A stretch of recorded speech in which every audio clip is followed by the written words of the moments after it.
Chapter 1 Bride, Inheritance and Summons. Konoha Hospital. A 14-year-old Naruto was currently arguing with his so-called sensei in the hallway of the hospital. "What do you mean you can't train me for the finals?"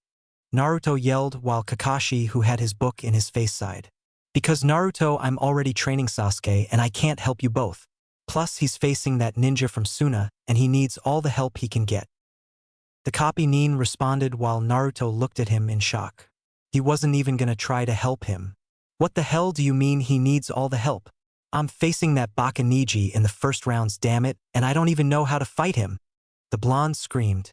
Again, Kakashi doesn't bother to look at Naruto's, who had a look of anger and hurt on his face. But that all changes when Kakashi says these words. "I know that, and so what? You're not ready to take the next step as a shinobi, and perhaps getting beat by Neji will wake you up to reality. Sasuke is the only one on the team who has what it takes to be a real ninja, and I won't waste my time with someone who can't even control his own chakra. I'm sorry, Naruto, but you have no talent, nor do you deserve to be a ninja," he said, but failed to realize that Naruto was trembling in rage with his head down. His eyes became slitted as he realized that Kakashi didn't give a shit about him. He was just like the other villagers and teachers, minus Irika, in the academy that ruined his academics. "The only reason you're a ninja in the first place is because the Sandaime felt sorry for you and Dash," he said until smack. Naruto smacked the book out of Kakashi's hand, shocking the Jounin, and saw the look on Naruto's face.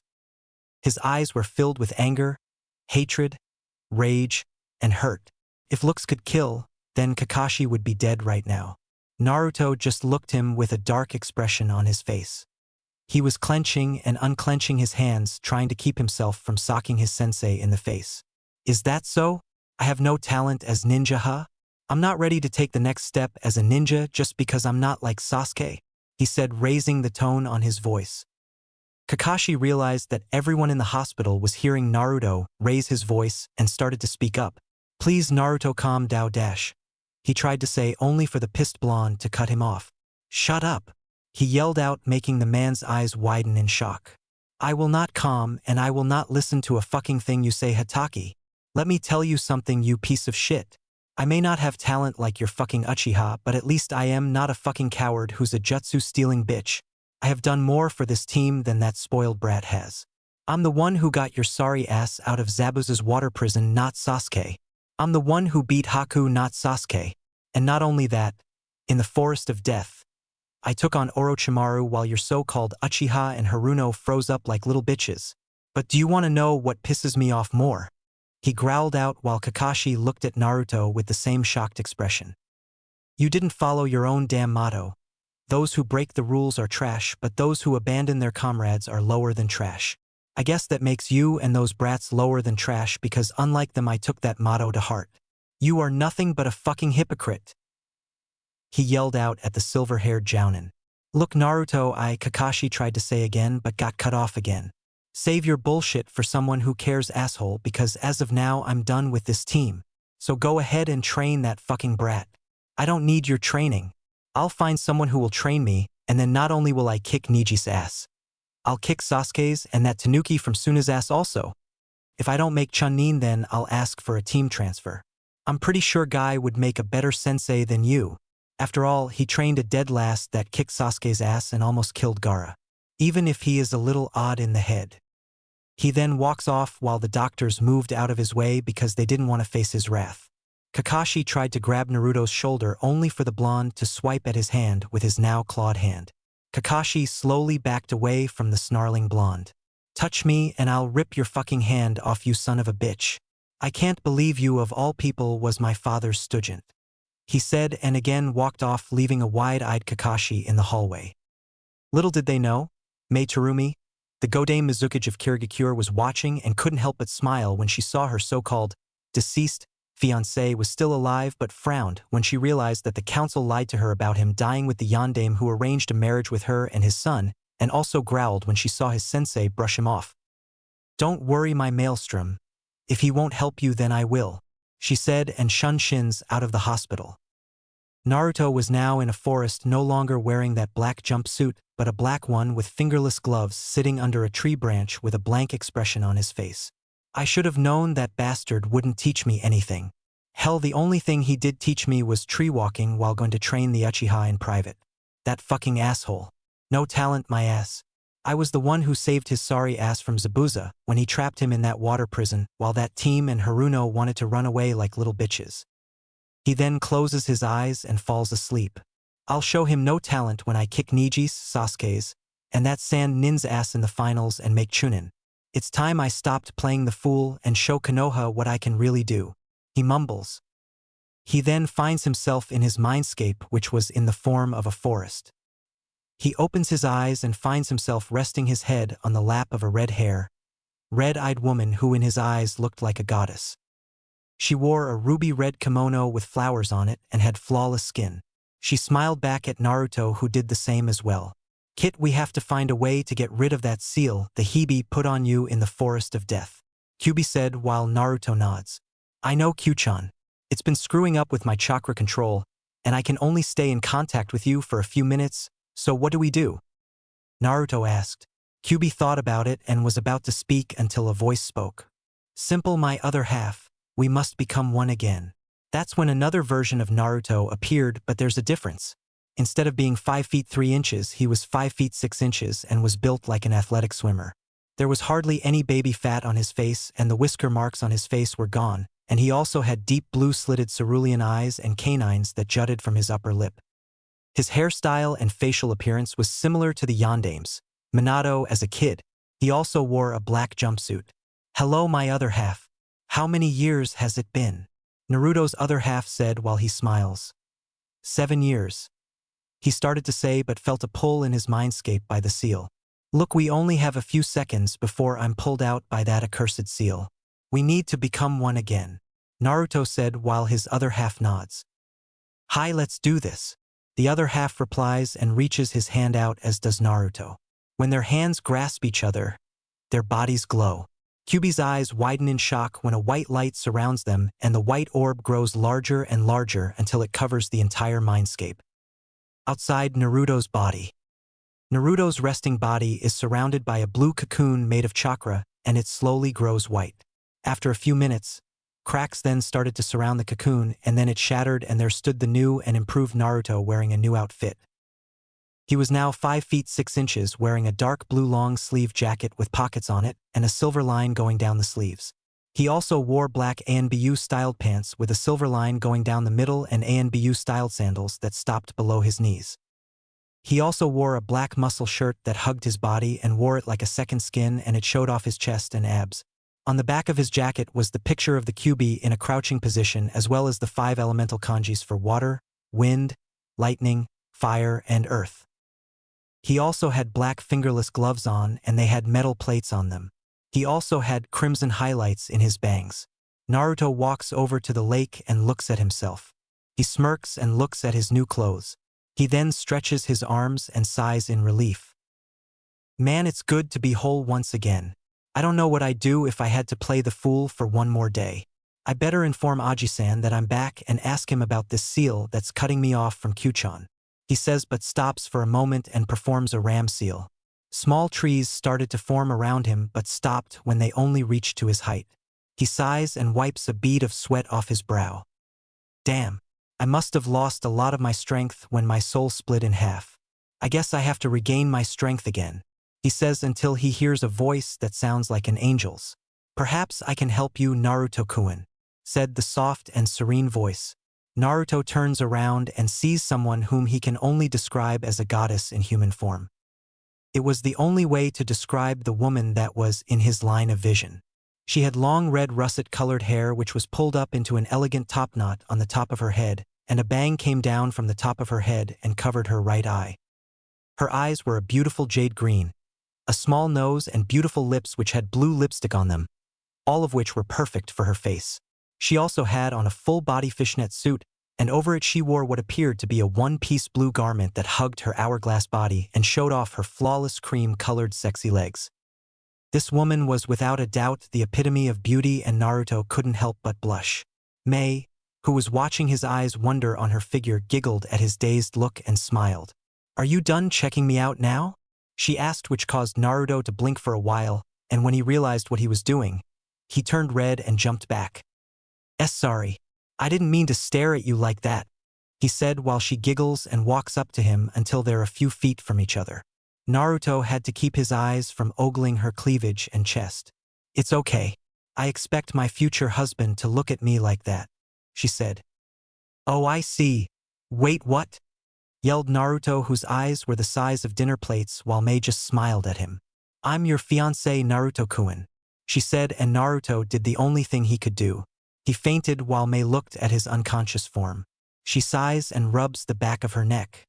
Maybe I shouldn't have been so forward, she says to herself. A few hours later, Naruto slowly opens his eyes and finds his head resting on her lap while she smiles down at him. I'm glad you're finally awake, Naruto-kun, Mei says while Naruto sits up and rubs his head in embarrassment.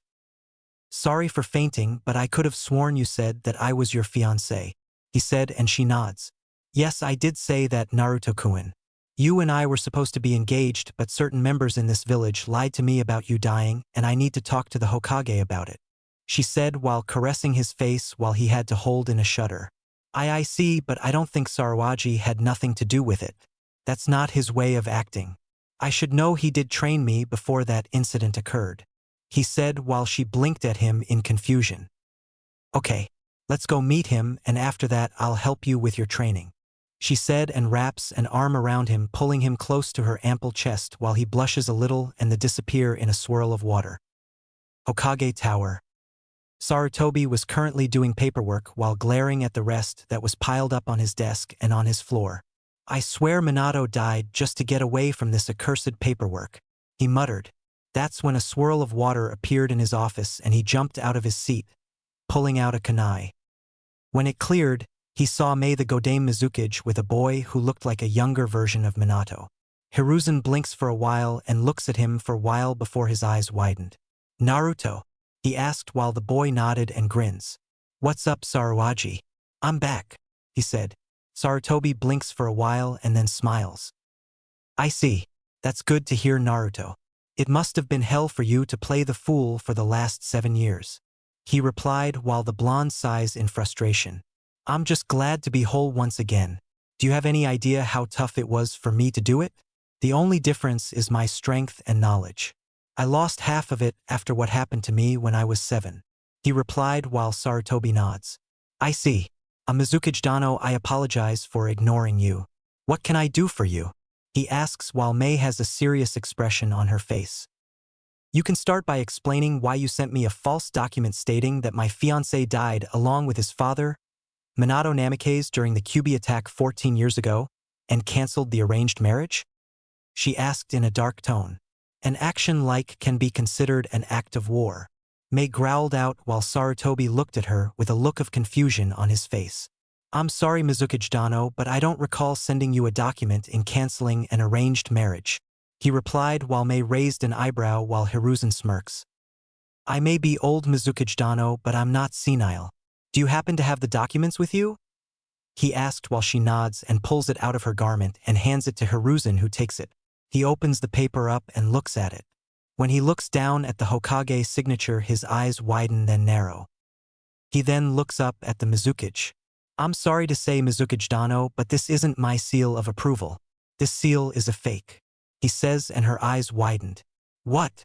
But I could have sworn, are you sure? I mean, the elders of this village had an ANBU with a blank mask sent this. Naruto's and Sarutobi's eyes widen when she said elders and an ANBU with a blank mask. Naruto's eyes narrow, as does Sarutobi's. I'm going to kill that crippled bastard and his flunkies, Naruto said in a dark tone. You're gonna have to get in line, Naruto, because I'm gonna deal with them first. Those idiots could have caused a war for doing this. Sarutobi growled and smashed his fist onto the desk. Mei's eyes widen in shock. So you didn't send that ANBU with the blank mask? Hiruzen shook his head. No, I didn't. Mizukage Dano, on behalf of myself and Kanehagakure no Sato, I offer you my deepest apology. I promise you, once I get enough proof on those fools, I'll have them publicly executed for treason and nearly starting a war. If not, then I'll have them sent to you in chains and you may deal with them. I know it isn't much now, but unless I find proof of this, then there's little I can do, he says while she nods. That was when Naruto spoke up. Speaking of seals, Aji-san, There's this seal on me that's screwing up my chakra and contact with Kyuchan. Naruto then lifts up his shirt, showing off his six-pack and getting a small blush out of the Mizukage. Sarutobi walks over to Naruto, kneels down, and looks at it. He notices 5 extra seals on the Shiki Fuin and hms. The Gojio Fuin, 5 elemental seals. Looks like my student Orochimaru's work. He mutters. Just give me a minute to get rid of this Naruto, he says, and his fingertips glow blue in his right hand. Brace yourself, Naruto. Gojio Kaien, 5 elementals unseal, he says, and thrusts his palms into Naruto's torso and removes them instantly. Naruto gasps out in pain and clutches his stomach.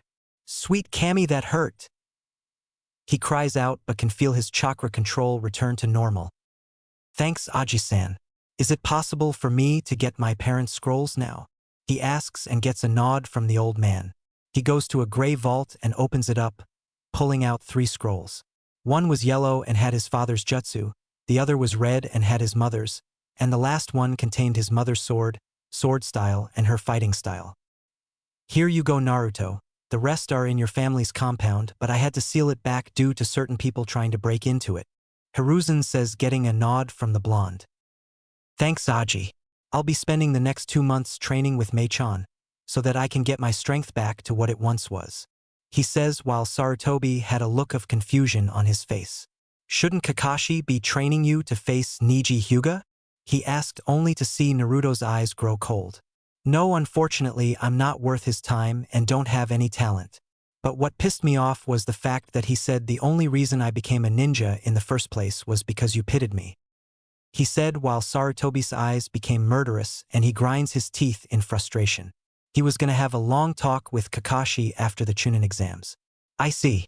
I'll be sure to deal with him after the finals, Naruto. I wish you luck in your training and will see you in 2 months. Now I have to get back to my paperwork, he said with disdain in his voice while Mei's sweat drops at the piles of paperwork. She had the same issue in Kiri. Naruto snorts at the sight and then grins. I think I know a way on how to get rid of your problem, Saruaji, Naruto says. Sarutobi looks at him in shock, then appears on his knees begging, scaring the blonde while anime tears fell from his face. Please tell me, Naruto, he asks in a hysterical voice while Naruto thinks about it in mock thought while Mei just looks at him with wide eyes. I don't know, Aji-san. What do I get if I tell you? Naruto asks. Anything. Access to the Hokage vault. Sannin traveling rights. Name it and I'll do all in my power to grant it, he says frantically.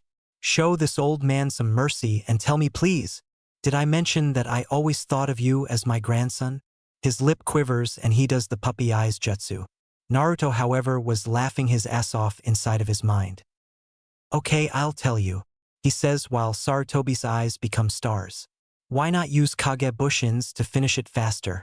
They pass their knowledge back to the user when they disperse, he says while Sarutobi's jaw drops and Mei just look at him. The old man then gets up from his desk and he starts banging his head on the wall while calling himself a baka. Naruto, however, was laughing at him but then calms down when Sarutobi returns to normal. Well, I'm a man of my word, Naruto, so for helping me find a way to finish paperwork faster, I'm giving you your first S-ranked mission pay for helping 2 Kages deal with our worst enemies, which is that, he says, pointing to the piles of paperwork. And also access to the Hokage vault and Sannin traveling rights, he finishes. Naruto had the biggest grin on his face and was about to say something but found himself being glomped by Mei and having his head buried into her cleavage. Yes, my future husband rid me of my biggest issue, she said, and burying him even deeper into her chest. MMPH, Naruto says while waving his arms around the air, struggling to breathe and free his head from her cleavage. Sarutobi was watching this and couldn't help but giggle pervertedly at the scene. Naruto, you lucky bastard.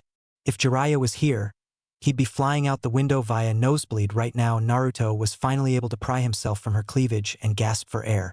Q, who had just woken up, was fuming. That slut. Who does she think she is, hugging my Narukuin like that? It should be me hugging him like that, she ranted while her eyes glowed red. When Mei releases him, a sly smirk appears on her face.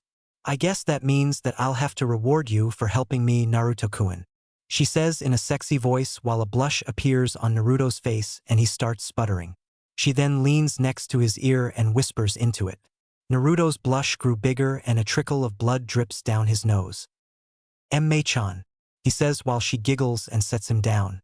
She then winks at him, grabs his hand, and leads him out of the Hokage tower while swaying her hips in his line of vision.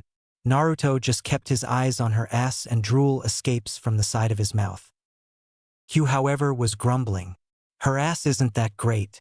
Mine is way cuter. Naruto snaps out of his daze and speaks to her in his mind. Q-chan, are you jealous?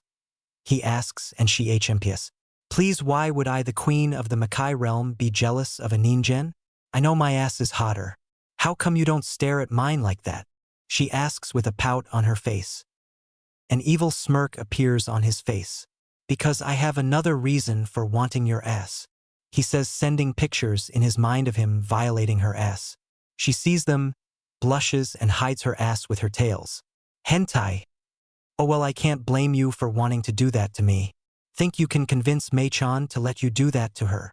She asks with a sly grin on her face which causes Naruto to nearly fall on his face. What? He yells out loud, getting Mei's attention. Is something wrong, Naruto-kun? She asks while they head to the forest again. Naruto looks at her and shakes his head. No, Q-chan is being perverted. She mentioned something about me doing something to you.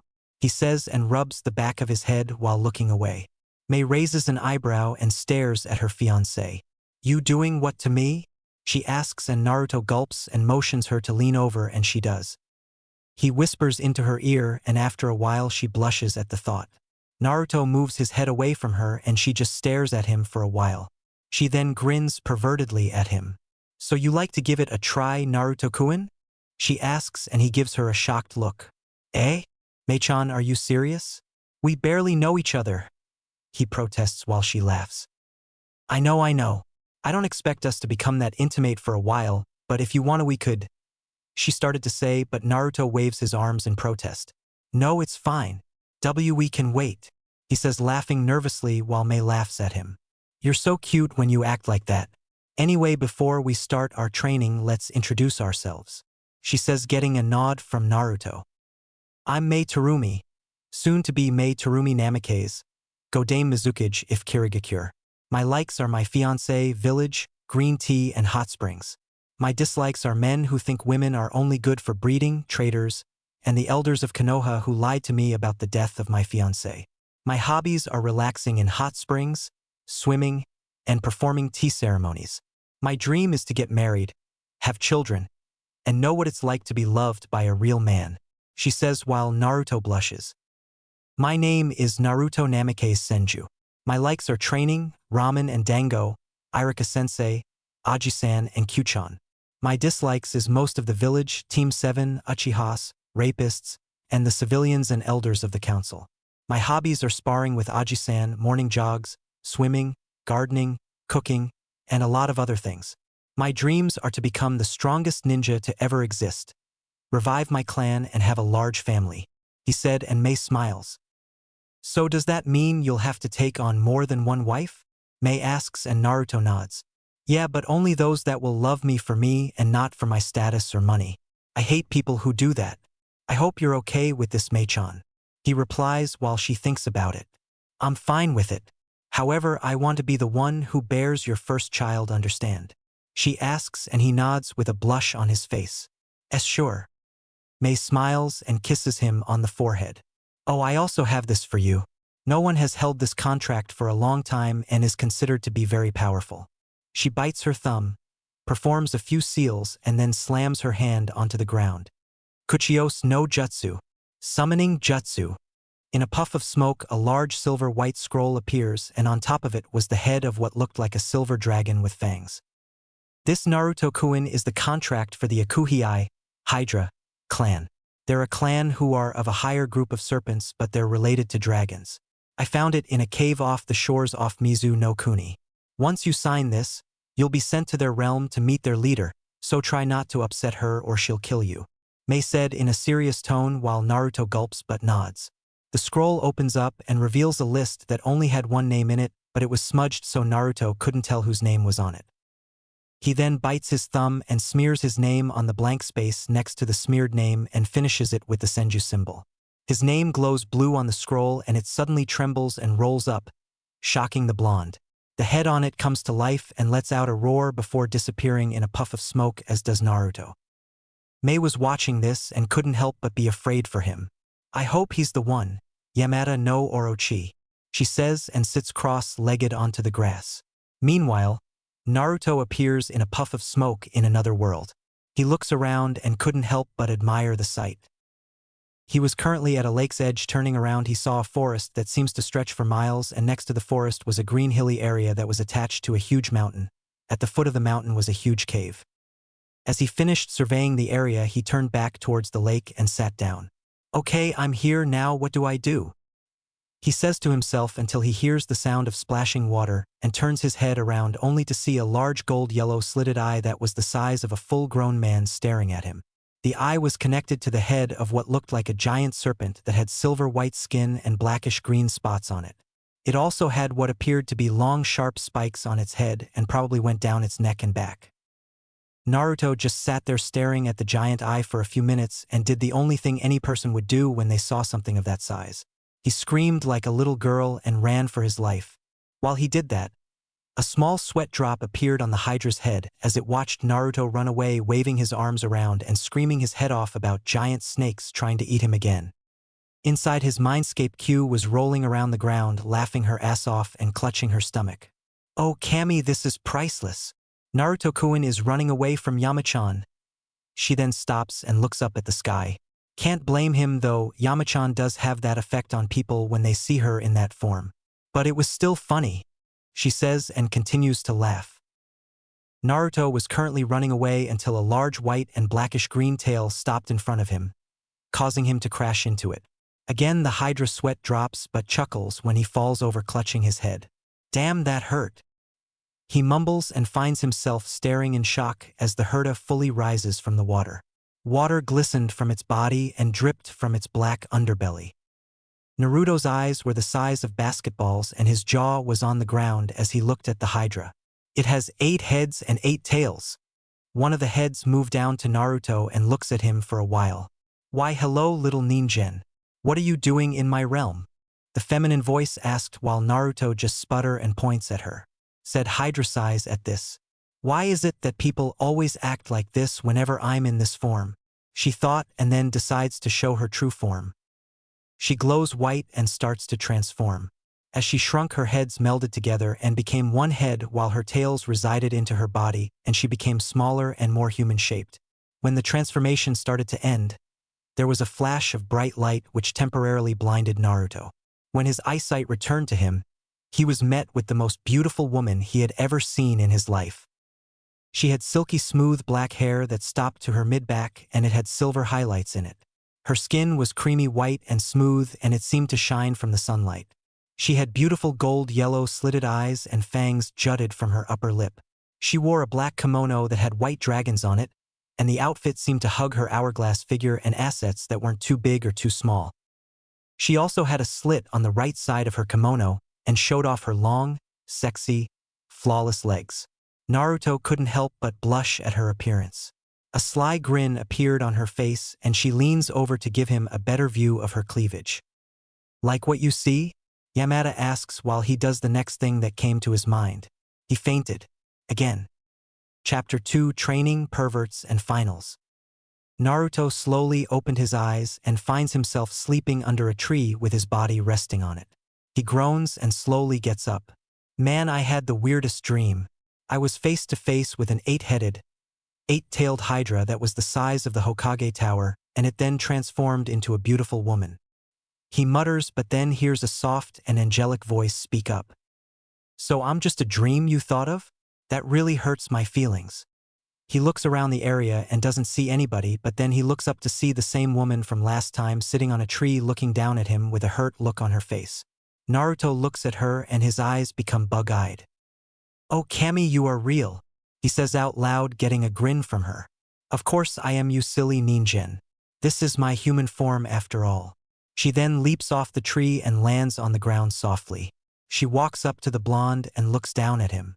I am the Yamada no Orochi, but call me Shiroi Akuhei, White Hydra. Shiroi asks in a calm tone while Naruto nods. Okay, so you're not the boss summon for a guy named Orochimaru? Naruto asks while Shiroi blinks in confusion and then shakes her head. No, I've never heard of him. Why? She asks. Because he's a Sannin for the snakes. He answered, but shivered when he saw the dark look in her eyes. Light green chakra swirled around her and she let out a hiss. I see. So that traitorous bastard Manda has a summoner? I should have killed that power-hungry fool when I had the chance a long time ago. He had the nerve and audacity to try and overthrow me. The Yamada no Orochi, she hissed out and cracked her knuckles. I swear I'll kill that legless worm and feed his remains to the crocodiles. Anyway, I'm sorry for scaring you. She paused for a moment until Naruto rubbed the back of his head nervously and spoke up. Sorry, Shiroi-chan. I'm Naruto Namikaze Senju. He said, but didn't notice the small blush appear on her face.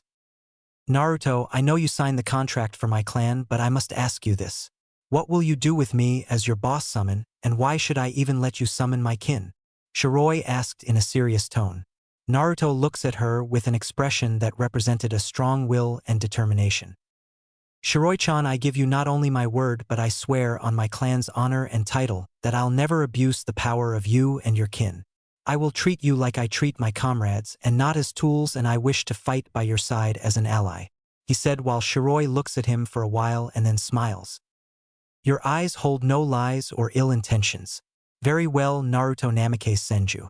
I, Shiroi Akuhei, the Yamada no Orochi and leader of the reptile clan, grant you the right to summon me and my kin. Now hold out your right arm. She orders and he does. Her fangs extend and she clamps them down on Naruto's wrist. Said blonde winces in pain while he felt a burning sensation go through his wrist and forearm. The pain dies down and she lets go of his arm. Naruto looks at his right arm and sees the tattoo of an 8-headed Hydra wrapped around his arm. He looks at Shiroi for a while, then bows to her, getting a look of surprise from the Hydra. Thank you, Shiroi-chan, for giving me the honor to summon your kin, he says, and she smiles. You're welcome, young Namikaze. The last couple of people who tried to force me under their command were crushed, poisoned, melted by my acid, or eaten, though I had to cut back on eating ninjan because they give me heartburn, she said while Naruto chuckles nervously. Remind me to never piss you off, Shiroi-chan. He replies while she laughs lightly and does a dismissive wave. Don't worry. Also, to summon me you must wipe your blood on top of the tattoo. There are also other members of my clan. They are the sea serpents, the crocodiles, hydras, and Komodo dragons. She explains and he nods. I also have a gift for you, she says, and walks over to the lake and stretches her hand out. Ripples appear around the water, and with a splash, a katana with a deep blue hilt, white diamond-shaped patterns that has a white diamond on the end of it. The guard was black and carved in the form of a hydra coiling around the blade. It was in a black and red sheath that had a white dragon wrapped around it with its maw opened. She grabbed the sword and walked over to Naruto. She then held it out with both of her hands in front of the blonde, who looked at it for a while and at her. She nods for him to take it, and he does. When he unsheathes it, he gasps at the blade's beauty. It was a silver blade, and there seemed to be no scratches or any sign of markings on it. He could also see his reflection off the blade, and the sun's rays shining on it only made it more dazzling. This sword is beautiful, he says, and Shiroi nods while smiling. Thank you, Naruto-kun. This sword is called Shinkan no Akuhei, Fang of the Hydra. I had it forged from my fangs and scales and forged in the white flames of a dragon and cooled in Susanu's lake. Try channeling your chakra affinity into the sword, she says, and he nods.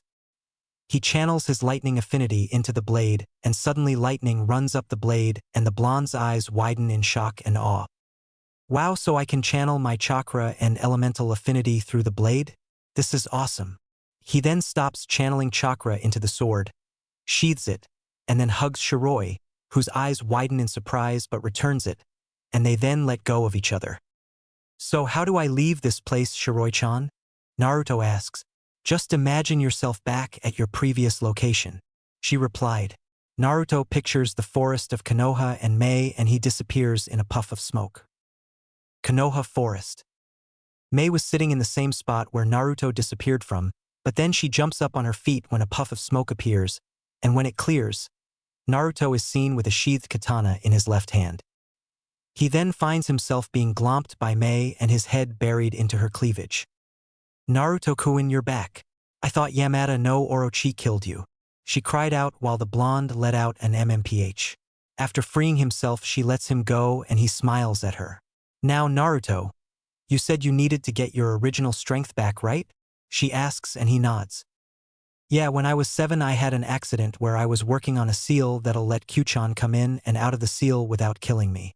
I wrote the wrong sealing symbol on my father's jutsu and it resulted in my chakra and Q's to go haywire. I came so close to dying that day, but luckily Sarawaji was there and placed chakra compression seals all over my body," he said, getting a look of horror from her face while he continued. "He had to call in my Kyofu, Jiraiya the Gamma Sennin to repair my seal. While that happened, Q-chan had to separate half of my soul in order for me to recover and also turn me into a Hanyu that day." He saw Mei was about to speak up and he just chuckles. "No, I didn't gain fox ears or a tail. I gained those when I turned 18.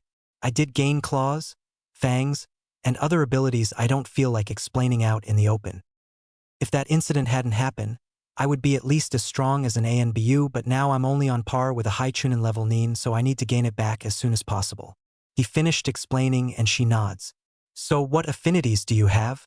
Mei asked while Naruto pulled out a piece of white paper and focused his chakra into it.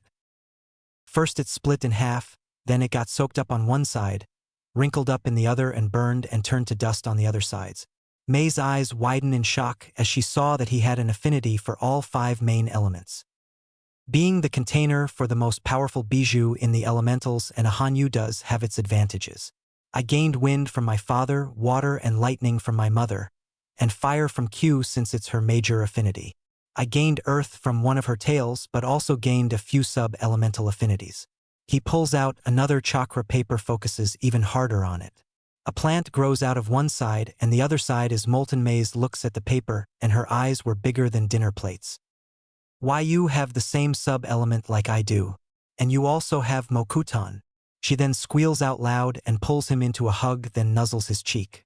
"My future husband is so amazing." She then lets go of him and he then destroys the 2 papers. "The last thing I need is for those bastards in the council knowing this. So Mei-chan, after we finish training, do you want to go to the hot springs?" he asks his future wife, getting a smile from the young Kage. "I'd love to. We can go in the co-ed side and wash each other's backs, Naruto-kun," she says in a seductive tone while Naruto rubs the back of his head, blushing. "Sure, I'll wash your back, Mei-chan," he replies, and the both start to laugh. That's when Naruto spoke up. "You have a beautiful laugh, Mei-chan." This causes a blush to appear on her face. "Thank you. Anyway, let's get started on your training." For the next couple of hours, Naruto worked in his chakra exercises as well as did push-ups, sit-ups, pull-ups, and his mother's Kenjutsu and Taijutsu styles, the Hiten Mitsurugi Ryu, Flying Heavenly Sword, and Shinku Ryu Ken, Crimson Dragon Fist. After spending the next 5 hours training his ass off, they headed for the hot springs. After signing in, Mei reserved the co-ed side for her and Naruto only. Said blonde was relaxing his body into the warm, soothing water with his eyes closed. Sleeping on top of his head, curled up into a ball, was a red fur-covered fox with 2 tails. It was Q. Said fox's ears shot up and opened one of her pink-colored eyes. She saw Mei walking towards the hot spring with her hair down and a towel wrapped around her body. A grin appears on her face and she jumps off of Naruto's head and into the hot spring, swimming away from him, and later leaps on a warm rock, shakes the water off and falls back asleep. Naruto feels 2 arms wrap around his neck and a chest pressed up against his back. He turns his head to see Mei smiling at him and she kisses him lightly on the lips. Said blonde returns it and gets a good look at her body. The towel hugged her flawless body like a second skin and showed off every single curve her body had. Naruto wraps one arm around her waist and pulls her onto his lap, getting an eep and a look of surprise from Mei. Naruto smirks at her and pulls her body close to his. "Are you comfy, Mei-chan?" he asks while she smiles and rests her head on his shoulder. Naruto inhales her scent and she smelled like exotic fruits. Mei shivers a little but lets out a sigh and closes her eyes. "Well, don't you two look cute together?" Q says telepathically while Naruto rolls his eyes at her. Look Q, I'm not ignoring you anything, but I'm trying to spend time with my fiancé. I promise I'll make it up to you when we go back to the apartment. Q looks at Naruto and grins. Fine. When we get back to your apartment, you have to let me sleep with you in my human form. She says, giggling inside her mind while Naruto blushes and glares at the grinning fox. He then gets an evil glare on his face, making Q, who's in her fox form, I twitch. If I were you Q, I'd watch my backside when sleeping with me. I might end up doing something to it that'll make you scream my name.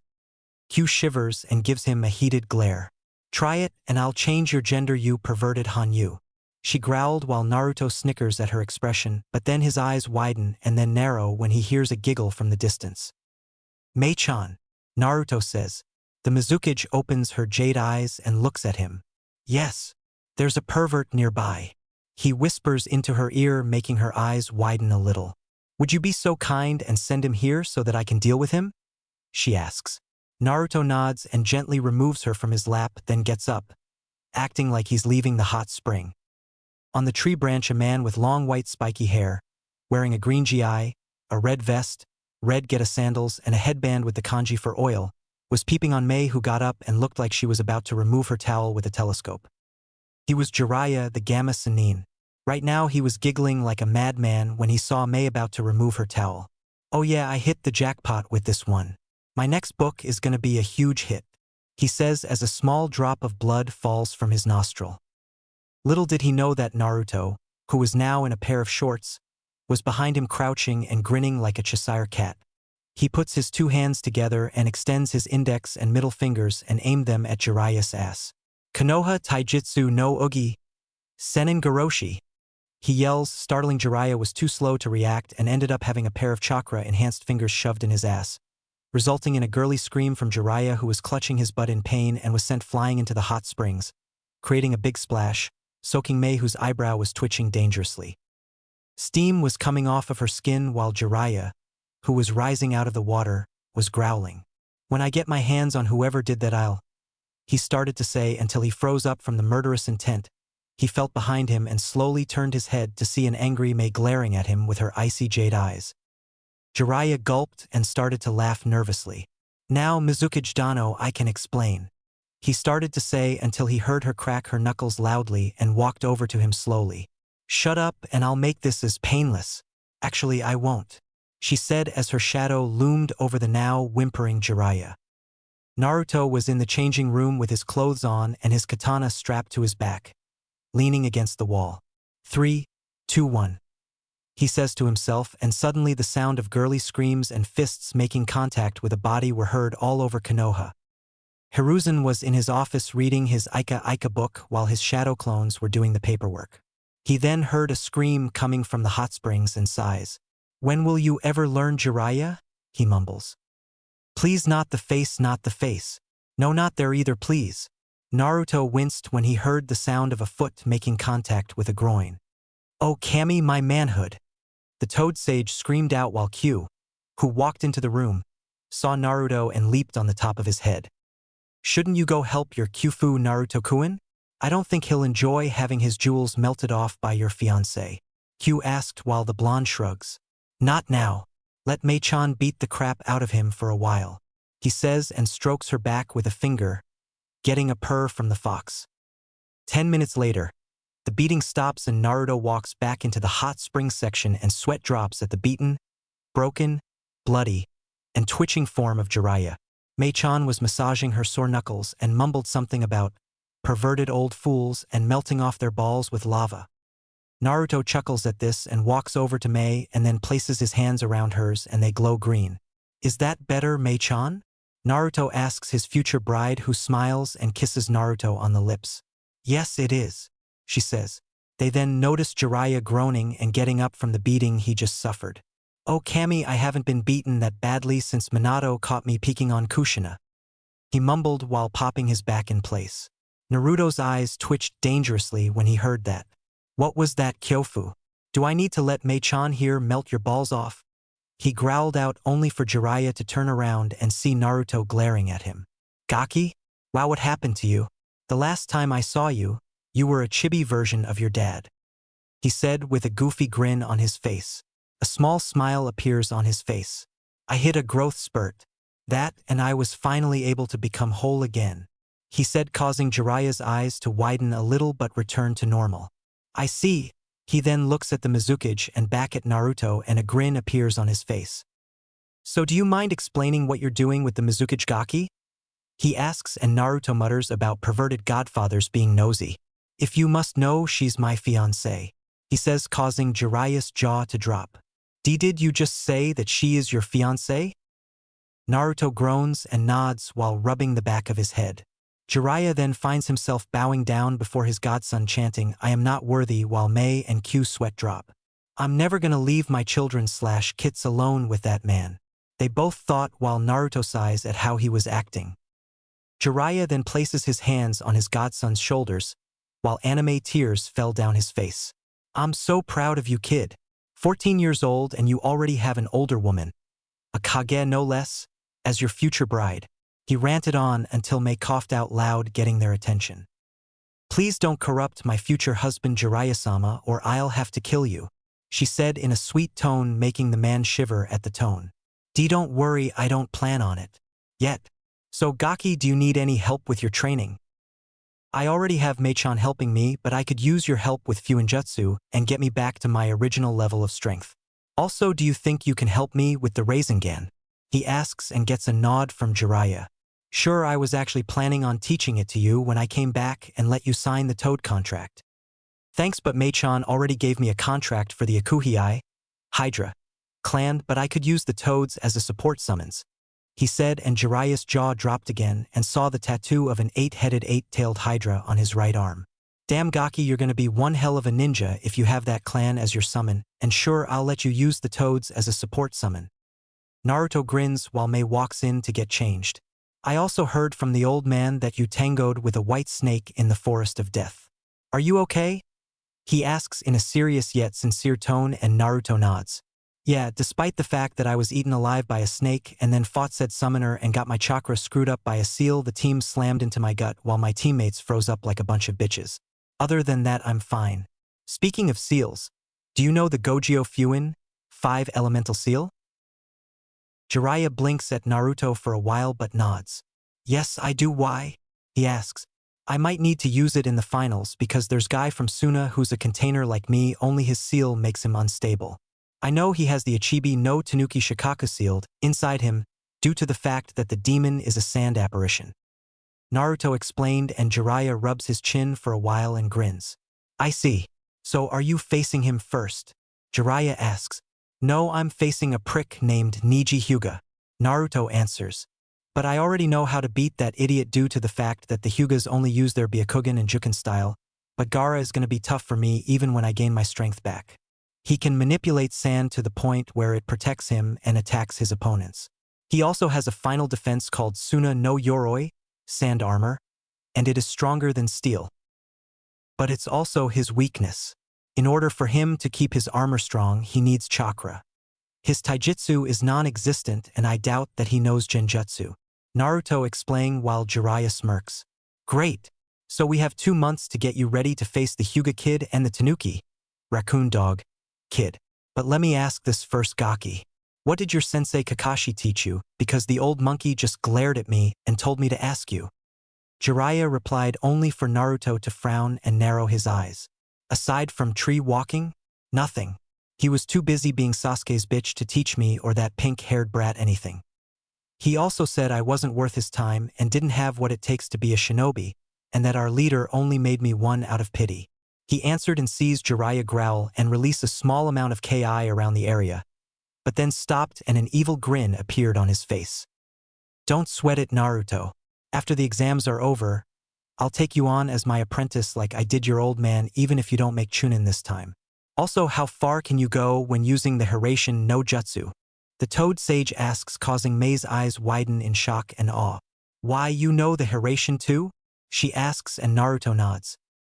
Yes, I do, but not to my dad's level.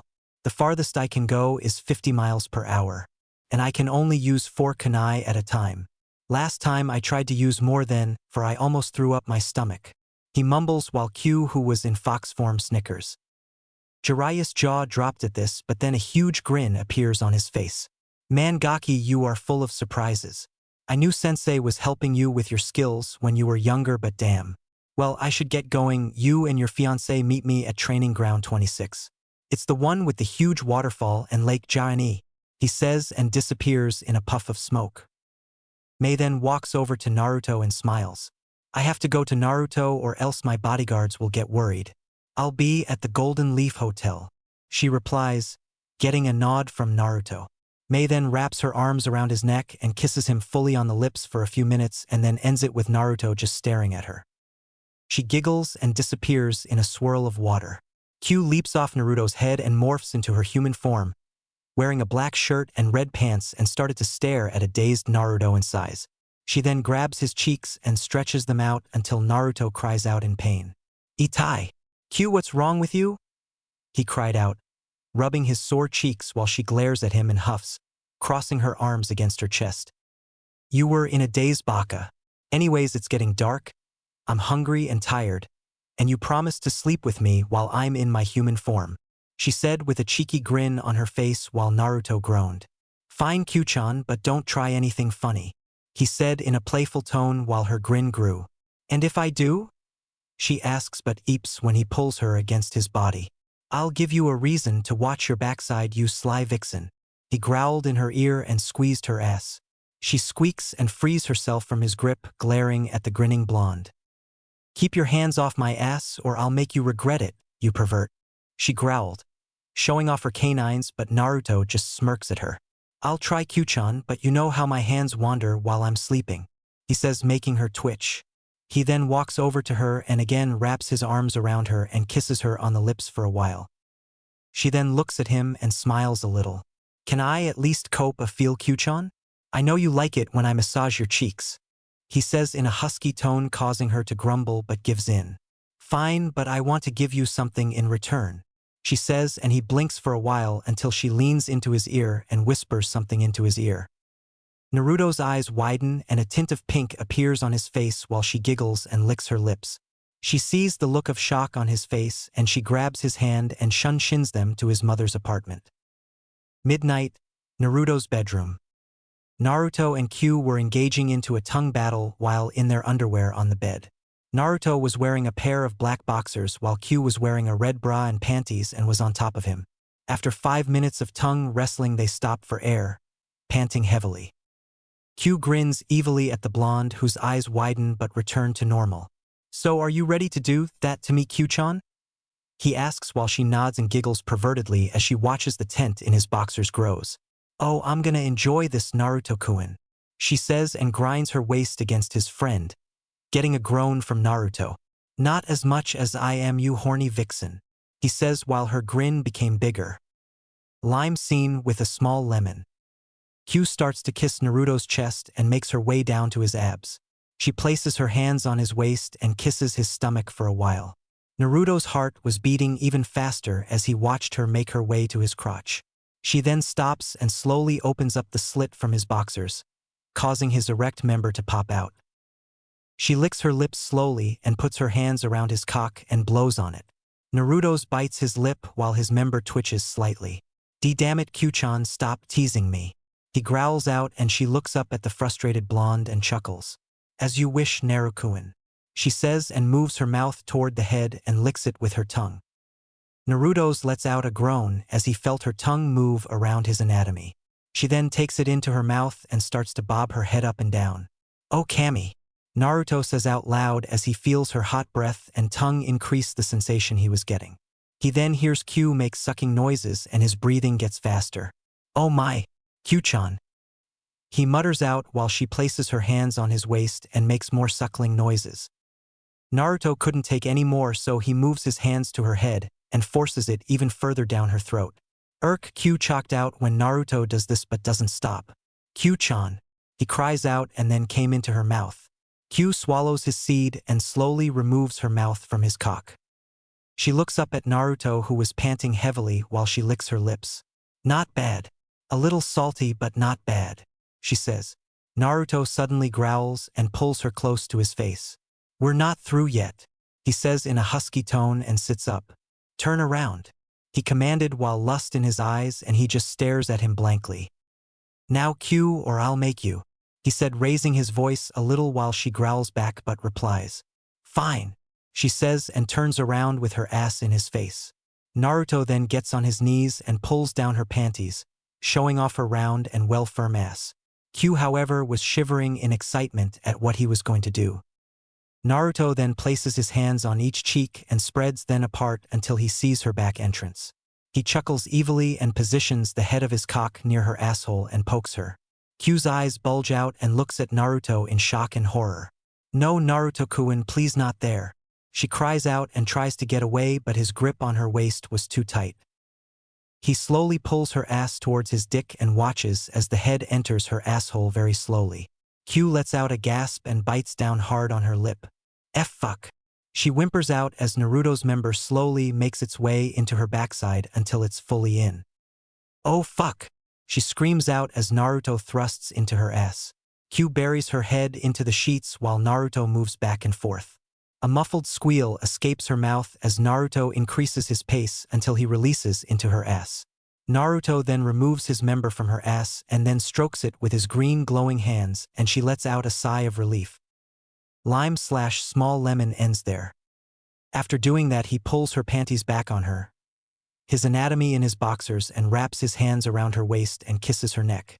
Naruto, you jerk. You better be lucky I'm your mate or I'd be castrating you. She mumbles and turns around to sit on his lap. Naruto couldn't help but chuckle and starts to kiss her jawline and neck. They lay back on the bed with Naruto on top of her, still kissing her neck. He then moves down to her stomach and starts to kiss and lick her navel, making her giggle. Naruto does that for a while, then make his way back to kissing her lips. After all that, they snuggle against each other with Q purring on the crook of his neck while Naruto rubs her bare back. Good night, Naruto-kun, she mumbles and goes back to sleep. Good night, Q-heim, he says and rests his chin on top of her head. For the last 2 months, Naruto spent his time training with his Kyofu, godfather, and Finesse. Jiraiya helped him with Fuinjutsu, and also taught Naruto some of his personal ones like the Hari Jizo, Needle Guardian, and Yomi Numa, Swamp of the Underworld. He also helped Naruto with the Rasengan, and to his shock, Naruto managed to master it in a week.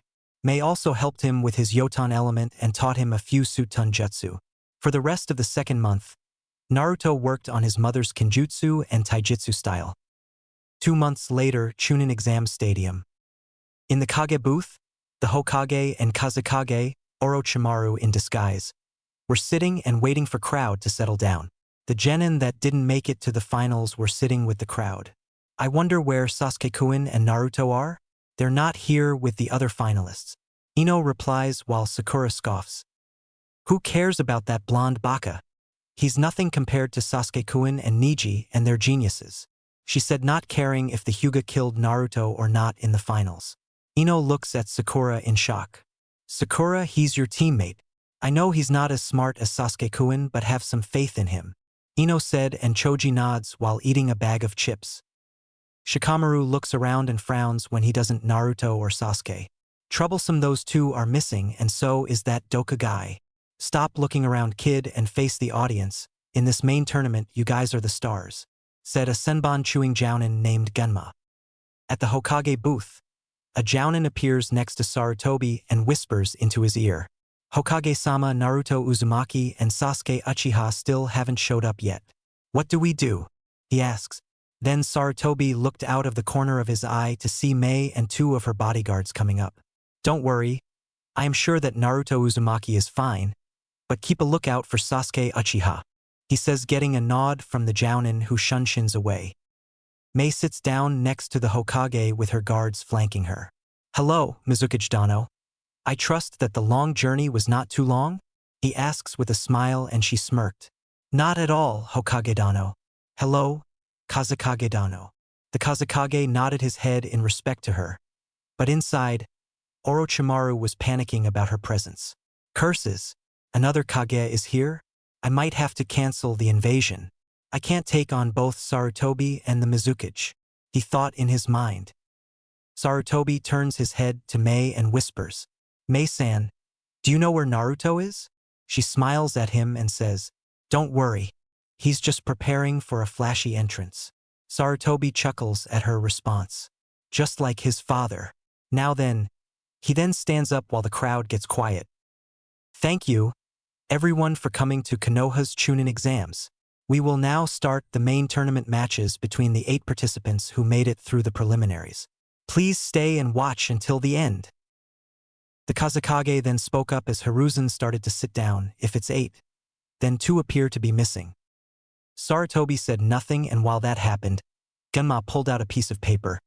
There's something I would like to tell you before the matches. Look at this. Everyone peered at the matches to see that it was even. There are some minor changes to the tournament, so check again who you are fighting. Shikamaru thought, I had an extra match. Did that Dosugai forfeit? Gaara's hand began to twitch as he waited and said, Okay, this is the finals. The secrecy is different, but the same rules from the prelims still apply. Got it? Now will Naruto Uzumaki and Neji Hyuga step forward. Neji stepped forward with a smug look on his face, and suddenly a swirl of water, wind, and ice danced around the arena, shocking everyone but Mei, who was smiling under her hat. After that, a hooded figure wearing a dark blue cloak appeared in the middle of the whirlwind, and then it died down. Genma looks at the figure, who grabs the cloak and flings it off, shocking everyone in the stadium. It was Naruto Uzumaki, but what shocked everyone was his appearance. He was now 5 feet 6 inches, wearing a dark blue long-sleeve jacket with pockets on it and a silver line going down the sleeves. He also wore black ANBU-styled pants with a silver line going down the middle and ANBU-styled sandals that stopped below his knees. He also wore a black muscle shirt that hugged his body and wore it like a second skin, and it showed off his chest and abs. On the back of his jacket was the picture of the Kyuubi in a crouching position, as well as the 5 elemental kanji for water, wind, lightning, fire, and earth. He also had black fingerless gloves on, and they had metal plates on them. He also had crimson highlights in his bangs. Strapped to his back was a sword with a red hilt, gold guard, and a black sheath. It was Naruto's mother's sword, the dragon sword, and on his right hip, he had another katana strapped. It had a deep blue hilt, white diamond-shaped patterns that has a white diamond on the end of it. The guard was black and carved in the form of a Hydra coiling around the blade. It was in a black and red sheath that had a white dragon wrapped around it with its maw opened. It was the Shinkan Akuhei. Around his neck was what looked like a Magatama jewel that was attached to a necklace, Eye of the Dragon from Ninja Gaiden. Oh my god, that's Naruto! Ino shouted out, while Sakura couldn't believe that this was Naruto and thought that it had to be a trick. Sarutobi chuckles at this. Most of the girls, both civilian and kunoichi, were blushing at the new and improved blonde genin. Tenten's cheeks were red, and she couldn't help but admire his swords. Temari was also blushing and couldn't help but look at his chest and abs. Whoa, he went from shrimpy to hottie in less than 2 months.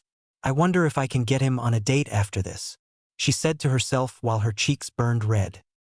Shikamaru's eyes were wide as well, but he chuckles and mutters troublesome blondes. Gaara looks at him too, but had a feeling that this blonde kid from the exams was dangerous, and smiles darkly. Perhaps you'll be the one I prove my existence to, Uzumaki. He thought, but was wondering why Shikao was quiet. Naruto looks at Genma and grins. Am I late, Proctor-san? Naruto asks while the Jounin chuckles and shakes his head. No. Actually, you're just in time for your match against Neji Hyuga, he says while the blonde nods. Good. So can we get started? I have a Chunin flak jacket with my name on it and a prick's ass to kick, he says, ignoring the glare Neji was giving him. Genma nods and looks at the other genin. The rest of you go to the stadium and wait for your match, he said as they walked away. One moment, Proctor. Oi, Temari-san, he yells out, getting her attention. He then removes his swords from his back and right hip and holds them out to her. Would you mind holding these for me? He asks, getting a nod from her, and he hands them to her. Thank you, beautiful, he replies, making her blush. She then walks over to the stairs quickly while Naruto chuckles. I'm definitely going on a date with her, he says to himself, but then looks back at Neji. In the stadium, Izumo and Kotetsu look at the blonde. This ought to be good. I wonder how strong the kid got in 2 months. Izumo wondered while Kotetsu smiles. Who knows? But the question is, can he beat Neji Hyuga, who's considered a prodigy in the Hyuga clan? Kotetsu replies. This should be good, Kiba says while Hinata clutches her chest. Naruto-kun, she says quietly. So the Baka changed his clothes. So what? He's still gonna lose. Sakura says and Ino glares at her former friend. Some teammate you are Sakura. Naruto may be the dead last, but at least he's in the finals, so shut up. Ino replies while the pink-haired girl looks at Ino in shock but then turns away from her. Hayashi and his daughter, Hanabi, were also watching the fight. Watch closely, Hanabi. There isn't another Hyuga whose blood is stronger than Neji's, he says, getting a nod from his daughter. Meanwhile, as Gunma moved back so he didn't get caught in the crossfire, Neji decides to speak up with an arrogant tone. So you've changed your wardrobe, facial appearance, and you now have 2 swords that I doubt you could use. That won't save you though, because fate has declared me the victor of the tournament, he says, waiting for the blonde to lash out at him. Naruto just stands there with his hands in his pockets and just glares at the Hyuga. He then removes his hands from his pockets and tilts his neck a few times, getting a few crack noises out. He then breathes in and out and looks at Neji like he's a short-minded fool. Neji raises an eyebrow at Naruto. I suggest you get ready to admit defeat, Uzumaki. I have fate on my side and no one can defy fate, he says. Naruto then decides to speak up. Neji, do me a favor and shut the fuck up, he said, getting a gasp from everyone while Neji twitches. There is no such thing as fate.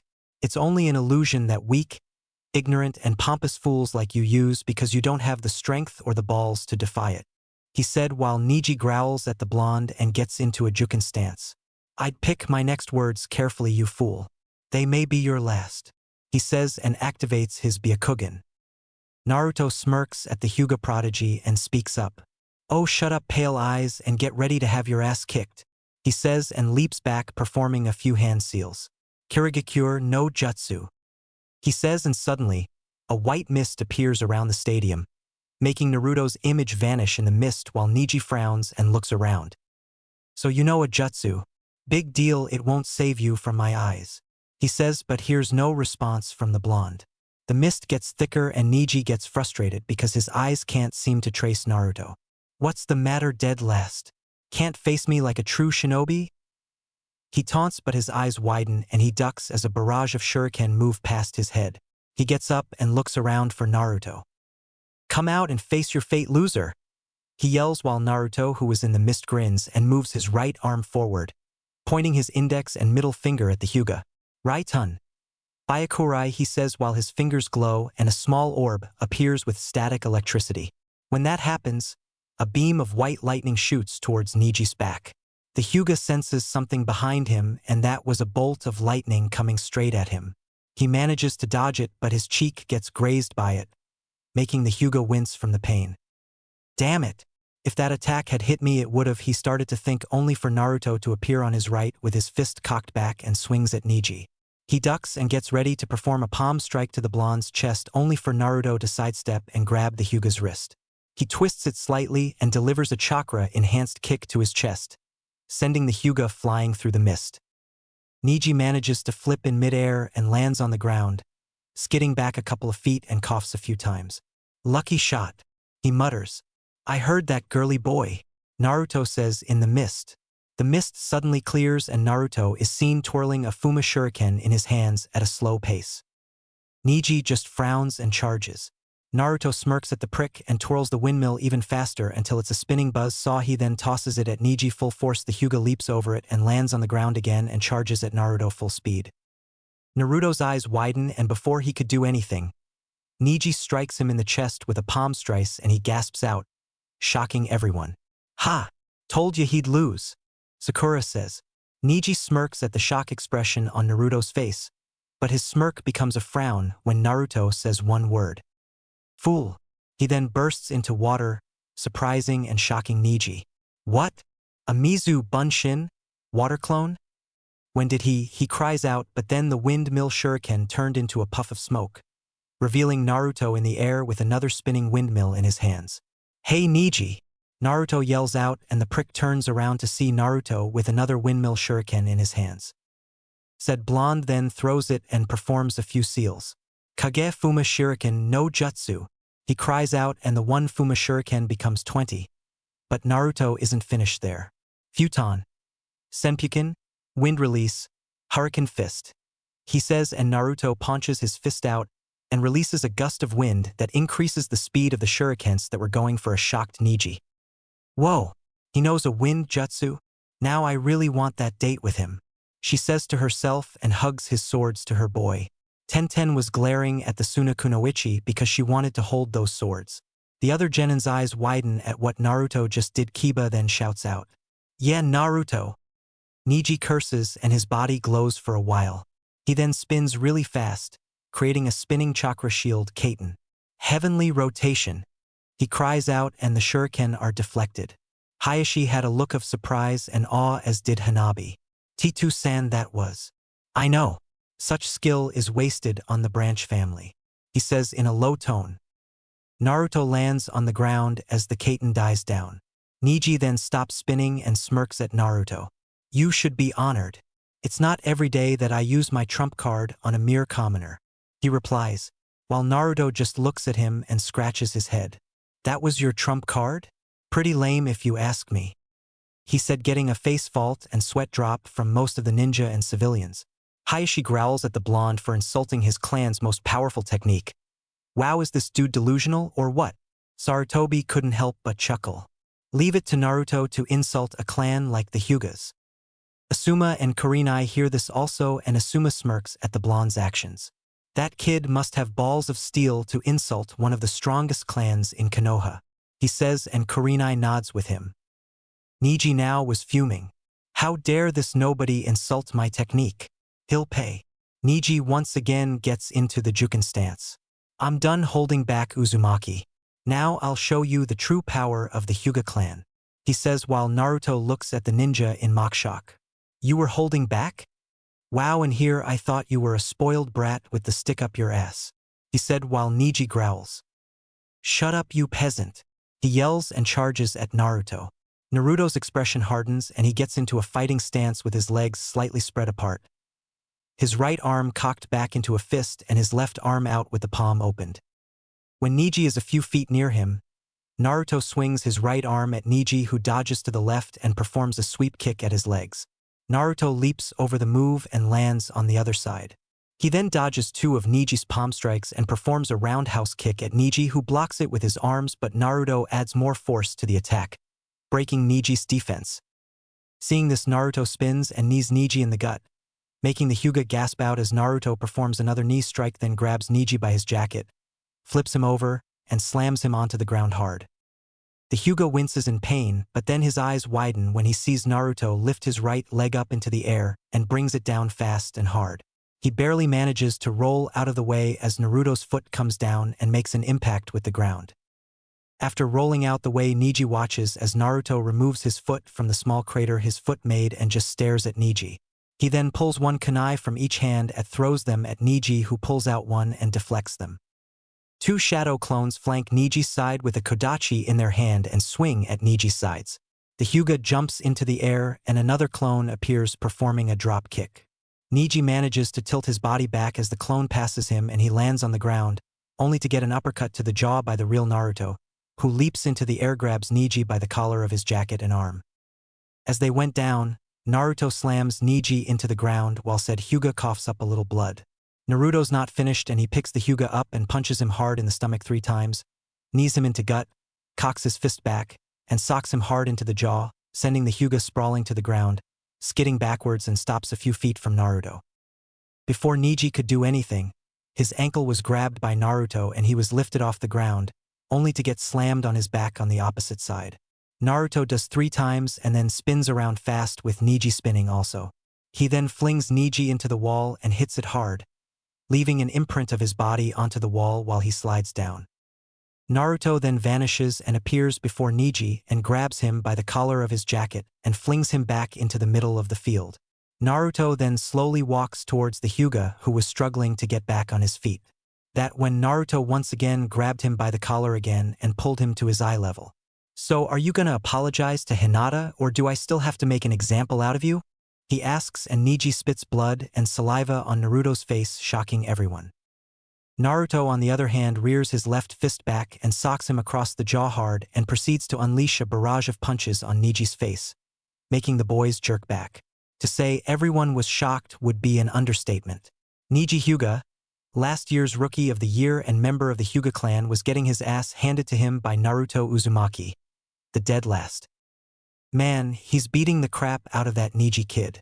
Hopefully the blonde doesn't kill the kid with those punches.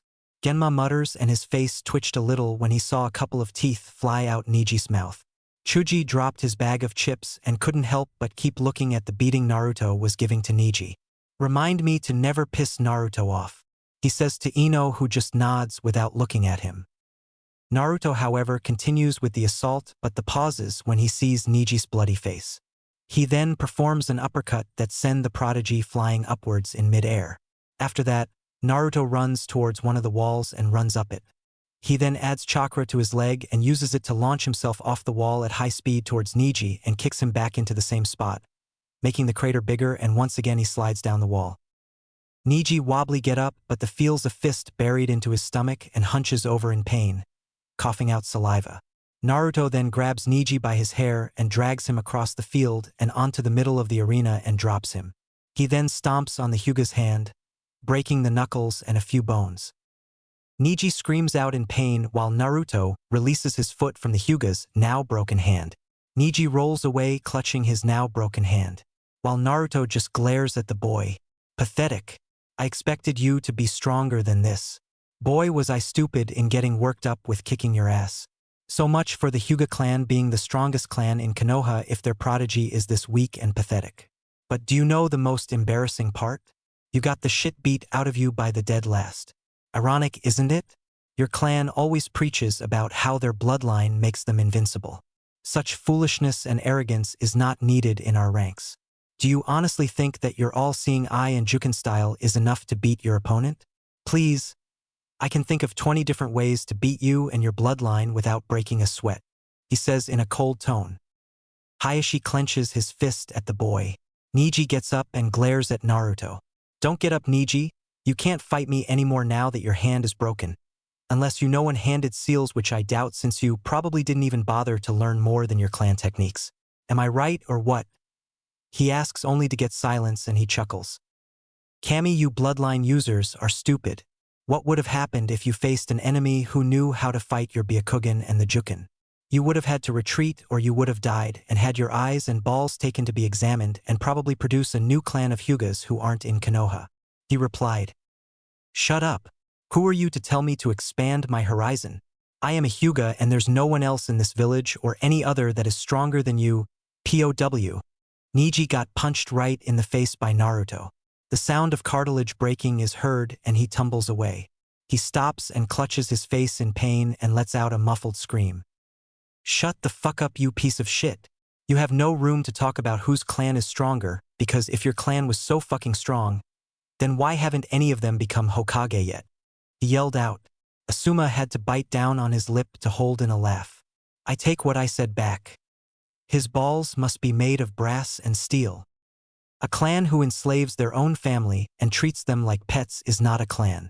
Even the Uchiha clan didn't have slaves, which is very shocking to me. So tell me, Neji, what's it like to kiss the ass of a bunch of old farts who can't even shit right without assistance? He asks while Neji gets up, holding his nose, but by the scrunching of his face he was pissed. Sarutobi lets out a cough to prevent himself from laughing. Mei looks at him and smiles. Is everything all right, Sarutobi-san? She asks while he nods. Yes, I am just a little fit. The Kaze Kage chuckles at what he was hearing. Your genin skills are impressive, Sarutobi-san. I thought he was the dead last of the academy. Sarutobi snorts. Deception is a shinobi's most deadliest weapon, Kazekage-sama. He nods and looks back at the fight. Naruto then spits on the ground and looks back at the pissed-off Hyuga. What's wrong, Neji? Are you pissed because I insulted your clan? Or is it because you are the pet who can't do nothing more but respond to your master's call like a dog? He says and senses the Ki coming from the boy. Proctor, call the match. He can't fight me with a broken hand or cast jutsu. If not, I'll do more than break his hand and nose. He says and cracks his knuckles. Genma moves between them. The winner is Naruto Uzumaki. he says while the crowd cheers, but as soon as Naruto walks away he hears a roar filled with hate and rage, and turns his head to see a pissed-off Neji charging at him. "I'll kill you!" Neji screamed out with his Byakugan springing to life. Gemna tried to stop him but the Hyuga was too quick. Naruto vanishes and kicks the enraged Hyuga in the side of the head so hard that he is sent into a tree and collapses into unconsciousness. When the proctor announces the winner Hyuga, you limp away to the medical ward, not attack the victor, he says, and vanishes into a swirl of leaves and to the other genin who were in the finals. Naruto walks towards a blushing Temari and stops in front of her. "May I have my swords back, Temari-chan?" he asks while grinning at her. She nods with a blush on her face and hands them back to him. "Thank you, and I wish you luck in your match," he says as he straps his words back on. Thank you Naruto-ku, I mean San," she said as her blush increases. Naruto just chuckles and walks away from her and back to the other genin grinning.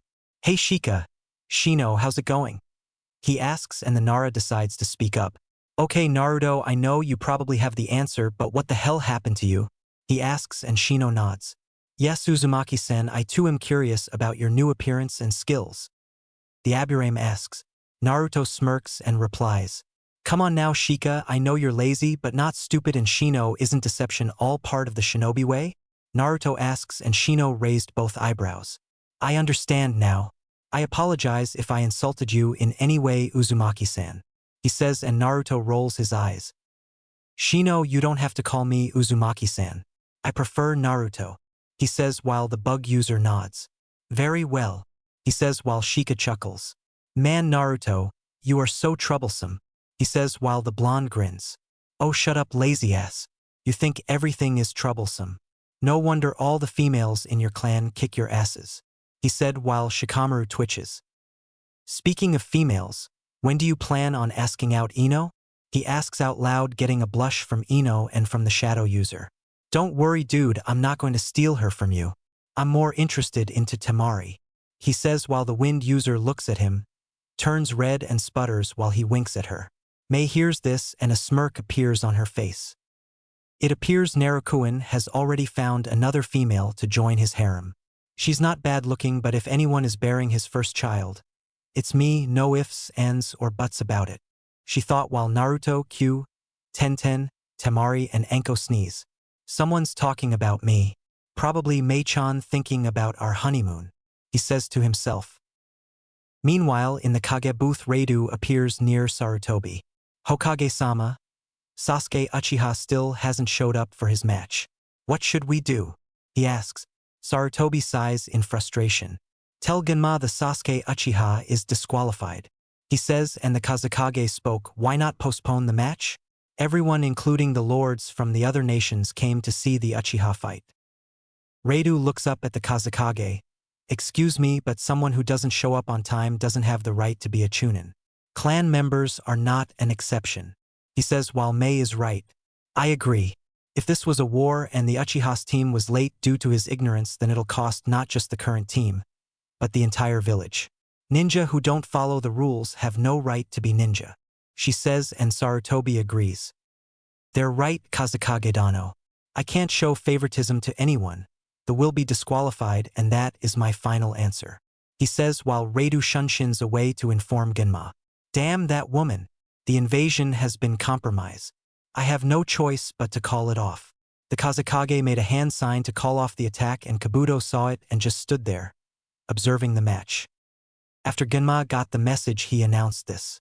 Due to him not being on time, Uchiha Sasuke has been disqualified from the match, making Gaara the winner by default. He replied while the crowd booed at the decision. "What? That's not fair," Sakura screamed out while Ino, who covered her ears, smacked the girl upside the head. "Shut up, Sakura," Ino yelled. Naruto smirks at this. "So much for the almighty Uchiha clan," he says, and Shikamaru mutters troublesome again. Skipping the other matches. After Shikamaru gave up his fight, he walked back up to the arena glaring at a grinning Naruto. "If you ever do pull something like that again, Naruto, I'll kill you," he said in a dark tone while the blonde shrugs. "Not my fault you're lazy," he says, and then appears next to Temari, who eeps. Naruto chuckles and puts an arm around the blonde kunoichi, who blushes when she felt the muscles in his arms. Great match, Temari-chan. Too bad you didn't clock Shika in the head with your fan. Well, it's time for my match, he says, but then whispers into her ear. I'll help your brother defeat his inner demon. He says, and her eye widened, but before she could say anything he vanished in a swirl of water and ends up in the arena with his arms crossed. Gaara does the same with his sand and appears a few feet away from Naruto and smiles a smile filled with bloodlust. I see you've gotten stronger, Uzumaki. Perhaps your blood will satisfy my mother, he sighs in a monotone voice while Naruto smirks. Sorry, Tanuki, but your mother won't be tasting my blood today. Plus, the only one who gets to taste any part of me is my water goddess, he says with a smile on his face.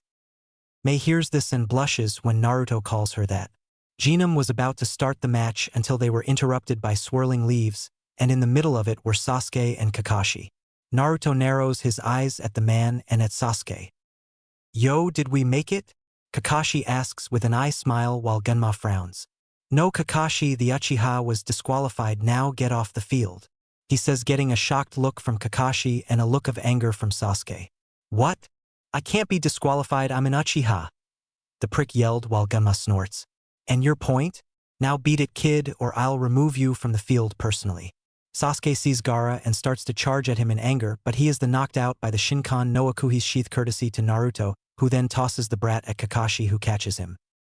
Get your butt buddy off the field, Hatake, Naruto says coldly while the Jounin shivers from Naruto's words and vanishes into the stadium. Sorry about that, Gaara. It's always the arrogant and weak-minded ones that don't know when to piss off, he says while Gaara nods.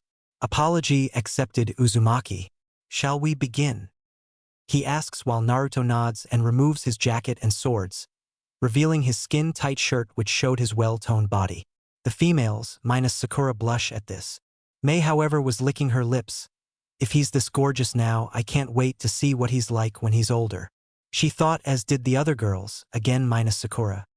He places Ryukin and Shinkan no Akuhiai on his back and then tosses his jacket to the side, and when it hits the ground, a large crater is created, shocking everyone due to how wide and deep the crater was. Naruto stretches for a while and smirks. Let's get started, Gaara, he says, and flares his chakra, which was a dark blue color. Gaara nods and the cork on his guard pops off and his sand swirls around the sociopath like a snake. Naruto grins and then leaps back when a sand tendril hits the area he was at. Naruto then pulls out Shinkan no Akuhiai and twirls the blade around for a while, then gets into a kenjutsu stance with his sword in a thrusting position. He then charges at the red-haired genin and does a horizontal slash at his head, only for a wall of sand to block the attack, and Naruto jumps back when another tendril tries to strike him. Naruto then plants the blade on the ground and performs a few hand seals. Katan, Karawenden, Fire Release, Dragon Flame Bomb, he says, and shoots red-hot flames that was in the form of a dragon at Gaara. Another wall of sand appears in front of Gaara while the flames hit the sand, turning it into glass. Naruto then sheathes his sword, jumps into the air, and performs more hand seals. Suetun, Tepidama, Water Release, Water Bullets, he says, and fires 3 water bullets from above Gaara's head, but again the sand protects him. Naruto lands and back flips a couple of times to avoid being crushes and continues to fire water bullets at Gaara, who starts to get bored at him firing water bullets at him. Naruto performs a few more seals and yells out, Suetun, Suyaku Hyuden, Water Release, Water Hydra Missile, he says, and focuses his chakra into the ground. The ground trembles and suddenly, a large amount of water heads rises from the ground and morphs into a Hydra with glowing red eyes, and it hisses at Gaara before charging at the red head. A dome of sand surrounds him, and when the water Hydra makes contact, it explodes into water and soaks the field. Sarutobi's eyes widen in amazement when he saw the technique. In the stands, the genin saw this and their jaws dropped. Sasuke grits his teeth in frustration because he wasn't able to copy it for some reason. Damn it, why can't I copy that jutsu? He thought furiously while Kakashi wondered how could he do a jutsu with his level of chakra control. Wow, what an asshole. When the water dissolves, Naruto sees the sand drop and Gaara was unharmed. Is that it, Uzumaki? I expected more from you, he says, and holds his hand out to have his sand constrict, but when the sand rises it falls back down. Gaara's eyes widen in shock. What the, he says and tries again only for it to do the same thing. Naruto chuckles and speaks up. You should know, Gaara, that when sand makes contacts with water it becomes soluble and results in becoming clump of mud. Its weakness is water and it needs to be dry in order to move freely, but that also means. He starts to say, but he then appears beside Gaara, delivering a jaw-shattering punch to his face and send Gaara flying into the wall, resulting in a crater appearing on a wall and Gaara falling to the ground groaning while his face cracked and pieces of sand fell from his face. You're nothing more than a sandbag waiting to get ripped apart. I know about your sand armor being stronger than steel, but I wonder, can you keep it intact? He says and charges at Gaara, who growls out and sends a wave of dry sand at Naruto, who leaps over it and shoots out a jet stream of water from his mouth, making the sand soggy, and then fires a second stream at Gaara's Suna no Yoroi, sand armor. The water makes contact with Gaara's armor, which turns dark brown, and he struggles to sit up because the water made it heavy. Here's another chemistry lesson, Gaara. What do you get when you add wet moldy sand with lightning? He asks as he focuses yellow lightning chakra into both hands and places them on the wet sand. You get a French fried redhead. Right, hun? Reiku Nagashi, lightning release, lightning current. He yells out and a huge current of electricity spreads throughout the ground. Gaara screamed in pain as Naruto sent the currents to the gourd on his back and electricity coursed through the Suna Jinchuriki's body. The boy fell to the ground, panting with smoke rising out of certain parts of his body. Naruto watches as Gaara starts to get up slowly and glare at Naruto. I will not lose. I will prove my existence, he says, and his chakra spikes while Naruto curses. He then appears in front of Gaara and grabs the Suna Nin by the throat. Sorry, Gaara, but I can't let you endanger the lives of these people, he says, and adds pressure to the redhead's neck, causing Gaara to struggle for air. And he says, and his fingertips on his right hand glow yellow. It's over, Gaara. Gogyo Fuin. He cries out and slams his hand into Gaara's stomach, causing the sand user to cry out in pain and then enter the world of darkness. Chapter 3: Promotion, Family, and Fight. Gaara's unconscious form falls over, but the blonde catches him in his arm. Maybe now you can regain what you lost, Sabaku no Gaara, he says, and sets the Suna down gently. He then lets out a sigh of relief and wipes a bead of sweat from his brow. Man, that was close. I need to work on that Suetun Jutsu though. It took too long for me to pull that water from the ground, Naruto says and stretches his arms. Again, everyone was shocked that Naruto beat someone even Lee couldn't beat. Orochimaru was seething at the fact that this boy had ruined his plans. Naruto looks at Genma and speaks up. Well, are you gonna call the match? He asks, and Genma nods. Winner, Naruto Uzumaki, he says while the blonde does a victory sign while grinning. Mei was smiling, as was Sarutobi. Well done, Naruto. Your parents would be proud, he said quietly. That was when the crowd cheered very loudly. Kiba jumped up shouting. Who? All right, Naruto, the Inuzuka cried out. Choji's eyes were wide and Ino's mouth was hanging open. Unbelievable. Naruto just beat Neji and that Gaara guy, she said while Choji nods. Yash, Naruto's flames of youth were amazing, he yells out while Lee was happy yet a little jealous that Naruto had beaten his rival and the kid from Suna. Sasuke was pissed beyond belief that Naruto, the dead last, had beaten someone of Gaara's level, and what frustrated him even more was that he couldn't copy his jutsu. Why couldn't I copy his jutsu? How could the Dobe, the dead last of the academy, get so strong? I should have that power. I need it more than he does. Sasuke rants into his mind while Kakashi wondered who trained Naruto and where he learned that water jutsu from. He'll just ask him and have him teach Sasuke that move. Wow, what a jerk. Sakura thought she was dreaming that the Baka on their team beat that monster. There's no way Naruto's that strong. This has to be a trick, she says to herself. Izumo and Kotetsu were smirking. Damn. First he beats Neji like a rag doll, and then he beats the kid from Suna. The kid has come a long way. He should be promoted to Chunin after this, Izumo says while Kotetsu snorts. Chunin? The kid should be a Tokubetsu Jonin. His strategy and tactics were at least mid-Jounin level, as was his stealth. Hell, he even hinged himself into a Fuma Shuriken and Kawarami'd with a Mizu Bushin.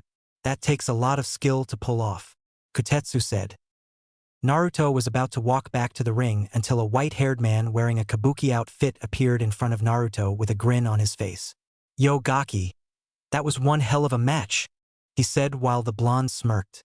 "Thanks, sensei," he says while a deadpanned look appears on Jiraiya's face. "Something tells me that this is a once-in-a-lifetime event," he says while Naruto frowns at him.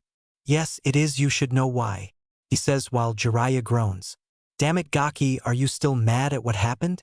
he asks with a peeved look on his face. "You bet your perverted books I'm still mad, Ero-senin. You walked in on Mei-chan when she was in her underwear," he yells at his godfather while everyone's sweat drops at this. Mei, however, tilted her hat down to hide the blush on her face while Hiruzen looks at Mei and a smirk appears on his face. "Care to explain, Mizukage Dano?" he whispers. "Shut up, you old monkey," she mumbles while Hiruzen chuckles. "Damn it, Gaki, how many times do I have to tell you that I thought you were in the room?" he yells in his face. "I told you I was in the room on the right side, not left, Gamabaka," he yells back. "I am not a baka, you blonde-haired brat. No, you're a super arrow baka who needs to get his brain checked," Naruto yells back. "What did you say?" he yells. "You heard me, or are you deaf too?" he yells back and they growl at each other. Ino blinks at the scene and then speaks. "Who's he?" she asks and Guy speaks up. "That is Jiraiya, the Gama Sannin who was taught by the Sandaime along with Tsunade-sama and Orochimaru. Jiraiya-sama was also the one who trained the Yondaime Hokage. He may look odd, but he's as strong as a Kage," he says in a serious tone. Sasuke frowns and clenches his fist. "How the hell does the dobe know him?" he snarled while Guy ignored his attitude but answers. "Who knows?" he says. Orochimaru eyes narrow in frustration at the situation. "God damn it, Jiraiya is here too? It's bad enough that the Mizukage is here, but now that fool is here too? Curses. Just you wait, Sarutobi, I will kill you one of these days," he thought. Gunma coughs so that he can get their attention. "Not to be rude or anything, Jiraiya-sama, but we still need to continue the matches," he says while Jiraiya rubs the back of his head and grins sheepishly. "Sorry about that." He then picks up Gaara's unconscious form and looks at Naruto. "I'll deal with fixing up the kid's seal," he says and vanishes with the container of shikaku. Temari had just came down from the stairs and then says, "I forfeit, Proctor. This is one match I know I can't win due to the fact that you beat my brother," she says while Naruto grins. "Oh, come now, Temari-chan. I won't rough you up that much unless you want me to," he says while wiggling his eyebrow while the blonde Kunoichi was blushing and looking at the ground. "You pervert," she mumbles while he snickers at her. "Winner of the Chunin exams, Naruto Uzumaki," Genma says, getting a loud cheer from the crowd. Naruto smirks while wondering about the irony that he, the village pariah, was now gaining respect from the people who used to despise him. "I'm proud of you, Naruto-kun. Looks like I'll have to reward you for winning," she says in a husky tone while Naruto blushes and Q giggles. Meanwhile, the Hokage, Mizukage, and Kazekage appeared on the field, as do the Genin, minus Gaara, who stand before the three Kages. "Thank you all for participating in this exam. Now will the following please approach me as I call them: Sabaku no Temari, Shikamaru Nara, and Naruto Uzumaki," he says. Sasuke frowned and brooded that his name wasn't called and the dead last's was. The three called stepped forward. Temari had a small smile, Shikamaru had a lazy look, and Naruto had a large grin on his face. Mei had to hold in hers while Sarutobi spoke up. "You three have shown extraordinary skills in tactical expertise, strategy, cunning, and trickery. Also used the terrain to your advantage, then exploited your opponent's weaknesses. Therefore, it is my honor and pride to dub you three as Chunin. Congratulations," he said. Mei handed them their certificates and their flak jackets, and she shook each one of their hands in respect. Naruto winked at Mei, who also winks back at him. "Now to the rest of you, don't give up and try to do better next time. This concludes the Chunin exams. We will see all of you in 2 years," he says. The people who came leave from their seats while Shikamaru groans. "Troublesome. Now I have to do more work," he says while Naruto smirks. "It's either that or deal with your mom, and if I remember, she knocked you and your dad out of the house with a frying pan because you left the deer's pen open," he says while the Nara pales. "Say, Didn't Yoshino-san put you in a coma because you ate one of her pastries? He asks while the Naruto twitches. How should I know? I had amnesia when I woke up from being in it for 2 days. He said while Naruto blinks at him for a while. Dude, it wasn't for 2 days, it was for a week. He says while Shikamaru raises an eyebrow at him. And how would you know? He asks and Naruto snickers. I was there when it happened. I was helping your mom clean deer antlers. He says while the Nara walks away mumbling about blondes being too smart and moms with short fuses. Naruto saw Temari walk up to him and speak. I still can't believe you beat Gaara like that, she said while Naruto smiles at the blonde. You sound like you were worried about me, Temari-chan, he says while she crosses her arms against her chest smirking. Yeah, I was fearing for your life. Anyway, what happened to you? You went from a loudmouth shrimp to a hot blonde, she asks while he rubbed the back of his head. Well, he started to say until he heard Sakura screech out his name. Let's take this to the medical ward. Erosenin should be done with your brother's new seal, he says and wraps an arm around her waist, making her blush as they Mizu Shunshins to the ward to avoid the Banshee and the Brooder. Medical ward. Jiraiya wipes the sweat that was on his head with his arms, finally finishing making Gaara's new seal. Naruto appears with Temari behind the sage, who turns around and to see his godson. Hey Gaki, who's she? He asks and Temari steps forward. I'm Sabaku no Temari, the daughter of the Kazekage and Gaara's older sister. Is he alright? She asks with concern and walks over to her sleeping brother and panics. Why is he sleeping? If he falls asleep, the Shikaku will. She cries out, but Jiraiya places an arm on her shoulder. Relax, I already knew about his sleeping problem. Don't worry. Shikaku won't be bothering him at all, he says and gets up and pops his back. Well, I'm off to get a little R&R, Naruto. I'll see you later. Ja, he says and disappears in a puff of smoke. Gaara slowly opens his eyes and sees Temari looking at him with a concerned look on her face. Kankuro had walked in and Naruto explained what happened. Temari? He asks while she reaches for his hand and places it in hers. The redhead freezes up at first, but when he sees the look of hurt in her eyes, he relaxes, getting a small smile from her. Gaara, I'm glad you're not hurt, she says while Gaara looks around and sees Naruto leaned against the wall. Why didn't you kill me, Uzumaki? I failed to prove my existence. I don't deserve to live, Gaara says while a saddened expression appears on Temari's face. Naruto sighs and gets off the wall. Simple, Gaara. 1. Your life was similar to mine, and 2. I didn't want to break your sister's heart, he replied, making Gaara's eye widen. What do you mean? He asks. I'm a container just like you, Gaara. I know what it's like to live a life of hell, but the only difference was that I gained people who cared for me while you were left alone. Am I right? He asks while Gaara just looks at him. You've suffered your whole life, didn't you? No one to care for you or become your friend. You were declared as a monster and abomination by your own people, weren't you? Gaara's eyes widened even more. I would have ended like you if I hadn't met them. Sarawaji, Choji, Shikamaru, Kiba, Akamaru, Mei-chan, Ero Kyofu, Irika-sensei, the Ichirakus, Q-chan.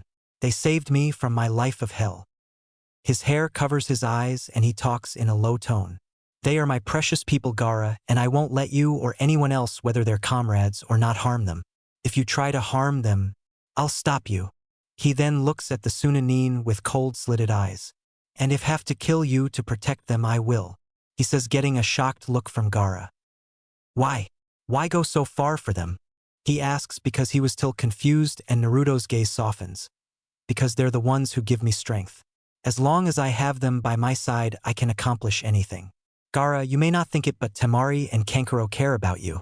They're your family and they want to be there for you, but unless you stop being so cold and distant from them, you'll end up losing them, Naruto says while Gaara looks over at Temari and Kakuro, who look back at their little brother with sympathy in their eyes.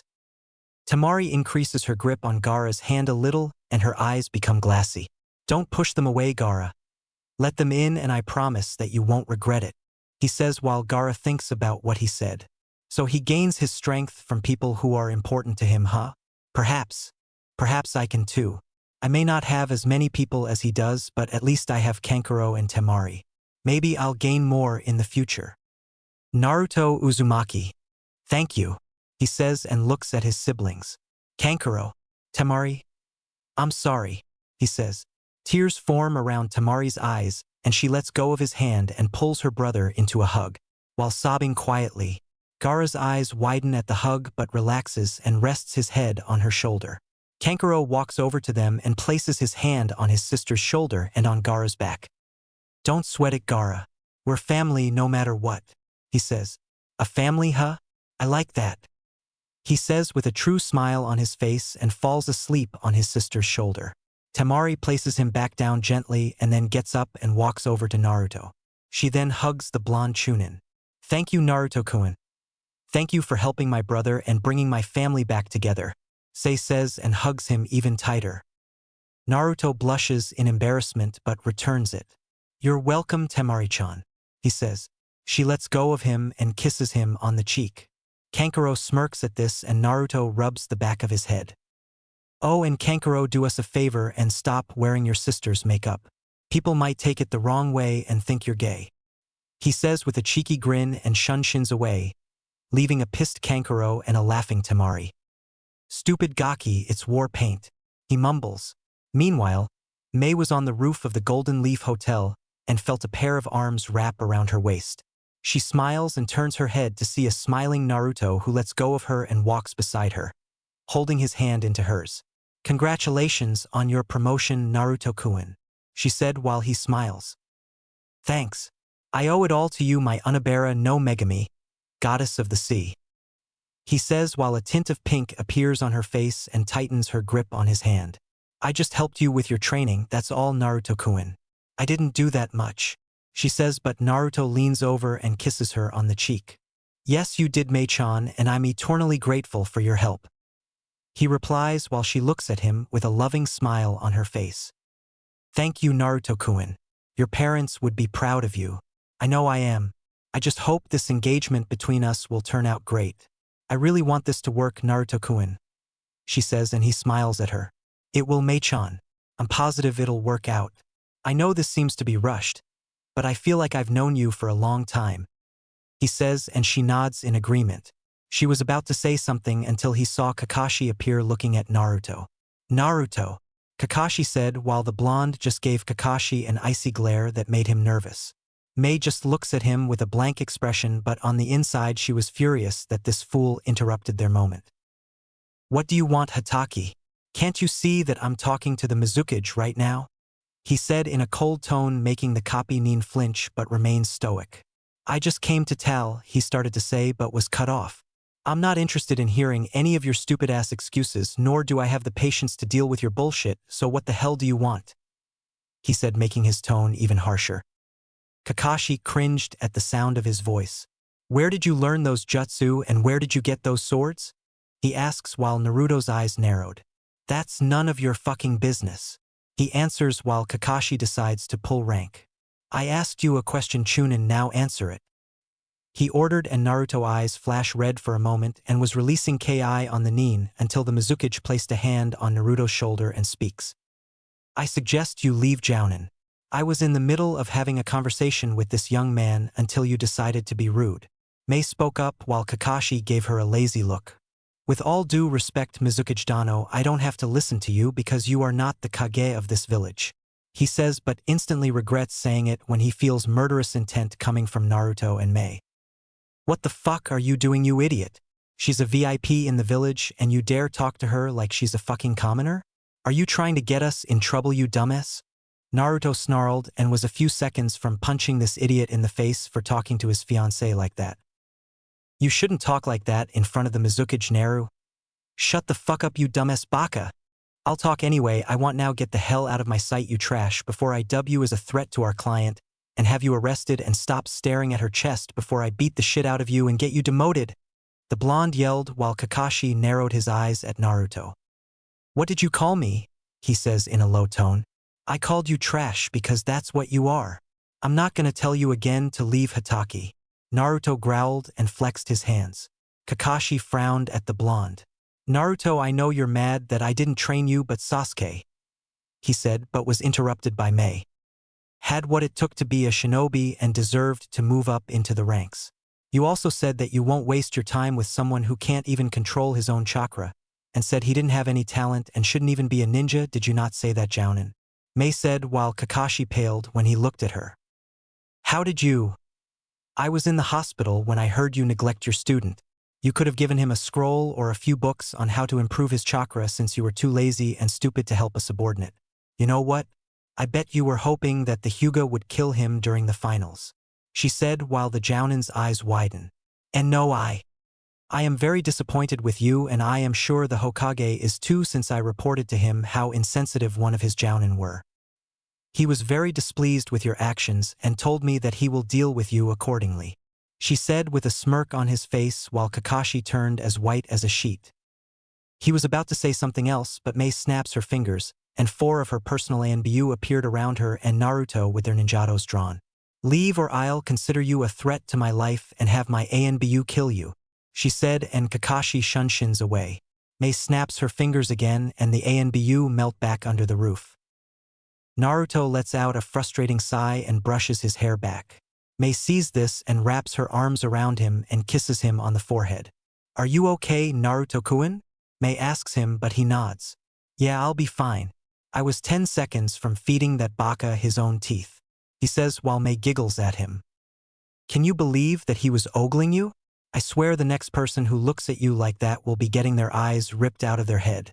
Only I can look at you like that, he says with a cheeky grin on his face and grabs her hand. Mei couldn't help but blush at what he says and was about to say something until an explosion was heard from the main gate, getting their attention. Mei-chan, you head to the Hokage tower. I'll go check and see what that explosion was, he says, and she nods. Okay, but be careful, she says, and Naruto nods back and kisses her hand. Naruto shins away. Boo, she called out. The 4 previous Kiri ANBU appeared around her. We're heading to the Hokage tower, she says, getting a nod from her men who follow her to the Hokage tower. At the main gate, civilians were running away screaming while 3 three-headed snakes were hissing and demolishing buildings with their tails. Some ninja were escorting the civilians while the others tried to hold them off by throwing kunai shuriken and casting jutsu. Orochimaru and Kabuto were watching this from a tree far away. My invasion may have failed, but that doesn't mean I won't leave Konoha without giving them a farewell gift, he said with a sneer on his face. Kabuto tilts his glasses up and speaks. Should we stay and watch how this occurs, Orochimaru-sama? The medical nin asks. A smirk appears on the Hebe's face. As fun as that would be, I have more important matters to attend to. And Kabuto, if you ever get the chance, kill Naruto Uzumaki. That brat has been a pain lately, and I want his head mounted on my wall, he hisses out while Kabuto nods and they vanish. Meanwhile, Naruto had landed on the street and saw one of the 3-headed snakes. Time to let Yamachan out to play, he says and bites his thumb, then rolls up the sleeve on his right arm, revealing the Hydra tattoo. He smears his blood on the tattoo and slams his hands onto the ground. Kuchios no Jutsu. Yamada no Orochi. He cries out, and in a huge puff of smoke, a Hydra with 8 heads and tails, silver-colored scales and a black underbelly, and 4 legs with black claws on them appeared with her 8 tails swishing around and the 7 heads swaying back and forth. She also had 2 folded black bat-like wings on each of her sides. It was Yamada no Orochi, queen of the reptile clan and divine beast of the dragon clan. Her landform is the form of a dragon. Naruto was on the middle head while the snakes stopped causing destruction and looked up, only to tremble in fear at who they saw.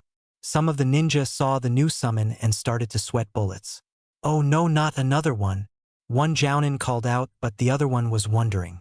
Why isn't the snake attacking? What's it waiting for? The second one asks. Hey, isn't that Uzumaki on that snake? The third Jounin asks while the others squint his eyes. It is. But why would he summon a snake? The first one asks. That's not a snake, said a deep voice. They turned around to see the Sandaime in his battle uniform. Sandaime-sama, if that isn't a snake, then what is it? He asks while Sarutobi looks at him. That is Yamada no Orochi, the Hachibi no Akuhei and ruler of the divine reptiles, he says while their eyes widen. She's a bijou? The ANBU with a lion mask asks. Yes, but she's a divine beast, he replies while their eyes widen. I wonder how he got that contract? Probably from May, he says quietly. Meanwhile, one of Orochi's heads looks at Naruto. Hello, Naruto-kun. I didn't expect to have you summon me so soon, Shiroi says while Naruto looks at her with a small grin. Hey Shiroi-chan. I thought you'd like to get reacquainted with some old friends, he says pointing to the 3 snakes. Another of her heads look at the quivering forms of the snakes and an evil grin appears on her face. Well, if it isn't the triplets. I'm gonna enjoy hearing you Val Worms scream. Her 7 heads let out a mighty roar, making the earth beneath them shake. She then walks towards the trembling snakes and then she spreads her large wings and takes off into the sky. Whoa! Naruto cries out and adds chakra to his feet to stop himself from falling. Sorry, Naruto-kun, she says while he lets out a sigh of relief. Don't worry, I'm fine. I didn't know you had 2 forms, Shiroi-chan, Naruto says and she smiles. Yes, I have 2 forms. The one you saw in my realm was my water form. This is my land form, she says while Naruto nods. Cool. But I think your human form is way better, he says while a tint of pink appears on her face. We can flirt later, fox boy, but now we have some bugs to exterminate, she says getting a nod from the blonde. Hey Naruto, get ready to perform a wind jutsu, she said and one of the heads opens its mouth and a ball of red fire appears swirling around. Naruto nods and performs a few seals and sucks in air. Futon, Mugen Daitupa, infinite great breakthrough. He then unleashes a huge gust of wind at the 3 snakes while Shiroi's head shoots out a powerful red flame. Katan, Akuhiai Enku, Hydra flame. Yujitsu, High Note Bufu, Fusion Jutsu, Firestorm. The fire combines with the wind, creating a huge fire that moves towards the snakes at high speed and the attack hits. The snakes cry out in pain as they were reduced to charcoal and their forms collapse while the flames devour their bodies. Shiroi cackles with glee in her eyes when she saw the burning bodies of the snakes while landing near the rubble. The Akuhiai then lowers her head down and Naruto leaps off her head. Thanks, Shiori-chan. Anytime, Naruto-kun. Let's do this again.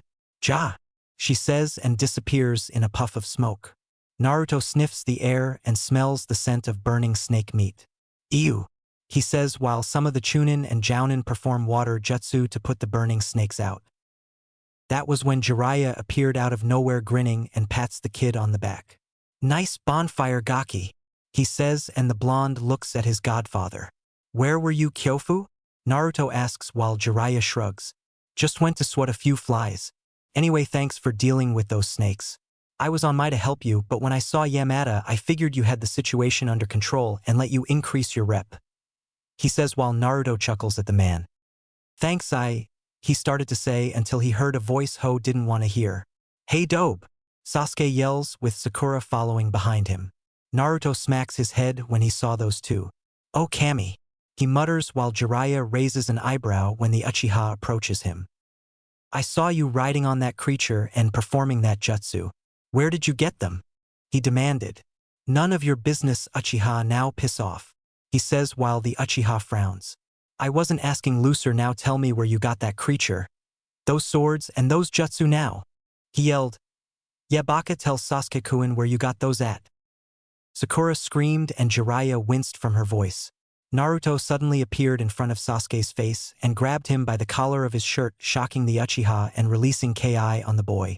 Now you listen here, you jutsu-stealing cock-sucking emo, he said, making the brooder's eyes widen. I don't have to tell you shit. I'm a Chunin, you bitch, and I can have your shinobi license suspended or have you removed from the program permanently for ordering me around, and the last time I checked, only the Hokage can order the ninja around and you little boy are not the Hokage. Now get the fuck out of my sight before I break you in half, he said and throws the Uchiha into the street. Sasuke gets up slowly and glares at the blonde Chunin and gets ready to pull out a kunai until he felt a kunai pressed against his neck and realized that the Naruto in front of him was a clone who disperses and the real Naruto was behind him ready to slit his throat. Attempting to attack a fellow ninja is considered a B-class felony, and by all rights I can have you thrown in jail for a long time. I'm letting you off with a warning, Uchiha, but if you try to do this again, I will kill you, he said in dark tone while Sasuke shivered in fear. Now Genin, get your sorry ass out of my sight, he said and disappears in a puff of smoke, then appears next to Jiraiya with a murderous look on his face. Sasuke decided to be smart for once and leaves. Sakura was about to yell at Naruto for threatening her Sasuke-kun until the blonde gives her an icy glare to. You leave to you slut. Go stalk your faggot of a boyfriend and suck his dick because that's all you're good for. Bait and being a slut now piss off before I hurt you. He growled. Tears well up in Sakura's eyes and she runs away from the sight. Naruto spits on the ground and then walks away with Jiraiya following him. Damn Gaki, if looks could kill you and your father would win big time. Hell, your mother would probably make someone like Orochimaru run away screaming like a girl, he said, chuckling while Naruto smirks. That was when an ANBU appears in front of them. Uzumaki-san, Jiraiya-sama, Hokage-sama and the council wish to see you, he said and vanishes again. An evil grin appears on Naruto's face and he chuckles darkly. Jiraiya sees this and backs away slowly. You got that smile on your face again, Gaki. Are you thinking of doing something that is cruel and unusual? He asks and cringes when Naruto turns towards him with the same look. You bet you Ika books I do. My heritage, he says, and Jiraiya also gets an evil grin on his face. Kid, I knew you were dangerous, but damn. The council is so screwed when you tell them about your heritage, he said. Oh, they're not screwed, they're fucked big time, he says, laughing evilly as they head for the Hokage Tower. Council chambers. Naruto and Jiraiya walked inside of the room to see the civilian council, the elders along with Danzo glaring at Naruto. The shinobi side, who were made up the clan heads, looked like they didn't want to be here. Okay, I'm not pointing this to the shinobi side or to the Hokage, but what the fuck do you assholes want?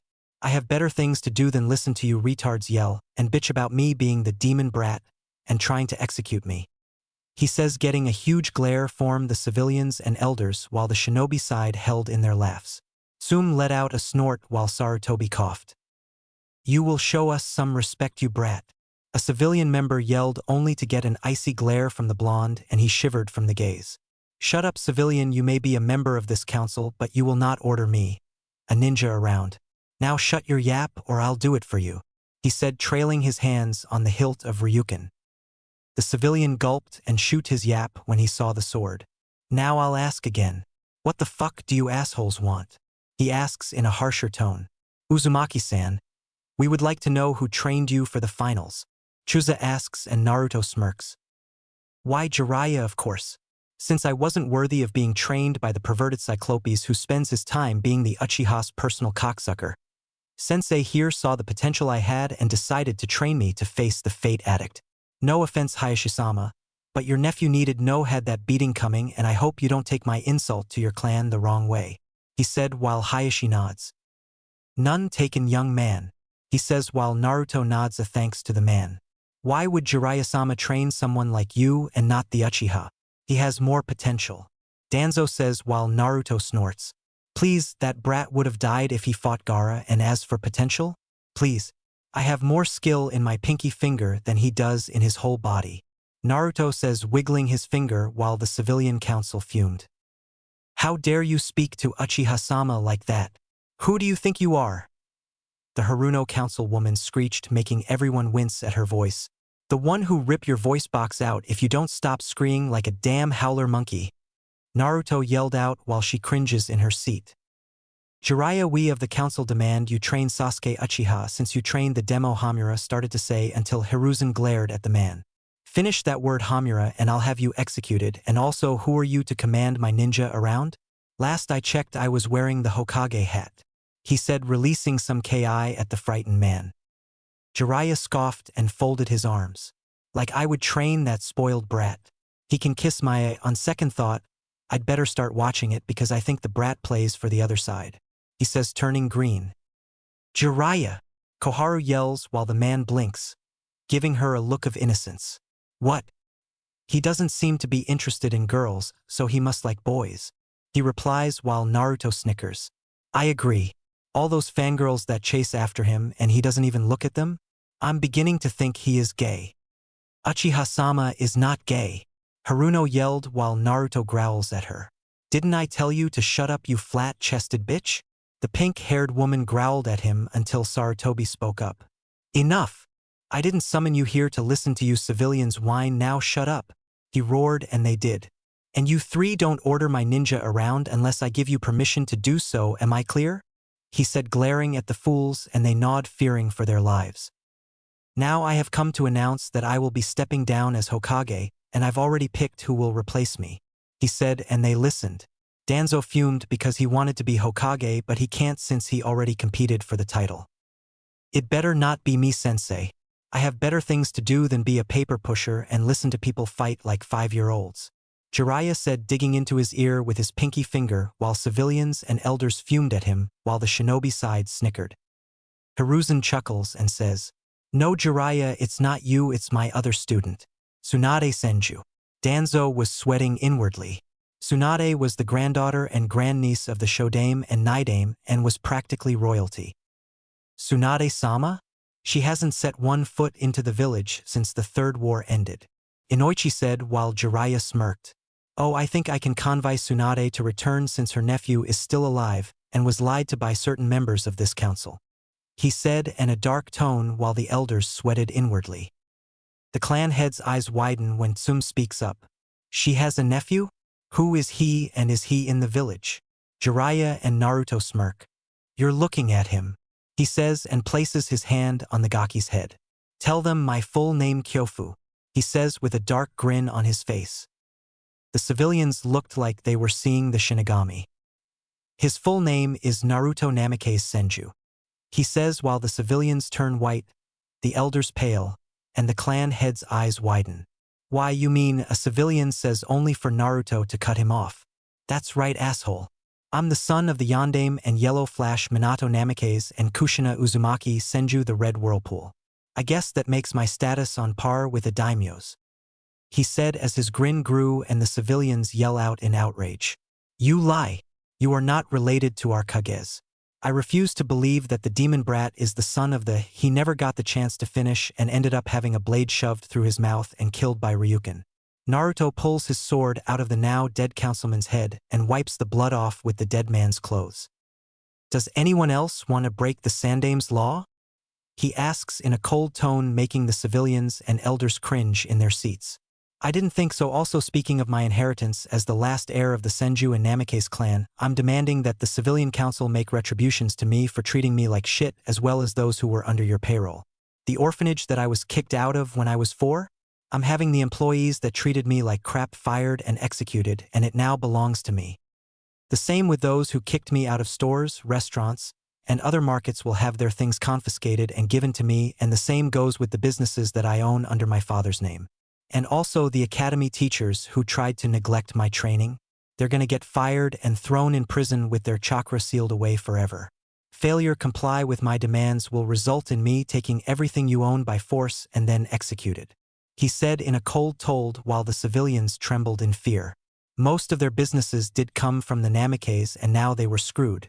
If you think my demands were merciful, just wait until Tsunade Obasan gets back here. I now own you bastards, and if you even think about stepping out of line, I'll kill you, he replied while Haruno frowned at the blonde. Also, why was it that my fiancé was lied to about my death? Koharu Hamura. Danzo? Naruto asks, giving the old fossils an icy cold glare. Said elders were sweating inwardly. What are you talking about? Koharu asks, only for Naruto to narrow his eyes. Don't play stupid with me, you ancient relic. I have proof that you bastards committed treason and nearly caused Konoha to go to war with another nation, he says while they gulp. Naruto then turns his head to the door. You can come in now, Mei-chan, he says, and the door opens, revealing the Mizukage walking towards Naruto. She places her hands on the sides of his face and then kisses him fully on the lips while everyone watches in shock as Naruto returns it and places an arm around her waist and pulls her closer to his body. A grin appears on Jiraiya's and Sarutobi's face while the elders cursed inwardly. Hugh was watching the scene while eating popcorn. This is getting good. Damn, how long can Naruto-kun and Mei hold that kiss for? She thought as they kept at it. Meanwhile, Mei and Naruto ended the kiss and smiled at her.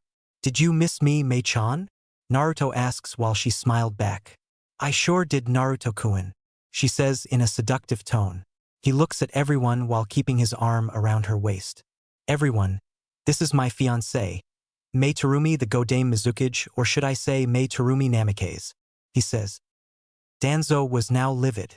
Damn it! Now Hiruzen knows that I sent my root members to her. He thought while Sarutobi smirked at the War Hawk. That's right, you fool. You can hide your drones from me, but I can now remove your 2 pawns. If you try anything, I will have you killed. The god of shinobi thought as he saw the look of fear in Danzo's face. Now that Naruto's inheritance has been revealed, he'll be receiving everything from both the Namikaze and Senju clan estates. Not only that, but everything that he has demanded from certain members on this council will be given to him, and if you fail to do so, I'll have you removed from the council, your possessions taken by force, and your families living on the streets. He said with a stern look on his face.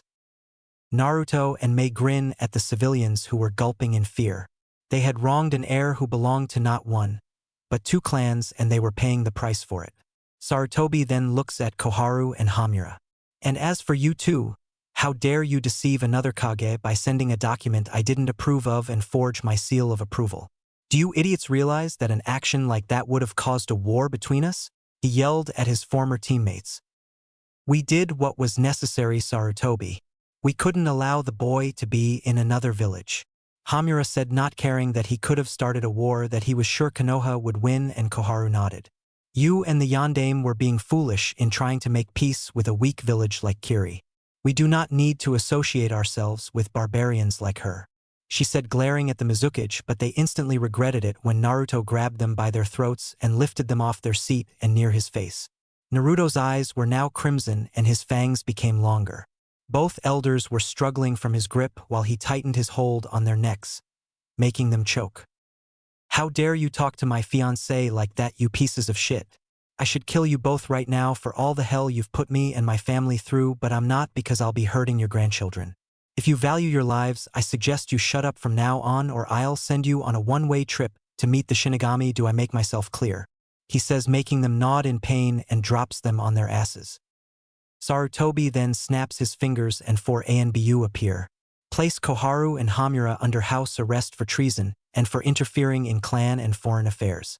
You 2 are no longer my advisors or permitted to come to council meetings unless I say so. Be lucky Naruto is merciful, because I know Tsunade won't be when she gets her hands on you. He says while the ANBU drag the struggling elders away.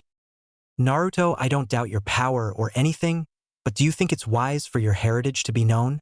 Tsume asks while Naruto looks at her. If you're concerned about IWA knowing, then I'm not worried. I doubt they want to start another war with us, since the last thing they need is a second yellow flash crippling their forces. He says with a smirk on his face. Plus we're allies with Kirigakure and Tsunade, and speaking of Suna, what's going to be done about them? Naruto asks. We should wipe them off the map. They plotted an invasion with an S-class criminal who was from this village and shouldn't get away with it. Danzo said while Naruto glared at him. Shut up, you old fool. If we did that, then that'll make us look bad to the other villages. We are not barbarians, so shut up. You're annoying, he said, and Danzo glared at him with his one eye. Suna was desperate due to the loss of military power since the Wind Daimyo cut their funding and sent missions to us. Therefore, they had no choice and joined Orochimaru, who can be highly persuasive when he wants to be. Inoichi says. So to prove that they are still our allies, Suna is offering the former Kazekage's daughter, Temari, in a political marriage to a shinobi of our choosing. The Yamanaka finished. She should be given to the Uchiha. She is strong and will bear him powerful children. Haruno said, with the civilians agreeing. You have no say in the matter, civilian. This is a matter between shinobi, not you people. Hayashi said while they fumed since their power was reduced to a minimum. Sasuke Uchiha was not the one who defeated their strongest ninja, so Temari is being given to Naruto Namikaze. Shibi Aburame says, getting a raised eyebrow from the Namikaze Senju. The Uchiha would have been killed if he faced Gaara, who is the container for the Ichibi no Tanuki Shikaku. Naruto-san knew Gaara's weakness, which was his sand, and used water and lightning jutsu to beat his attacks. He also used a Fuinjutsu that cuts him off from his Bijou, making him weaker, so Tsunade didn't want to face the power of the one who beat Gaara. They're offering his sister to you, Naruto-san. Shibi says while the blonde rubs the back of his head. Oh well, as long as she agrees with it, then I'll be more than happy to accept it, since I fall under the CRA. I already talked to Mei-chan about it, and she was okay with it, he says while the clan members nod. Since Naruto is the Mizukage's future husband, and he is the only one she trusts, he should be the ambassador for us and Kiri. Shikaku says. Okay, is that all? Naruto asks until Haruno speaks up. No, we want to know why you attacked Uchiha-sama? She yelled and a vein appeared on his face. That prick demanded me, a chunin, to tell him where I gained my techniques, and when I refuse, he tried to attack me by pulling out a kunai. So I restrained him and threatened him that if he tried something like that again, I'd kill him, since attacking a comrade is a B-class felony which would have gotten him sent to prison and his chakra and bloodline sealed. Now shut up. And keep your slut of a daughter away from me or you'll regret it, you whore. He said, unleashing Ki at her, and she falls out of her chair and runs away. After the meeting, the civilians were dismissed and the clan heads left also. Alright Gaki, let's go get my teammate. Last I heard she was in a town called Tsunade, so let's hurry and get back. Mei-san, would you like to accompany us, so that you and Naruto can get better acquainted? Jiraiya asks with a lecherous grin on his face, but then leaps out of the window because Naruto tries to cut him in half with his Ryuken. He sheathes it, mumbling Erosenin, while Mei giggles but eeps when Naruto holds her in his arms bridal style, while the blonde grins at her surprised expression. He then looks at Sarutobi and disappears in a swirl of water. Route to Tensaka. Jiraiya was ahead of the others, mumbling about short-tempered blondes while rubbing the lump that was on his head. Naruto was carrying Mei in his arms bridal style while she rested her head on his chest. Naruto got a good view of her cleavage, causing a tint of pink to appear on his face. Mei saw this and moved her body a little to give him a better view. Like what you see, Naruto-kun? She asks while his eyes look the other way. Mei giggled and kissed him on the cheek. I don't mind you ogling my chest.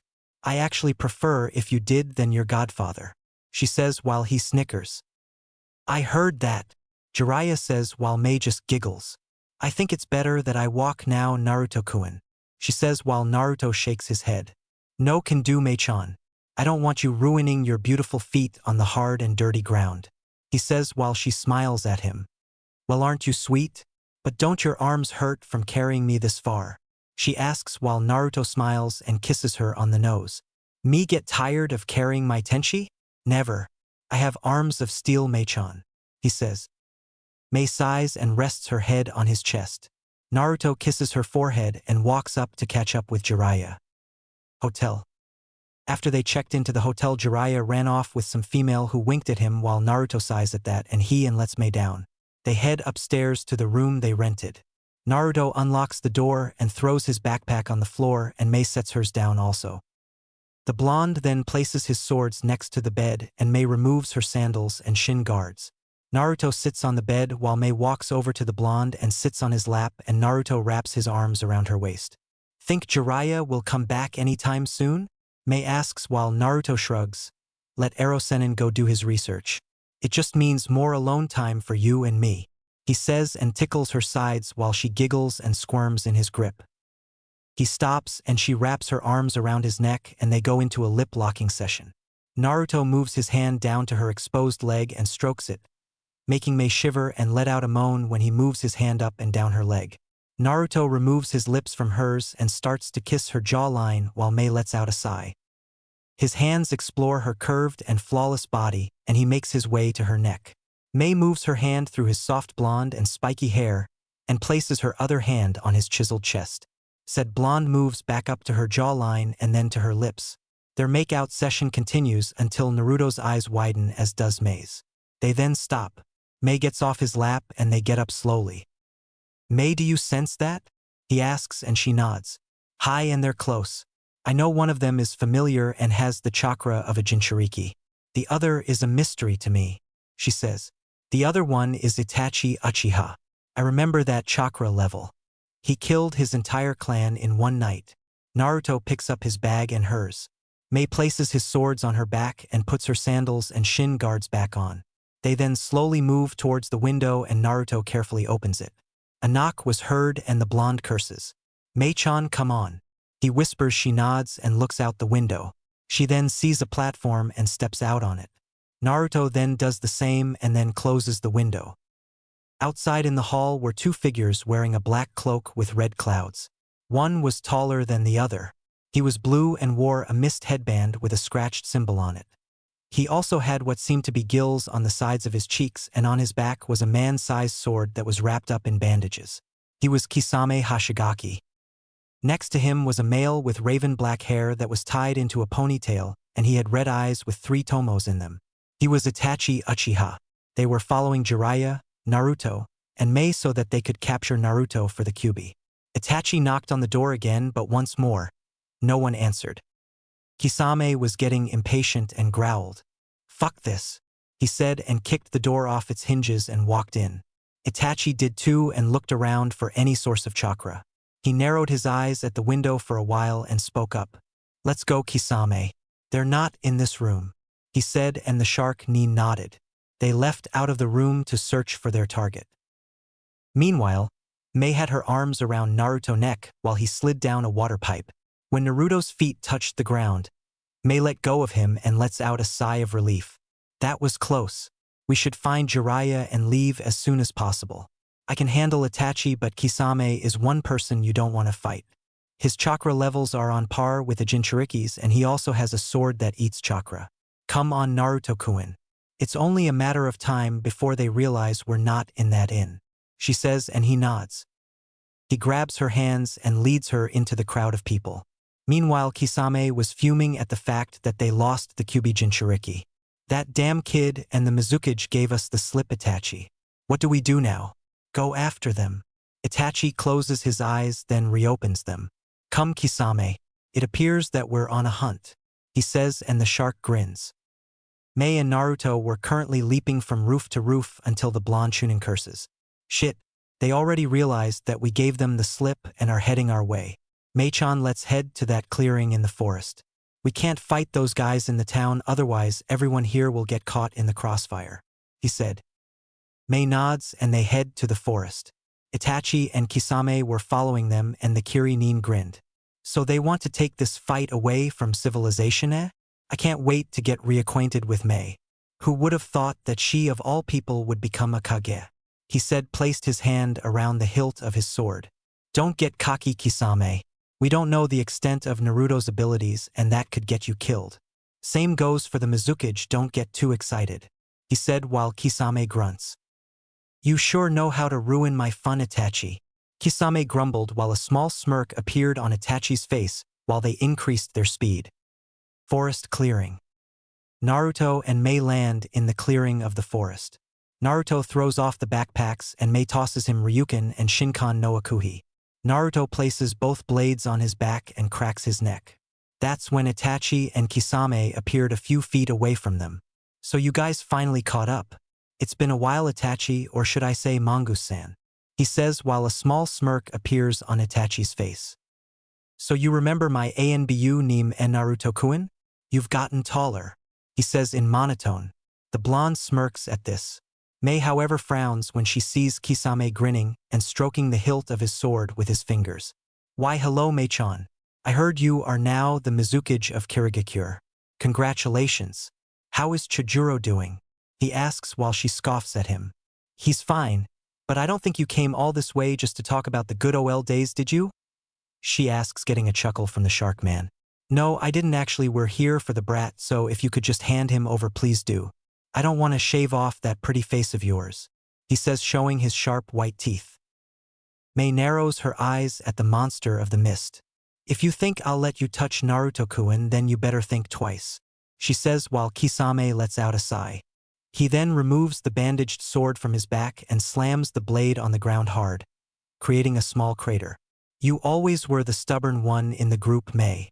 Now I have no other choice but to use force," he says and grins evilly. "Naruto-kun, we can do this the easy way or hard way. Come with us and she won't be harmed," Itachi says, making Naruto narrow his eyes and pull out Shinkan no Akuhi. "I have a better suggestion. I kill you and tuna fish over there and collect the bounties on your heads," he replies while Kisame growls at being called that name. "Watch your mouth, brat, or I'll cut off your arms and legs," he says. Itachi sighs and looks at Naruto. "Apparently I'll have to use force," Itachi says and opens his eyes fully, revealing a fully mature Sharingan. Naruto's eyes become as cold as ice and he twirls his sword around twice. "I know I can't beat you, Itachi, but I can at least injure you," he says, and his sword glows white. He then deos a vertical slash, creating a crescent chakra wave at the missing Nin. Itachi moves to the left and charges at Naruto, pulling a katana from under his sleeve. Naruto does the same, and when they meet, their blades causing small sparks to fly. Mei pulls out a scroll and opens it. The seal on it glows and a puff of smoke appears. Out of the scroll appears a strange-looking sword that looked like a Zweihander with a red hilt. Red Queen from Devil May Cry. She grabs the hilt with her right hand and places the flat side of her sword on her shoulder. Kisame chuckles while he lifts Samahata up into his. Oh ho!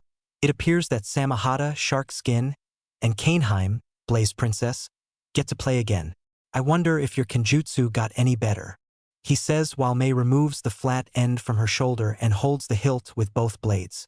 She then twists the hilt, making the blade glow a reddish-orange color. I'll be then happy to show you, traitor, she says in a dark tone while Kisame's grin grew even bigger, and the two swordsmen charged towards each other with flames trailing from Kaneheim. Itachi and Naruto were engaging into a sword fight with Naruto on the defense. Itachi seems to be forcing Naruto back, and then he unleashes a kick at Naruto's chest while the blonde leaps over it and lands behind Itachi. He then swings at Itachi's side while the XANBU captain turns and blocks it with the flat end of his sword, and Naruto pushes against it with his sword. Itachi then breaks the stalemate and does a thrusting strike with his sword at Naruto's head, who sidesteps but ends up getting a small cut on his cheek. Naruto growls and performs a series of slashes, and thrusts at Itachi, who had to increase his speed a little due to the fact that Naruto got in a few cuts and slashed at his arms and shoulders. Kisame swung Samahata vertically and horizontally at Mei, who ducks, sidesteps, and weaves from the attacks. She then ducks under a slash that went for her head, and she performs a stabbing attack at his torso. Kisame sidesteps the move and raises his sword into the air. He brings it down and she leaps back while the sword causes another small crater. Mei then charges and swings at Kisame's head, but the shark man blocks it with the flat end of his sword but winces when the flames from the sword scorch his left leg and right arm. Mei then jumps in the air and kicks the shark hard in the face, sending him skidding back a little. Kisame glares at her while blood fell from his broken nose. Kisame pushes it back in place and licks the blood off his lips. That's what I'm talking about, he says with his eyes filled with bloodlust, and charges at her, increasing his speed. His sword strikes start to get faster and Mei starts to move her body faster to avoid the strikes. Kisame then brings his sword up into the air and brings it down fast. Mei blocks it using both hands on her sword, but she then grunts at the strength behind it. Damn it, I forgot about his strength. I can barely hold it off, she said while gritting her teeth while Kisame grins as the tip of the sword makes its way to her left shoulder. Have you forgotten, Mei? My blade Samahata doesn't cut, he says as his grin grows wider. Kisame then jerks the blade backwards while the bandages on the tip of the sword are torn apart by a bunch of sharp purple blades that extend and rip the flesh off her shoulder and some of her arm. Mei cries out in pain as the flesh on her left shoulder and arm were shaved off by a bunch of blades. It shaves the flesh from your bones, he says and cackled like a madman. Mei drops Kaneheim and clutches her now bleeding arm while stepping backwards. Naruto, who was pinned by Itachi to a tree from the strength of his sword, saw Mei on her knee clutching her left arm. Emi-chan. He screams out and then lets out a growl and increases his strength to push Itachi off, who was surprised by his increase of strength. Get the hell out of my way, he yells and kicks Itachi away, who lets out a grunt, and Naruto leaps over the Uchiha and runs towards Kisame, who had Samahata in the air again, and bites his thumb, then performs a few hand seals. This time I'll shave that face of yours off, he says and brings the blade down, and Mei rolls to the side a while the sword hits the ground. Kisame smirks and does it again. Mei jumps back only for her arm to throb, and she clutches it even harder. Damn it, he must have hit a nerve in my arm, she says. Kisame appears in front of her and brings the sword down on her head. Mei's eyes widen when she realizes she won't be able to make it. That was when the ground exploded and a black Komodo dragon appears out of it and opens its maw that was filled with razor-sharp teeth and snaps at Kisame's arm. The shark Nin jumps back in order to avoid having his arm bitten off by the monitor lizard. Said creature hisses while green saliva dripped from his maw, which hit the ground. Steam rose from the ground. Naruto appeared before Mei and helped her up. Mei-chan, are you okay? He asks, but his eyes widened when he saw the blood running down her arm. It's just a scratch, Naruto-kun. Mei says but winces again at the throbbing of her arm. Naruto growls at Kisame and draws Shinkan no Akuhiai and adds lightning chakra to the blade. I'm gonna fucking kill you, you overgrown sushi roll, he says while the swordsman of the mist grin and steps forward. Go ahead and try, brat. I'll shave you and that little girl apart, he says but watches the dragon whose hissing got louder. Itachi appears before Kisame but then his eyes narrow when he senses another chakra level which was very powerful. Kisame, we must leave. Jiraiya is on his way and you know we're no match for him, he says while Kisame growls in frustration but sighs. Damn it, just when things were getting interesting. You were lucky, Mei, but next time I'll shave off your face, he says while Naruto's eyes become crimson. Try it and I'll you into chum, you fucking mackerel, he says in a demonic tone while the shark man chuckles. Sorry kid, but you're 10 years from being on my level, he says, and they leap away when a long pink tongue comes at them but then retracts into a horse-sized toad that leaps and lands near Naruto and Mei. Jiraiya then appears near the toad and looks around for Itachi and Kisame and then sighs. He sees Naruto with a first aid kit opened and was healing Mei's left shoulder and arm with green chakra. The black Komodo dragon dispels and Naruto then pulls out some disinfect and sprays it on Mei's shoulder and arm while she bites her lower lip from the steaming. He then pulls out some bandage wrap and starts to wrap it around the end of her shoulder and down to her forearm. Let me know if it's too tight, Mei-chan, he says, getting a nod from his future bride. After he was done, she rips off the sleeve of her arm and throws it away. Thanks, Naruto-kun, she says and then gets up to retrieve Kaneheim. She then seals it back up into the same scroll and walks back to the others. Where the hell have you been, Ero-senin? Naruto asks while Jiraiya looks at him. Hey now, I was on my way, Gaki. I can't help it if I'm not as fast as I was in my prime, he says while crossing his arms. Just be glad I showed up, he says while Naruto's brow twitches and sighs. That's not the point. Mei-chan got hurt because you were taking your precious time, he said while a tick mark appeared on his head. She's a Kage for Kami's sake, brat, not a weakling. She could have handled those two on her own if she wanted. It's possible she underestimated Kisame and slipped, he says. Naruto was about to speak up at his words until Mei places a hand on his shoulder. He's right, Naruto, I did let my guards down for underestimating my former comrade and it could have cost me my life. I'm sorry if I worried you, she says while Naruto grabs her hand and strokes it. It's okay, Mei-chan. Just try to be more careful, alright? Naruto said, getting a nod from her. Alright, let's get going. We should be in Tensakagai after we leave town. Tsunade won't stay there for long, Jiraiya says, and they head off to Tensakagai to find the next Hokage. Chapter 4. Relatives, Bets, and the Snake. Naruto, Mei, and Jiraiya were currently in Tensakagai and walking through the busy streets. So Kyufu, I heard that my Obasan was considered to be the best medic in the elemental countries. What else do you know about here? He asks, and Mei was wondering too since she heard about how powerful Tsunade was from her parents and always wanted to meet her in person. Jiraiya thinks about it and speaks up. Well, aside from being known for her awesome skills in medical jutsu and being the granddaughter and grandniece of the first and second Hokage, she's also known to be very strong. She can smash a boulder with a tap of her finger and cause earthquakes with a click of her heel. The last time I saw her go all out, she demolished a mountain with her entire fist, he answered, causing Naruto's and Mei's eyes to widen. Whoa, she can do that? Man, I can wait to meet her, the blonde says. She also goes by another name, Naruto. Jiraiya says, oh, and what is that? He asks. She's also known as the legendary sucker, he says and laughs out loud at the shocked look on their faces. Legendary sucker? What exactly does that insinuate, Kyufu? Because if it's in a perverted manner, then Naruto says as his brow twitched. Jiraiya looks at the look on his face and rolls his eyes.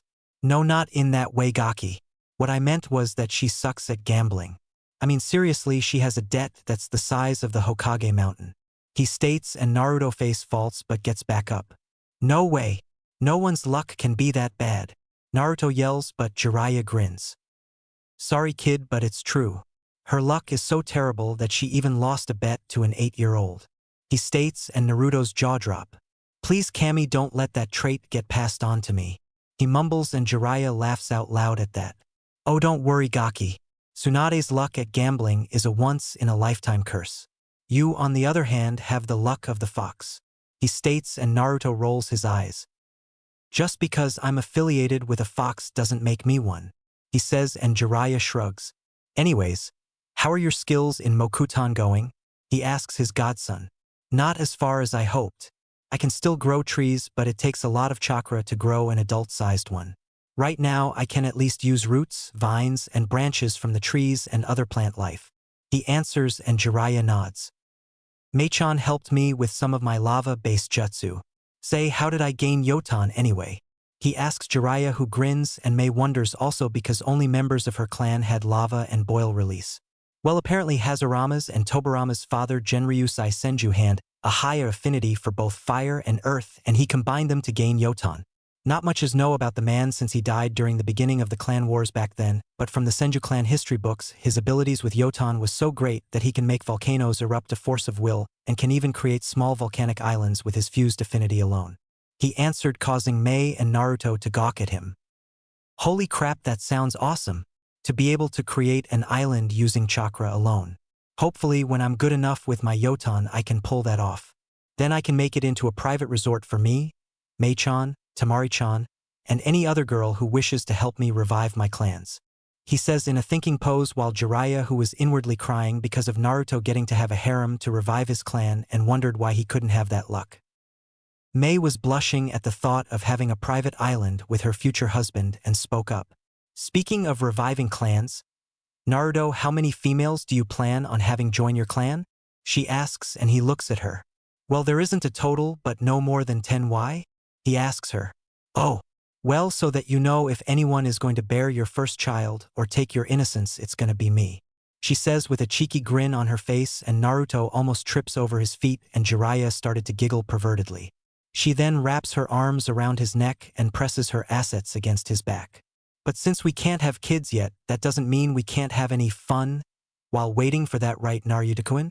She whispers into his ear, making him blush at what she meant. Why yeah, he says while Jiraiya slowly reaches for his notebook. Ero-sensei, if you value your manhood, you will not pull that pad out. Naruto speaks out and Jiraiya slumps his shoulders. Ah, come on, Gaki. Do you have any idea how fast my research will go? I'll even name the title after you. I'll call it The Prince and His Water Goddess, he states, and Mei's brow twitches. What do you value more, Jiraiya-sama? Your research or your life as a male? She asks in a sweet yet dangerous tone as she held Naruto closer to her body, and the man shivers at the dark aura surrounding her. Why is it that I get in trouble being a pervert and Naruto doesn't? He says, walking away and slowly dragging his feet, but ends up getting hit in the back of his head by the sheath of Ryukin. I'm not a pervert, Arobaka, Naruto yells out while a lump appears on Jiraiya's head. Mei smirks while Jiraiya rubs the lump he had. She giggles and then releases her future husband when 4 of her ANBU appear in size. Well, Naruto-kun, I have to be going now, she says, and Naruto looks at the ANBU and blinks. Do you have to? I really want you to meet my Oba-san, he says, and a sad smile appears on her face. I know I want to also, but I also have a village to run just like Sarutobi-sama does. Don't worry, I'll be safe, and you can visit me whenever you like and send me letters via summoning or shadow clone, she says, and walks over to kiss him on the lips, and he deepens it before releasing it. She then backs away from Naruto and waves at him before all 5 missed Ninmizu Shunshin away. That was when a thundercloud appeared on his head and his shoulders slumped while he cried anime tears. I miss her already, he sobs out while Jiraiya falls on the ground laughing his ass off. Oh Kami, this is rich. Minato acted the same way when Kushina went on a 2-week mission to River Country. I've never seen someone sulk so much in my life, he says while Naruto glares at his godfather and looks away again. Flashback. Jiraiya was trying to hold in a laugh as he saw Minato pestering Kushina, who had a tick mark on her face, as she and her team got ready to leave. So you have everything right, Kushina-chan? He asks while her vein throbbed, making the ANBU sweat drop at how the two were acting. Yes, she answered. Extra clothes? Yes. Extra food? Yes. Extra weapons? Yes, she growled out as more veins appeared on her head. What about extra ramen caused? If you want I can go. For Kami's sake Minato, I have everything now. Stop being such a worrywart, it's annoying. She yelled out, performing the demon head jutsu and yelling at his chibi form while Jiraiya snorted and covered his mouth. But. No buts, damn it. Seriously Minato, I'm going on a 2-week scouting mission, so stop worrying over me. She says and huffs while folding her arms until Minato cupped his hands into hers and anime tears fell from his face. But I'll miss you, Kushina-chan. He blubbered out and Kushina's whole face turned red in embarrassment and her colleagues snickered. I haven't even left yet, you idiot, and stop making a scene, you're embarrassing me, she yelled. After that, Kushina and the ANBU left out of gate while Minato was on his knees crying. I miss you already, Kushina-chan. He bawled out and Jiraiya busted out laughing and rolling around the ground, clutching his sides. Kushina hears this and shakes her fist in anger and embarrassment and lets out a frustrating sigh. For the love of Kami, he's such a baby, she mutters. Flashback ends. Jiraiya couldn't help but think that this was similar in a way. Man oh man, if old age doesn't kill me, then my fits of laughter will. Honestly Gaki, your father was a big baby when it came to your mother. You should have seen what your old man did to Fugaku when he tried to make the moves on your mom. Poor bastard was in the hospital for a month. I wonder what would happen if his son tried to pull a fast one on your fiancé. He says until Naruto gets out of his funk and his eyes were glowing red. If that Tammy even thinks of touching my Mi-chan, I'll rip those fucking eyes out of his head. Tear his beads off and shove them down his throat and throw him into a gay bar. He yells out and Jiraiya sweat drops. Yep, just like Minato. He says as his sweat drop got bigger when he saw the kanji for death hovering over Naruto's head and could have sworn he saw the faint image of the Shinigami hovering over his godson. Alright Gaki, we wasted enough time, so let's go and find. Run. Run away. That monster destroyed the castle. A civilian cried as he and some others ran past Naruto and Jiraiya. The two blinked on confusion. Monster? What the heck is he? Naruto starts to say until his eyes widen as he catches a whiff of what smelled like snakes. Kyufu. I smell a snake coming from that direction, and it's not that Proctor's scent from the Chunin exam. It's stronger and there's 2 of them, he says. So Orochimaru is close by. Let's go check it out, Gaki. He says and Naruto nods while they head to the ruined castle. Destroyed castle. Naruto and Jiraiya appeared in the location of the destroyed castle and looked around. Yeah, this was Orochimaru's doing, Jiraiya says as he looks at the rubble. Naruto's eyes narrow. Guh, this place practically reeks of snake. But there's something else. It's not that strong, but I also got the scent of medicine, sake, and money, he answered. Jiraiya's eyes widen when he said that. Tsunade was here also, he says. Do you think there was a fight between them? He asks and the Toad Sannin shakes his head. I doubt it. Tsunade is one person you don't want to corner, and if there was a fight, this castle wouldn't be the only thing that was leveled. Trust me. I know, he states and Naruto nods. Now one thing remains. What the hell does that snake want with her? He asks and Jiraiya hums. Local bar. Tsunade was sitting at a table with a worried Shizune and Tonton drinking sake, wondering if she should take Orochimaru's offer. She then lets out a sigh and looks at her image in the sake bottle. Can this day get any worse? She asks herself. Meanwhile, Naruto was walking behind a sobbing Jiraiya with a vein throbbing on his head. You are a pain in the ass, you know that? I turn my back for a few seconds and you end up flirting with a bunch of hookers. Are you trying to catch a case? Or are you desperate in getting laid, Arokyufu? Naruto asks while the pervert turned around and glared at his new apprentice. Shut up. They were perfect for my research and you ruined it. He yelled but winced when Naruto threw a pebble directly at his forehead. Baka. They were going to rob you. For Kami's sake, can you think with the head on your shoulders and not the one between your legs for once? In case you forgot, we have a mission to do in finding Sarawagi's successor, Naruto said. Jiraiya's brow twitches and huffs. Killjoy. Always got to ruin my fun. What's the rush, Gaki? You got her scent right? He asks. Yes, I do, but it's close to being faint. You know, if she runs away, we'll lose her, and I'm not explaining to Sarawagi why we lost my aunt, he said, glaring at Jiraiya, who was laughing nervously. Okay, no more slacking off. he says and then sees a bar. Hey, let's head to that bar and grab a bite. Hopefully someone in there will have some info on Tsunade's location, he said with a grin on his face, and Naruto groans. I give up. Fine, let grab some food and hurry, and no flirting with women, he emphasized, and the man's shoulders slumped while they head into the bar. Jiraiya was the first to enter and saw a few people eating, drinking, or chatting. Naruto walked in and winced while his nose twitched. Man, this place reeks of alcohol. Are you positive that bars are a good place for information? He asks. Of course, I'm sure, Gaki, in case you forgot, I am a, he says, but then pauses when he sees his old teammate sitting with a black-haired woman and a pig. Tsunade tilts her head and sees Jiraiya. Eh? She says as she squints her eyes and sees a white-haired man and a blonde kid. Naruto blinks and waves his hand in front of his dazed godfather. Oi, Kyufu, are you okay? He asks. Tsunade, I found you, he yells, pointing his fingers at the wide-eyed woman, and Naruto jumps back in shock, but then turned his head to see a blonde-haired woman. Jiraiya? What the heck are you doing here? She asks/demanded. Naruto's eyes widen and looks at her. That's my aunt? She looks like she's in her 30s. Heck, her chest is bigger than Mei and Kyuchan's, he ranted in his mind. The two then sat down with Tsunade and her apprentice, who was looking nervous while Naruto and Jiraiya missed it. Well, it's been a long time since we saw each other, Haim, he says while said Senju scoffs. Please, Jiraiya.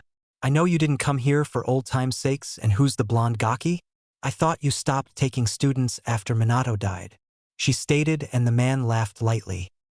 You're right, I didn't come here on a social call, and as for the Gaki, he should seem familiar to you of all people, he answers. Tsunade raises an eyebrow and looks at the blonde. Can't say I have seen him before, so what do you want? Jiraiya rubs the back of his head and speaks. Well, Tsunade, our sensei has realized that he can no longer keep up the role as Hokage like he used to back then, and has named his successor since Minato died 14 years ago. He wants you, Tsunade, to become the Godame Hokage of Konoha, he explained. Tsunade had a blank expression on her face and then looked down at her cup full of sake. No, I will not become the Hokage of Konoha, she said in a flat tone, shocking everyone. The title of Hokage is shit and is only good for one thing: getting killed, especially for those who want to become Hokage, she replied. Naruto narrowed his eyes at the woman who was supposed to be his aunt, and they become slitted. Jiraiya sighs and rubs his head. You've definitely changed, Tsunade. What would your grandfather and grand-uncle say if they heard you saying this? He asks in a solemn tone while Tsunade scoffs. Frankly, I don't care, since they're both dead because of that stupid title. Minato died young because he was foolish enough to give his life for the village, and because of him I lost the last bit of family I had in this world. Go tell that old monkey to find another fool to take job, because like I said, only a fool would want to be Hokage, she said. That was when Naruto started to chuckle and Tsunade heard it. You find something funny, Gaki? She asks. Yes, I do. I find it funny that the strongest kunoichi in the elementals is nothing more than weak and pathetic crybaby, who blames her sorrow and misery on her own deceased family, and the one man who thought of her as a daughter. I don't know why I got so excited in meeting you when you're nothing more than shell of your former self, he says while Tsunade glares at Naruto. You've got a lot of nerve talking to me like that, brat. Who the hell do you think you are? She growled out, only for Naruto's expression to change from humorous to pissed, and his eyes were cold and slitted. Oh, so now that I pissed you off with the truth, you want get all high and mighty, huh? And who do you think you are calling the Hokage's fools just because they gave their lives to protect something they cherished? Naruto says, standing up and slamming his fist on the table, rattling the food that was on it and leaving an imprint of his fist on it. I don't care what your fucking problem is, you old bat, but don't you dare blame Sarawaji for your losses. You need to stop wallowing in self-pity and grow the fuck up. You don't see him or Jiraiya-sensei blaming Konoha for losing people they care about, he yelled, making the Senju's eyes widen at what he said. Jiraiya was impressed but worried for his godson's well-being. This Gaki has balls of steel to talk to the strongest female in the elementals like that. I don't know if I should be impressed or worried for his well-being, he thought, until Tsunade stood up and gave Naruto a look that would scare even Orochimaru. That's it. You and me outside. I'm gonna teach you a lesson in respecting your superior's, brat. She yells and Naruto smirks. Fine, let's settle this outside, he says while they head outside. Outside the bar. Tsunade was standing a couple of feet away from Naruto while Jiraiya and a worried Shizune and Totan were watching. Don't you think we should stop this, Jiraiya-sama? The brunette asks while Jiraiya smirks. Don't worry, Shizune. He may be young, but he didn't become a chunin for nothing. If Tsunade was smart, she wouldn't underestimate him. Tsunade holds her index finger up and directs it to Naruto. One finger is all I need to beat you, brat, she says with an arrogant tone. Man, and I thought Neji and Sasuke team were arrogant. Is arrogance a disease that spreads in Konoha? He thought while he cracks his neck. You shouldn't underestimate me just because I'm a recently promoted chunin. Could get you killed, he says and pulls a kunai out of his sleeve and flings it at Tsunade. The legendary medic tilts her head to the side, while the kunai flies past her head and sees Naruto charge towards her, and a smirk appears on her face. Naruto rears his fist back and tries to punch the female Sannin in the face, but she uses her index finger and swats it away, making him lean over and his eyes widen when she brings her finger and thumb at his forehead and flicks him hard. Naruto tumbles away while she smirks. That's it? I expected more from your apprentice Jiraiya, she started to say until Naruto puffed away, making her eyes widen. Kagebushin? Impossible. No chunin should have that much chakra to pull that, she thought. Her senses kicked in and she leaped away from the ground and saw two pair of hands appear from the ground, and then Naruto popped up from the ground. He then smirks and once again puffs away. Naruto appears behind her with his fist cocked back and swings it at her face. Tsunade manages to grab his fist with her hand and tosses him over her shoulder. He flips in midair and lands on his feet and smirks. Looks like you lose this round, Tsunade, he says, and she had a puzzled look on her face. What do you mean I lost? You haven't even got a hit in yet, she stated, and Naruto chuckles. No, I didn't, but you failed to do one thing. Remember when you said your index finger was the only thing you needed to beat me? Just recently you used your whole hand to stop my punch. Therefore you failed to beat me, a newly promoted chunin, he stated like it was the most obvious thing in the world. Tsunade sputtered and points at him, but then huffs and looks at the ground. Great. Just great when word gets out that I got outsmarted by a promoted chunin. I'll be the laughingstock of the nations, she mumbles. Shizune was gobsmacked and Jiraiya couldn't help but smirk. Another thing, Tsunade, Naruto says, and she looks up. What? She asks, still sulking at being outwitted by a 14-year-old. Who was the last bit of family you lost a long time ago? He asks. It was my distant cousin. Her name was Kushina Uzumaki, and she was going to give birth to a boy October 10th, but then the Kyuubi attacked and they both died when the hospital roof collapsed, she said in a solemn tone.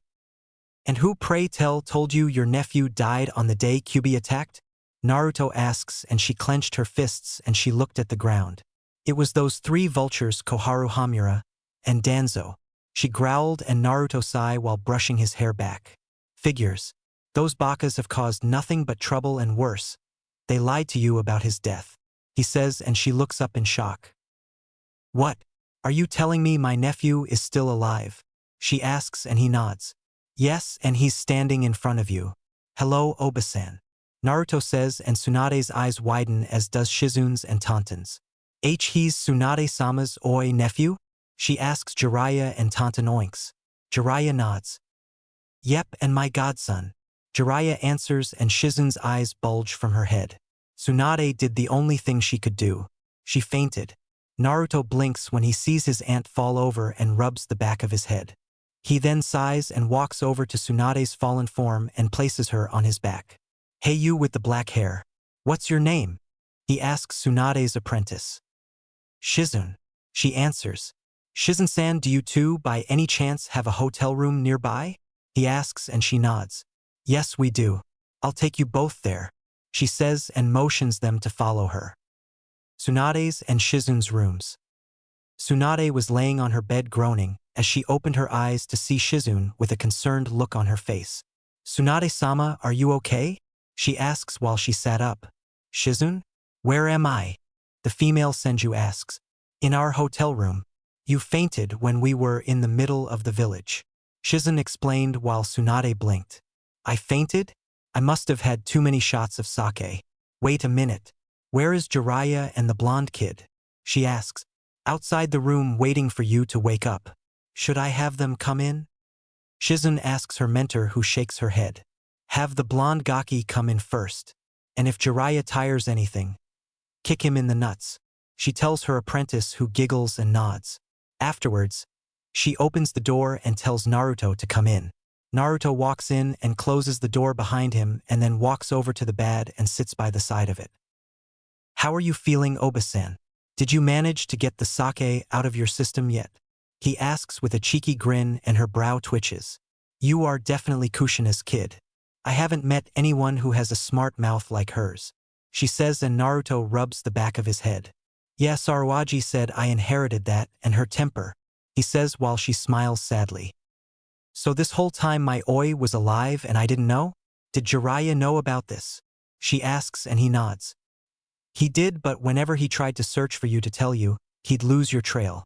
That, or he's been doing research on his perverted book, he says while she sighs. Yeah, that sounds like my perverted teammate, she mumbles. Naruto then finds himself being pulled into a hug and feels teardrops falling on top of his head and feels her body tremble slightly as she hugged him even closer. Naruto returns the hug and rubs her back with one hand while she sobs quietly. Jiraiya and Shizune see this through a small crack in the door, and they both smile, as does Taunton. After holding her nephew in her arms for a few seconds, she releases him and wipes her tears away. So Oba-san, when do you plan on meeting the White Snake? He asks while her eyes widen and looks at him. How did you, she asked, and he smirks. Found the demolished castle and you're sent along with his there.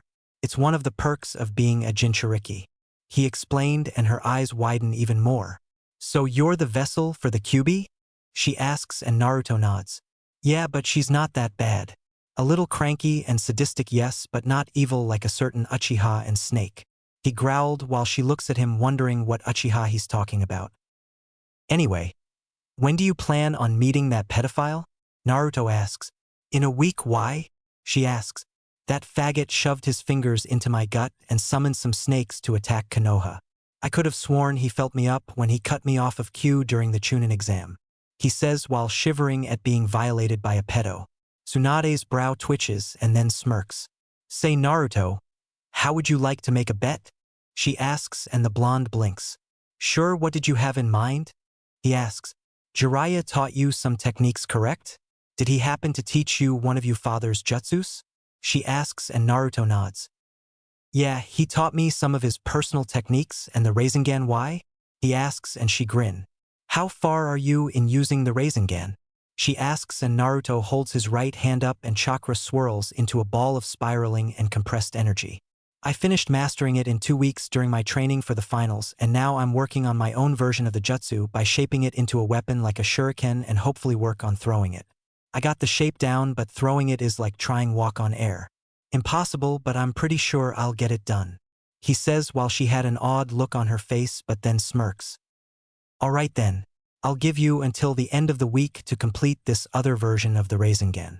If you win, I'll give you this, she says, and holds out a necklace with a green gem on it. Naruto blinks and looks at it. What is that? He asks, and she smiles. This Naruto belonged to your great-grandfather, the Shodaime Hokage. It's kind of like an heirloom in our clan. This alone can buy 3 mountains and a gold mine, she states, and his eyes widen. Damn. ABD, what if I lose? He asks, and her grin grows. You have to give up all the money in your father's vault to me. So do we have a bet? She asks. Naruto looks at her hand and grins while shaking it. You've got yourself a bet, Oba-san, he says, until he sees the door open and Shizune fall over, as does Jiraiya. Tsunade-sama, are you serious? What are you thinking, placing that necklace in a bet? With your nephew, no less. / are trying to kill the only family you have left, she yelled while Jiraiya groans and stands up, rubbing his back. Naruto blinks and looks at his aunt for an explanation. To make a long story short, I lost Dan and Nawaki when I gave them the necklace, and it is believed that the necklace is cursed and kills people, she says while Shizune gapes like a fish. Naruto raised an eyebrow and snorts. Curses are nothing but bullshit, just like fate and destiny. I really don't believe in that crap, so I have nothing to worry about, he answers. But Shizen stammers while Naruto gets up and walks towards the door. Oigaki, where are you going? Jiraiya asks and Naruto looks at him. To train. I have a bet to win and a snake's ass to kick in less than a week, so my schedule will be pretty tight. See ya later, Oba-san. Shizen-san. Naruto says as he shins out of the hotel. Jiraiya does the same while Shizun lets out a big sigh. Tsunade looks at the necklace and grips it. Grandfather, Uncle, Nawaki, Dan, I am betting your hopes and dreams on this boy. Please let him succeed and prove me wrong. He's all I have left in this world. She begs in her mind while praying that Naruto does win the bet they just announce. Chapter 5. Ninja Battle Royale PT-1. Tenzaku Gai Forest. Naruto was panting heavily in the middle of the charred and destroyed forest. Sweat was dripping from his face as he looked at the tree that was currently demolished.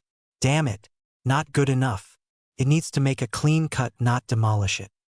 He says as he straightens himself up and wipes the sweat off his face. He then sits down and crosses his legs with a peeved expression on his face. Come on, Naruto, think.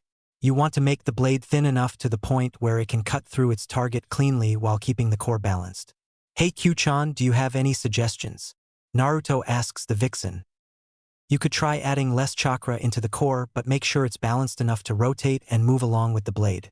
The blade should have more chakra added into it so that it can be stretched out. That way, even if the person dodges the attack, the velocity and speed that the blade is going will suck that person into the vacuum and the rotating blade will tear the target apart. She explained. Naruto thought about it for a while and slapped himself on the forehead. Kami, I'm such an idiot. Why didn't I use that method sooner? He said in a frustrated voice. Simple. It's because you're a blonde.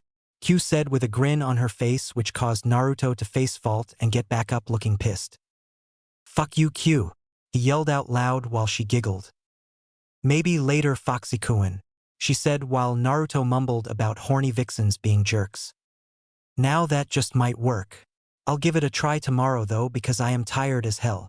Naruto says as he gets up and then he performs a series of hand seals and plants them on the ground. Trees shot up and replaced the ones he destroyed and then walked away only to see a bug-eyed and gobsmacked Shizun. Why you can use Mokuton? She asks as she pointed at the trees. Naruto smirks at her expression and nods. Yep, I've been able to do that since I was 5, but I had to keep it a secret from certain parties on the council. He said while she stared at the trees. But I thought only the Shodame could pull that off. No one else in the Senju clan was able to perform Mokuton after he died, so how were you able to pull it off? She asked. Oh, that's simple. When my roommate was sealed into me by my old man, her yukai caused the dormant gene for the wood-based Kekkei Genkai to activate, and when I was working on my chakra control exercises with Saruaji when I was little, I poured too much into the ground and grew a tree the size of a full-grown man. Afterwards, I trained in using it in secret, he explained.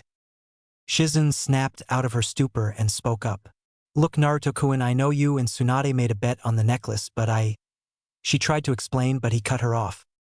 And I told you that I don't believe in that superstition crap, Shizun-chan. The only person that decides when I die is either Kami-sama or me. I don't believe in stuff like fate or destiny. I make my own path, and anyone that tells me otherwise can piss off. He said in a serious tone while she remained silent and took the info in. So you're not afraid to die? She asks and he shook his head. Nope. Death is a natural part of order, so I don't fear it, unlike a pale-faced boy chaser we all know and hate. He said, brushing his hair back, and walks past her. So are you coming back to the hotel or what? Because I don't think it would be wise for a pretty lady like you to stay out at night all alone, he said. Shizun blushed when he called her pretty but shook it off and glared at him. Hey, I am not weak. I was personally trained by Tsunade-sama herself, she yelled, following behind him. I never said you were Shizun-chan, but you got to remember we're not the only ninja roaming these forests, he said. Oh, she says as they made their way back to the hotel. Hotel room. Naruto kicked the door to his room open and flopped down on the bed. Ah, so soft, he said, burying his head into the pillow. Shizun was about to speak up until Jiraiya popped out of nowhere with a grin on his face. Yo Gaki! He yelled, causing Naruto to jump out of his bed and hit the ground while Shizun leapt back with a scalpel in her hand until she saw Jiraiya and put it away. Naruto groaned and got up from the ground and saw Jiraiya. What's the big idea scaring me like that, you old pervert? And where's my Oba-chan? I thought you were with her at the bar. He asks and the toad sage shrugs. I left not too long ago and she's still there, I think. He said, rubbing the back of his head, and that was when he was mule kicked in the face by Naruto and sent flying out the room. You baka! You left my only living family member in a bar filled with drunken men. Naruto yelled until Jiraiya got into his face with 2 shoe imprints on his face. Tsunade's a grown woman, you brat, she doesn't need my protection. She's a Sannin for crying out loud. He yelled in his face. That's not the point, you pervert. As her former teammate and a man, you should be looking out for her and making sure no other guy takes advantage of her, and for all we know Orochimaru or one of his goons could be spying on her, he screamed. Shizen, however, was watching the two arguing over Tsunade's well-being, and said female Sannin appeared blinking in confusion. Hey Shizen, what's the pervert and the brat arguing about? She asks her apprentice, who sighed. You, unfortunately, she answered, getting a confused look from Tsunade. Shizen explained the situation and Tsunade rolled her eyes, but couldn't help but smile at how her nephew was being protective of her. Come on Shizun, let them argue until they pass out, she said, leading her apprentice out of the room while the godfather and godson kept arguing. I swear that kid is just like his old man. Minato was the same way when it came to me and Kushina-chan. He would always fuss about how that pervert should act his age and look out for his precious people. Tsunade stated and grinned afterwards. The only difference is that the Gaki inherited his mother's temper and take no shit from anyone attitude. As she led Shizun to the room where Tonton was sleeping, the brunette had a few doubts in her mind. Tsunade-sama, do you think Naruto-kun will be able to master his version of the Rasengan in less than a week? She asked as she sat on the bed while Tsunade thought about it but then smiled. Personally, I think he will. He did master the Rasengan when he was training for the Chunin exams. Jiraiya told me how he beat a prodigy from the Hyuga clan without even trying, and then he beat the Jinchuriki for the Ichibi no Tanuki without using his roommate's chakra or power for that matter. Tsunade said, being proud that her clan still kept up their rep as the most powerful even if she and Naruto were the only ones left. So what are you gonna do about Orochimaru and Kabuto's offer? Shizen asks. Oh, don't worry, I already have an answer for that snake, she replied with a vicious smile on her face. Final day. Morning. Naruto was sprawled out on the bed snoring and scratching his chest, dreaming about Mei serving him ramen in a skimpy bikini, and that was when Shizen barged in the room panting, and Naruto instantly jumped up with a Hiraishin kunai in his grasp but saw Shizen panting and lowered his stance. Hey Shizen-chan, what's up? And why are you exhausted? Shizen managed to catch her breath and spoke up. Tsunade-sama, she's gone. She went back to the castle to confront Orochimaru and his second in command. She cried, which caused Naruto's eyes to widen. What? Where the hell is Ero Sennin? He asked and ran to grab his jacket, blades and weapons. He went on ahead to catch up with her. He told me to come and get you, she explained while he finally managed to put his last ANBU boot on. Come on then. Let's hurry up and catch up with the pervert, he said as he ran towards the balcony with Shizun behind them, and they leapt out of the window. Jiraiya was currently making his way towards the castle, and he turns his head to see Naruto and Shizun catch up with him. Glad you two could catch up. Naruto, do you still have a good scent on Tsunade? He asked and got a nod from the blonde. Yeah, she's close along with the Hebe and someone else whose scent is kind of familiar, Naruto stated. Do you think Tsunade-sama accepted Orochimaru's offer, Jiraiya-sama? Shizun asked in a worried tone while the toad sage seemed skeptic. I hope not, Shizun, otherwise I'll have no other choice but to kill her. He answered grimly and prayed he didn't have to do that while the brunette's eyes widened in shock, and she looked down hoping it didn't have to come to that. Hey, you two, don't doubt her yet, Naruto called out, getting their attention. Tsunade Oba-chan may be a heavy drinker and a terrible gambler, but to join forces with the boy chaser? I bet you she'd rather kiss Ero Kyofu than even accept his offer, he reasoned. Jiraiya twitched at the jab but kept his expression the same. And if you're wrong, Gaki? That was when Naruto remained quiet for a while and then spoke up. I'll beat her near an inch of her life, remove whatever sake is still left in her system, and drag her ass back to Konoha by her ankles. he said, cracking his knuckles. "TCH, you are her nephew, all right. Now let's pick up the pace. I think I saw an explosion near the location of the castle," he ordered, and they sped up. Meanwhile, Tsunade was panting a little and was trying to bash Orochimaru and Kabuto's brains inside their skulls. Knowing that the small area was a disadvantage to them, Kabuto made a suggestion to move to a more suitable location. Orochimaru agreed and let his right-hand man lead him to a large clearing. "It seems that Tsunadeheim is out of breath. It might be a good time to put it to use," Orochimaru said. Kabuto took out a soldier pill and ate it as he said, "Although taijutsu is not actually my forte." Then he did a few hand signs and his forearms glowed blue. "Chakra Mezu no Jutsu," he said, making the slug Sannin's eyes widen. "So he knows medical jutsu. Great," Tsunade thought. The Mednin suddenly disappears and her eyes widened as Kabuto's hand exploded from the ground beneath her feet. She jumped into the air and slammed her fist quickly into the ground, but Kabuto managed to evade the deadly strike. Large chunks of stone surrounded the two medical ninjas, and Tsunade looked to see a large stone by her foot, and she kicks it at Kabuto. His kneeling form disappears from the stone's deadly path, and he was now behind her in an instant while she stayed in midair. Kabuto tapped her bicep and abdomen only to leave Tsunade with an opening as she touched down on the ground. She slammed her shoulder into Kabuto's chest, making him slide back a few inches from her while she winced in pain. "Ouch," Tsunade says, inspecting her arm. "Damn, he cut my muscles," she thought to herself and glared at the smirking spy. "That's right, I cut your bicep and abdomen muscles, so that super strength trait of yours will not be a nuisance to me anymore," he stated with his arms still glowing. "Chakra scalpels? But if you have that, then why would you cut my muscles? Why aren't you aiming from my arteries?" Tsunade asked, confused. Kabuto smirks and tilts his glasses up. "Although my skills in the medical field are excellent, but in the midst of a battle I am not that accurate to aim for your arteries or main organs. But if I aim at your neck, it shouldn't be a problem." As he said this statement, he moved toward Tsunade. Tsunade, who thought that he was aiming at the neck, made an attempt to block it, but Kabuto performed a feint attack and aimed at her chest instead. "Damn you, cough! You hit my lung, cough! I can barely breathe," Tsunade coughed. "He isn't an ordinary Mednin. His speed and strength exceed my own even in my prime." Kabuto shifted his glasses. "It would be a bother if you were to die, so I won't aim for your neck, but after that blow, you shouldn't be able to move around," he explained, but to his surprise Tsunade struck him in the neck, sending an electric jolt through his invertebrate. "Damn it! I didn't hit her lungs at all," he stated and tried to get back on his feet. But something was wrong with his body functions.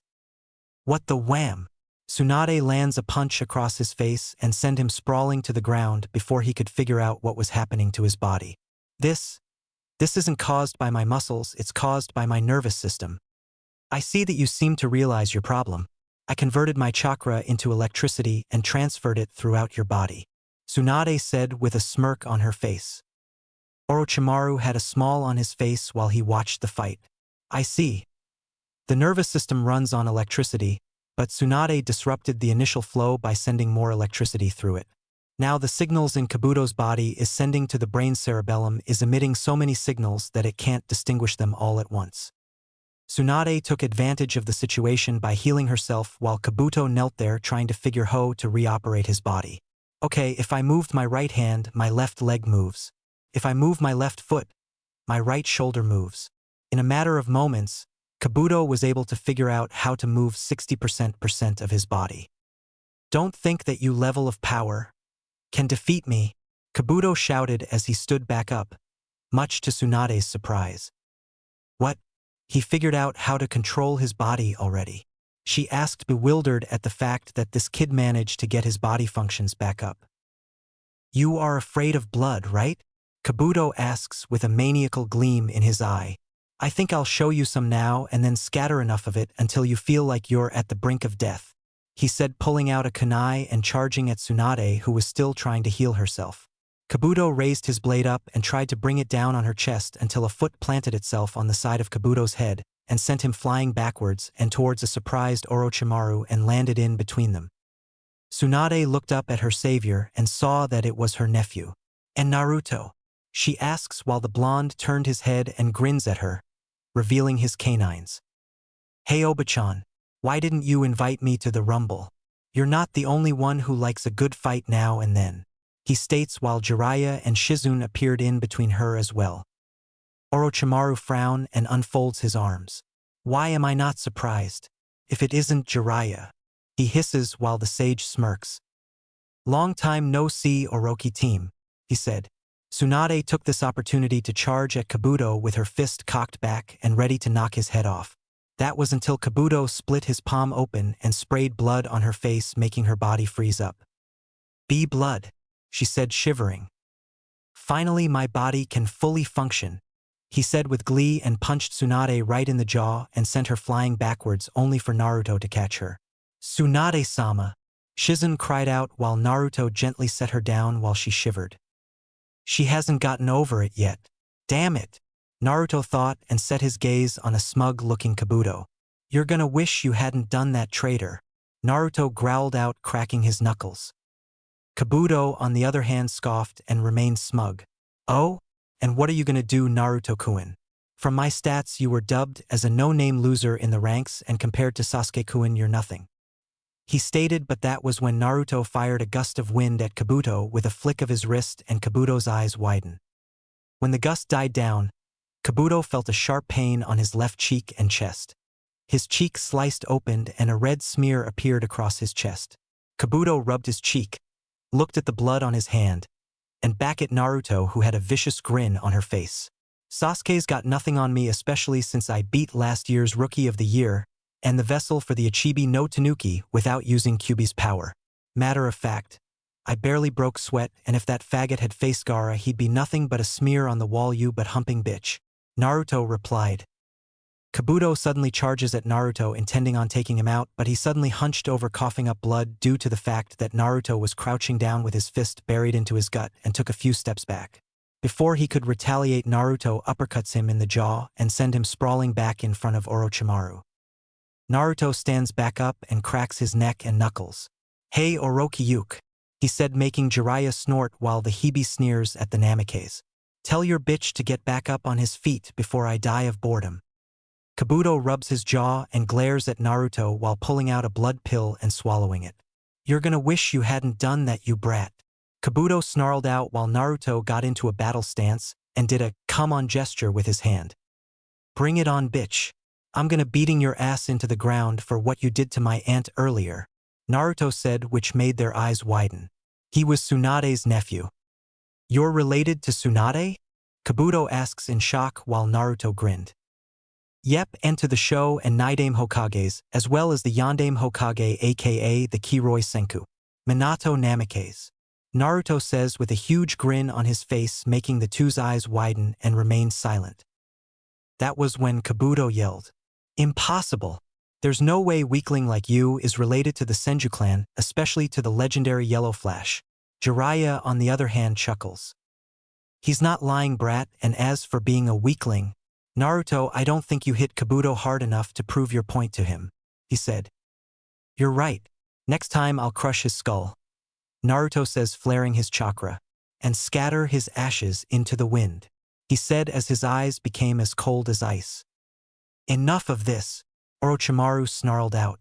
He bit his thumb and smeared it across his snake tattoo and slammed into the ground. Kuchios no Jutsu, summoning technique. In a puff of smoke, a two-headed snake appeared and hissed at the four shinobi. It then lunged at the two after Orochimaru, and Kabuto leaped on the other hand. Shit! Scatter! Jiraiya screamed. Shizune grabbed Tsunade and they leapt away while the snake slammed into the ground, causing the ground to shake and large rock debris to fly. Kabuto, you deal with Tsunade's apprentice and Naruto. I'll take care of my buffoon of a teammate, he ordered. Kabuto nods and leaps away, jumping from rock to rock, locking onto Shizune and a still frozen Tsunade. He then appears in front of a surprised Shizune and strikes her directly into the face, making her cry out and be sent descending towards the ground headfirst with Tsunade. That was until Naruto appeared and caught them both and landed back on the ground. He growls at Kabuto and sucks air into his mouth. Futon, Shinkatama, wind release, vacuum bullets. Naruto exhales and fires a gust of wind and a series of small wind bullets. The gust of wind hits Kabuto and the Mednin blew back a little, but his eyes widen when he sees the invisible wind bullets descend towards him. "Damn it!" he says and shields his body, but hisses in pain when the bullets cut and pierce his arms, legs and torso while the speed and force of the wind increased and he is sent moving farther from them. Naruto stops the jutsu and does another series of hand seals and slams them on the ground. Doton Ryusi Kyuden Earth Release Rising Platform. That was when a large round platform of earth formed under the three and it shoots up and stops 20 feet. "See if you can snap her out of her hermophobia, Shizun-chan.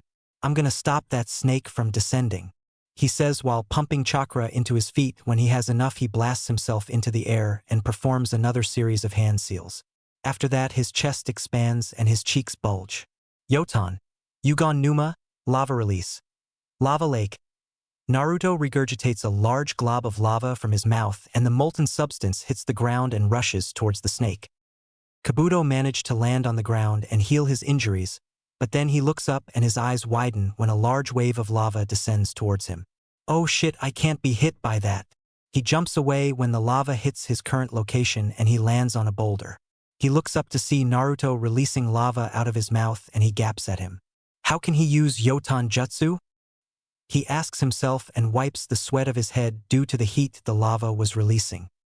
"Man, if the heat is this tense, then I better not get touched by the molten substance," he says and looks around trying to find a way to get to Tsunade, but he smirks when he sees a trail of boulder. Meanwhile, on top of the snake. Two blurs were seen clashing simultaneously on top of the snake for a while until they appeared staring each other down. "Do you honestly think you can defeat me, Jiraiya? You were the weakest of the three back then and you still are," the traitor taunted while the Toad Sage smirks. "You're so full of it. Just like the Uchiha brat who thinks he's unstoppable because of his bloodline," he said, and that was when Orochimaru launched 3 poisonous snakes from his sleeves and they descended towards Jiraiya, who evades them and in a burst of speed vanishes and palm strikes Orochimaru in the chest hard enough to send him flying backwards. "You're gonna have to do better than that, Orochi-chan," Jiraiya drawled out until he was bite in the jugular by an extra snake. Orochimaru landed and skidded backwards, smirking, but then he frowned when Jiraiya turned into mud. His eyes widened and before he could react, a fist smashed itself into Orochimaru's jaw and sent him tumbling backwards. Like I said, Jiraiya lands back on the ground with a serious expression on his face. "You're gonna have to do better that, Orochimaru," said Snake Summoner, gets back on his feet, shaking the cobwebs out of his head and spitting out blood and glaring at Jiraiya. Before he could react, the two-headed snake cries out in pain and shakes violently due to the fact that he was slowly being consumed by lava. The two Sannin keep their grip on the squirming reptile.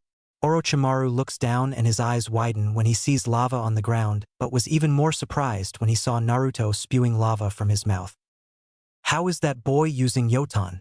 Only the Terumi clan was capable of doing that, he states, glaring at Jiraiya, who smirks.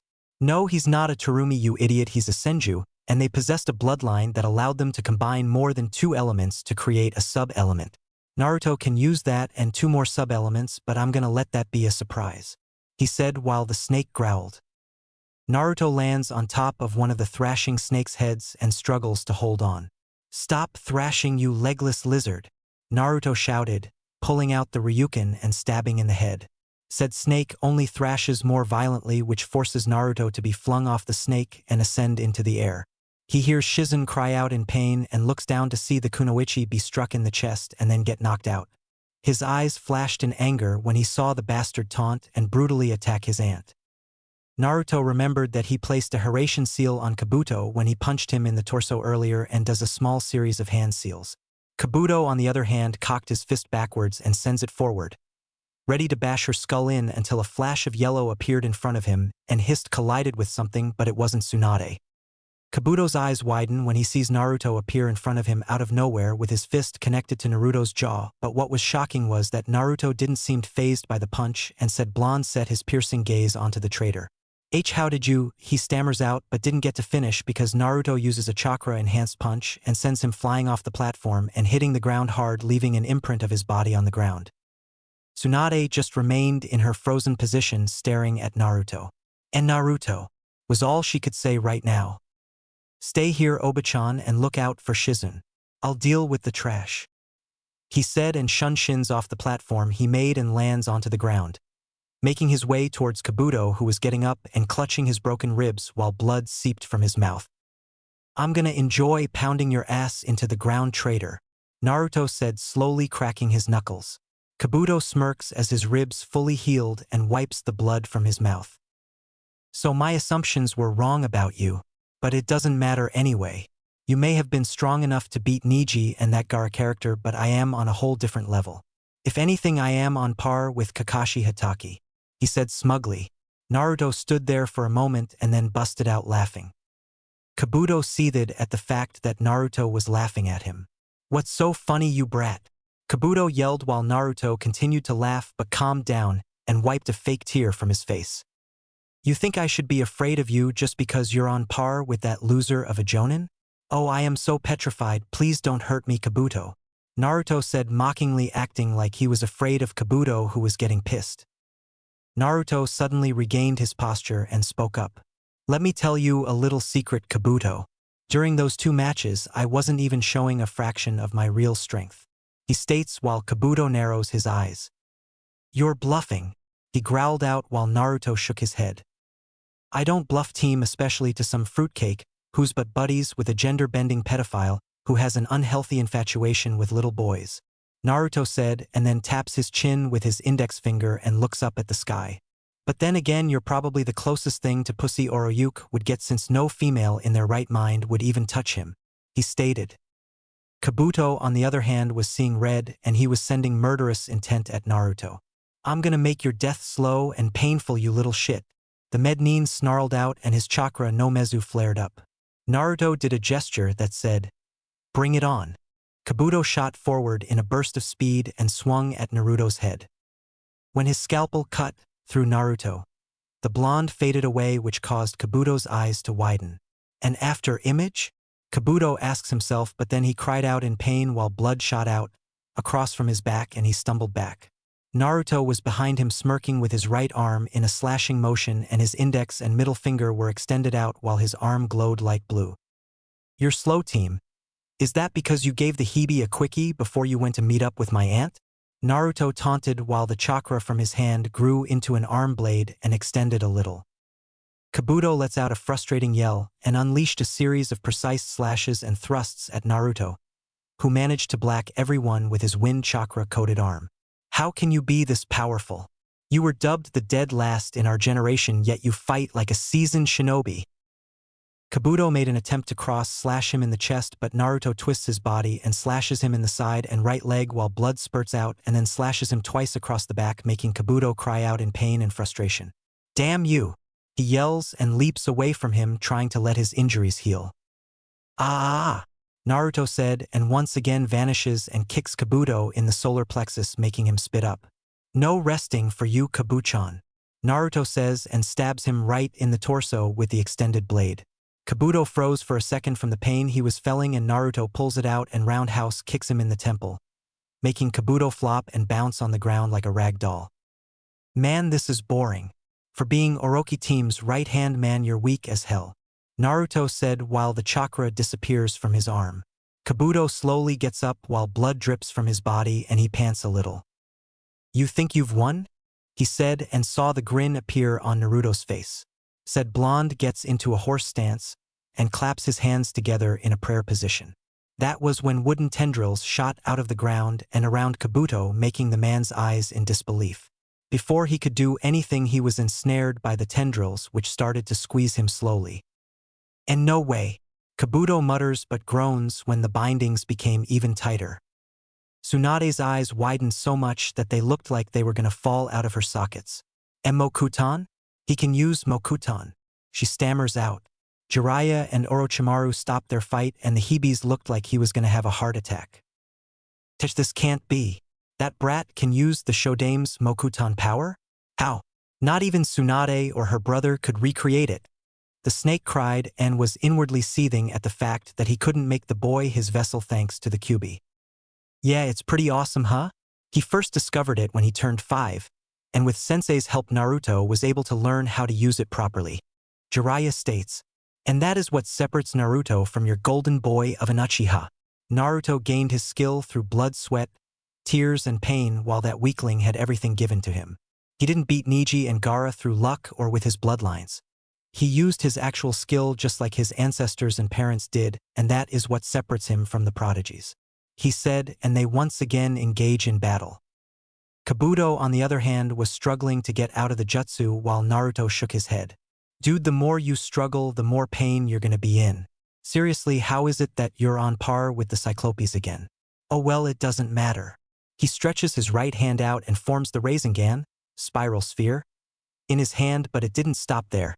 High-pitched sound echoes throughout the area, and that was when 4 spinning curved blades formed around the Rasengan and extended until it was the size of a windmill shuriken.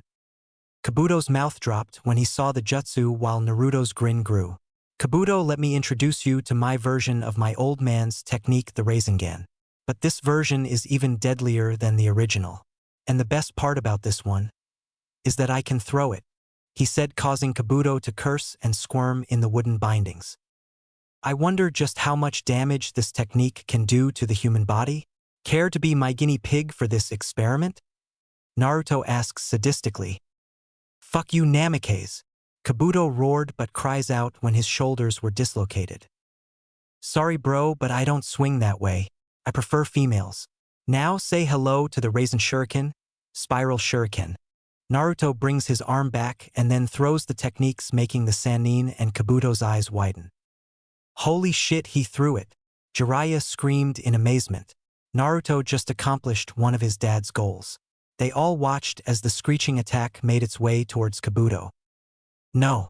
No. Damn you, Naruto, arrrrrgghhhh. He cursed but cried out in sheer agony as the technique grinded into his body and tore him apart at the same time. That was when a spherical vortex made of chakra slowly surrounded Kabuto's body and expanded, creating a large crater for a few seconds, and then it explodes, making everyone shield their eyes from the move. When the dust cleared, they all saw a 20-foot wide crater, and in the middle of it was a bloody and shredded Kabuto laying face down and twitching on pain. Naruto let out a sigh of relief and looked down in the crater and grinned. It official, I am awesome. How'd you like my new technique, cockblocker? Naruto said while doing a victory sigh. Tsunade, on the other hand, remained speechless, and for the first time in her life a true smile formed on her face. He did it. He won, she thought. Chapter 5. Ninja Battle Royale PT2. Naruto leapt back on the rock platform where Tsunade and an unconscious Shizun were and walked over to the motionless brunette and kneels down. His hands started to glow green, and the green chakra formed over Shizun's body. The injuries on her body started to heal up, and then the glow died down. Shizun groans and slowly opens her eyes only to see Naruto's smiling face. Naruto-kun, she asks, and the blonde nods. Glad to see you're okay, Shizun-chan, Naruto says while she sits up and shakes her head a little. The last thing I remember is that Kabuto character striking me in the chest and knocking me out, she said. Yeah, he did, but you won't have to worry about him because right now he's taking a dirt nap, but not a permanent one. He replied with a grin on his face, but then he felt a hand on his shoulder. He turned his head to see a smiling Tsunade. She then removes the necklace from her neck and puts it on Naruto's. I believe this now belongs to you now, Naruto. Congratulations. You won the bet, she said, and he smiles back at his aunt. With Jiraiya and Orochimaru. Orochimaru was furious. No, he was beyond furious because the so-called former dead last of the Leaf Village, now last heir of the Namikaze and Senju clan, had beaten his right-hand man with an improved version of his most hated enemy's jutsu, the Rasengan. Man, oh man, if only you could have seen the look on your face, Hebe. I can't believe the Gaki managed to make an improved version of the Rasengan and throw it, and in a week no less. Guess the apple doesn't fall far from the tree, huh, Hebe? Jiraiya states while the Hebe's frown grew. This boy is starting to become a nuisance. First he ruins my invasion plans, now he beats Kabuto-kun with a more powerful version of the Yandame's technique. Not to mention he is the last male of the Senju clan with the powers of the Mokuton, as well as Yotan Jutsu in his arsenal, and not once did he use Kyuubi's power. If he continues to grow at this rate, he'll become a huge problem for me in the future, so he must die. Right now. That was when Orochimaru leapt off the dying snake and descends towards the others. Jiraiya curses and leaps after the criminal. Oh no you don't. Orochimaru suddenly twists his body in midair looking back at Jiraiya and launches his long purple tongue at the Gamma Sannin. Jiraiya manages to evade the tongue but it wraps around the man's ankle. What the devil? Jiraiya didn't get to finish because he is jerked backwards by the tongue and slammed into the hard ground. Orochimaru adverts his body towards Tsunade, Shizune, and Naruto with the blade of Kusanagi extending out of his mouth and aimed right for Tsunade's back. Shizune saw this and gasped. "Tsunade-sama, look out!" Shizune cried out. Tsunade turned around and her eyes widened as she saw Orochimaru head right for her with a maniacal look on his face and his blade aimed for her heart. Clang! Orochimaru's eyes widen when he sees his prized weapon being blocked with the flat side of Naruto's Ryuken.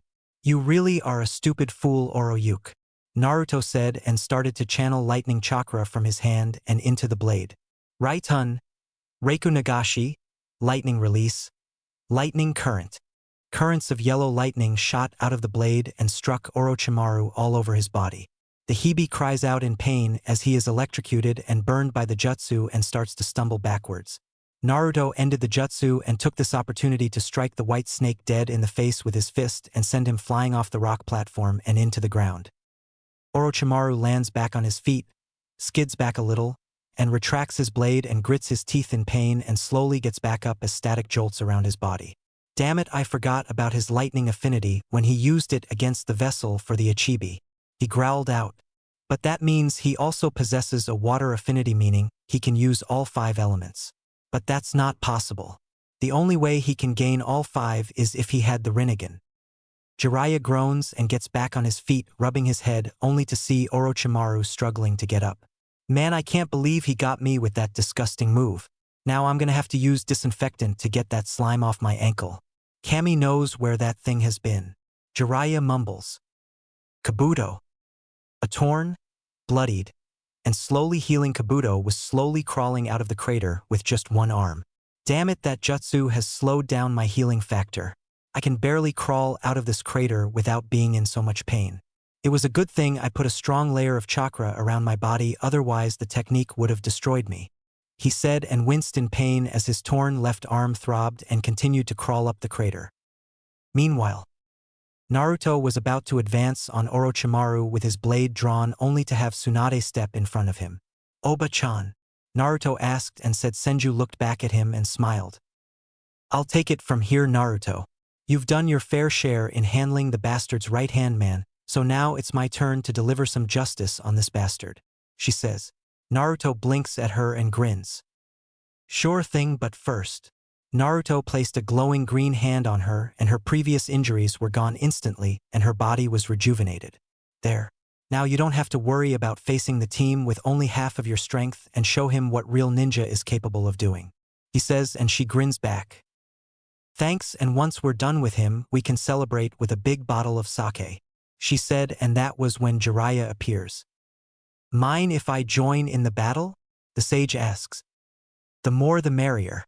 It's time to show this traitor what real ninja are capable of." Tsunade answers and Orochimaru was cursing inwardly. "Orochimaru-sama," said man heard the weakened and strained voice and turned his head to see a bloody Kabuto crawl out of the crater. Naruto, on the other hand, was surprised that the traitor survived his new technique. "Well, would you look at that? The bastard survived. Oh well, I'll just have to be sure he's dead for real this time," Naruto says. Orochimaru leaps away and lands near a weakened Kabuto. "How long will it take for you to heal?" he asked his second in command. "Another couple of hours to say the least. I'm sorry, but that attack did a lot of internal damage to my body," Kabuto said as he coughed up a little blood and the snake frowned. "I see. Now I have no other choice," he said and rolled up his sleeve, revealing the snake tattoo. The 3-leaf ninja saw this and their eyes widened. "Great, he's gonna summon Manda. You ready, Tsunade?" Jiraiya asks and she nods. "I was born ready. After today there will be one less Sannin in the ninja world," she said, and that was when Naruto spoke up. "Mind if I join? There's a friend of mine who has an overdue reunion with that legless worm," Naruto asked and Jiraiya grins. "You sure you got the energy to do a summon, Naruto?" he asked, and Naruto chuckles. More than enough. This is a once-in-a-lifetime fight, and I want to be in and remember for the rest of my life. The blonde replied, and Jiraiya chuckles and nods. Very well, he says, and bites his thumb, as does Tsunade. Shizune, get as far away as you can, she ordered, and the brunette nods and leaps away. Naruto rolls up his sleeve and reveals the Hydra tattoo, getting a raised eyebrow from Tsunade, who shrugs and wipes her blood on her palm, as does Jiraiya, while Naruto wipes his on the tattoo. The four go through a small series of hand seals and stop at the ram seal and slam their hands on the ground. Kuchios no Jutsu, summoning technique. The four called, and an explosion of smoke engulfs the area. When it clears, Gamabunta, Katsuya, Manda, and Yamata, in her dragon form, appear in the area with their summoners standing on their heads. As soon as Yamata no Orochi was seen, Tsunade and Shizune's eyes bugged out of their heads, while Orochimaru and Kabuto had looks of surprise and disbelief on their faces. Holy, Shizune sputters out as she shakily points at the eight-tailed and eight-headed Hydra. And no way. Gaki, you're the summoner of Tsunade, also sputters, while Naruto had a huge grin on his face. Jiraiya was wishing he had a camera for this. This can't be. That's the Yamata no Orochi. How in the world did a brat like you gain the summons of the legendary Akuhi clan? Orochimaru practically screamed, since he's been searching all his life for the contract and was pissed beyond belief that some kid had it in his possession. That's for me to know and you to never find out. Besides, Shiro-chan wouldn't even let a vile creature like you be the summoner of her kin, and would more than likely kill you, and judging by the look in her eyes, she's ready to tear you and the overgrown worm you're riding on apart. Naruto said. You! Manda hissed out, while 7 of Shiroi's heads hiss and snarl at the traitor. Hello, traitor. You've got some nerve making your own contract to give to that leech on your head, especially after I banished you and your kin from my tribe, she said, releasing murderous intent on the snake who sneered at his former leader. As if I care. I'm free from your control and your rule, wench, and now I'll finally have the pleasure of killing you and ending your reign as the ruler of the reptiles. Manda stated, and Shiroi's main head shot red fire out of her nostrils. You pompous fool. Have you forgotten who you're talking to? You're nowhere even close to being my equal hatchling, she said, and slammed one of her tails on the ground, creating a small earthquake. I'm gonna rip you apart and give your carcass to the crocodiles. We'll see about that. Orochimaru, no sacrifices are required for this. She's more than enough, he said as he reared his head back, while Gamabunta slowly drew his tanto.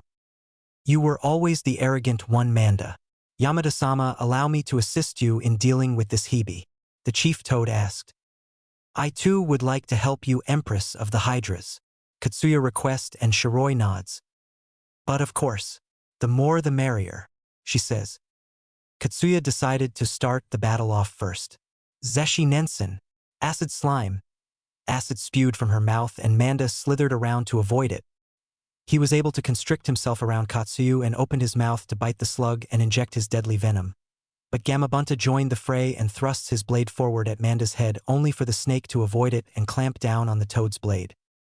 One of Shiroi's heads opens its mouth and red fire slowly appears and grows. Katan, Iku Hai, fire release, blazing fire. A stream of red-hot fire shoots out of her mouth and descends towards Manda. Said snake sees the attack from the corner of his eye and curses as he releases his hold on Bunta's Tanto and Katsuya. He lets out a hiss as he heads straight for Shiroi, who stops unleashing the fire attack. Naruto, on the other hand, starts to work on a series of hand seals. Shiroi-chan, lift your head up so that I can get a better view of the ground, the blonde says. Hi. The Hydra Queen replies and does so. Great, now to slow that team down. Yotan. Dai Yogan Numa. Naruto stops making hand seals and his cheeks bulge out. He suddenly releases a large stream of magma that lands on the field and slowly spreads across the ground. Manda sees the lake of lava and suddenly skids to a stop before he could come close to touching the molten rock. Damn that blonde urchin, Manda growled out. Now's our chance, Bunta. Give me some oil, Jiraiya says as he does a series of hand seals. Got it, the chief toad says. His stomach bulges and afterwards so does his cheeks, and then he shoots out a jet of oil. Katan, Gameu Enden, fire release, Toad Oil Flame Bullet. Jiraiya releases a flame blast. When it makes contact with the oil, it turned into a high-powered flamethrower that descends towards Manda. Before the snake could react, his body was engulfed by a torrent of flames. After a while, the technique starts to recede, and the three were wondering if the technique worked. Did he get him? Tsunade asked as the smoke started to clear. When it did, they saw the scorching form of Manda, but to their surprise the body slowly crumbled. Damn it!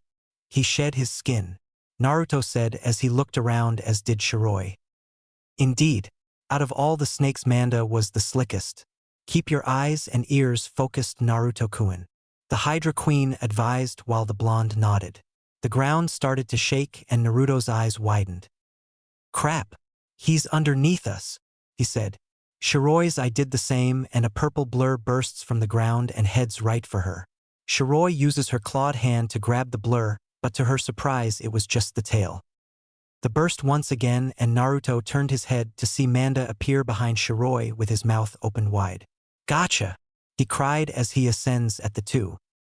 The white Hydra on the other hand smirks, and before Manda knew it, two of her tails wrapped around his mouth and closed it shut. Please, as if a move like that would work on me, she stated, and flung him over her and slammed him into the magma lake, and he let out a high-pitched hiss. Before he had the chance to free himself, the blade of a giant tanto slams into the top of his mouth and pins him to the ground. Keep it shut, Tsunade yelled, since she was the one who used Bunta's tanto to pin him to the ground. Nice move, Haim, Jiraiya calls out, and the slug summoner gives him a thumbs up. Orochimaru on the other hand growls in frustration because the battle is not turning out the way he wants it to. This is starting to become troubling for me. I have to at least take one of them out, he thought, and had his sights on Tsunade. He then launches his tongue at the unaware female Sannin, and said appendage wraps tightly around her neck. A strangled gasp escapes from her mouth and she struggles to free herself. Let's see you get out of this one, Tsunade Haim, Orochimaru says as he increases the pressure. A spinning demon windmill shuriken makes its way towards the appendage and instantly severs it, freeing Tsunade, who pulls the limping appendage off of her and rubs her neck. Orochimaru's eyes widen in shock when his tongue was cut in half and instantly retracts whatever part of his tongue he had left into his mouth. Naruto appears behind Orochimaru with yokai covering his arms. He extends them outwards, creating ethereal yokai arms that ensnare Orochimaru's arms, and said Sannin's eyes widen in surprise.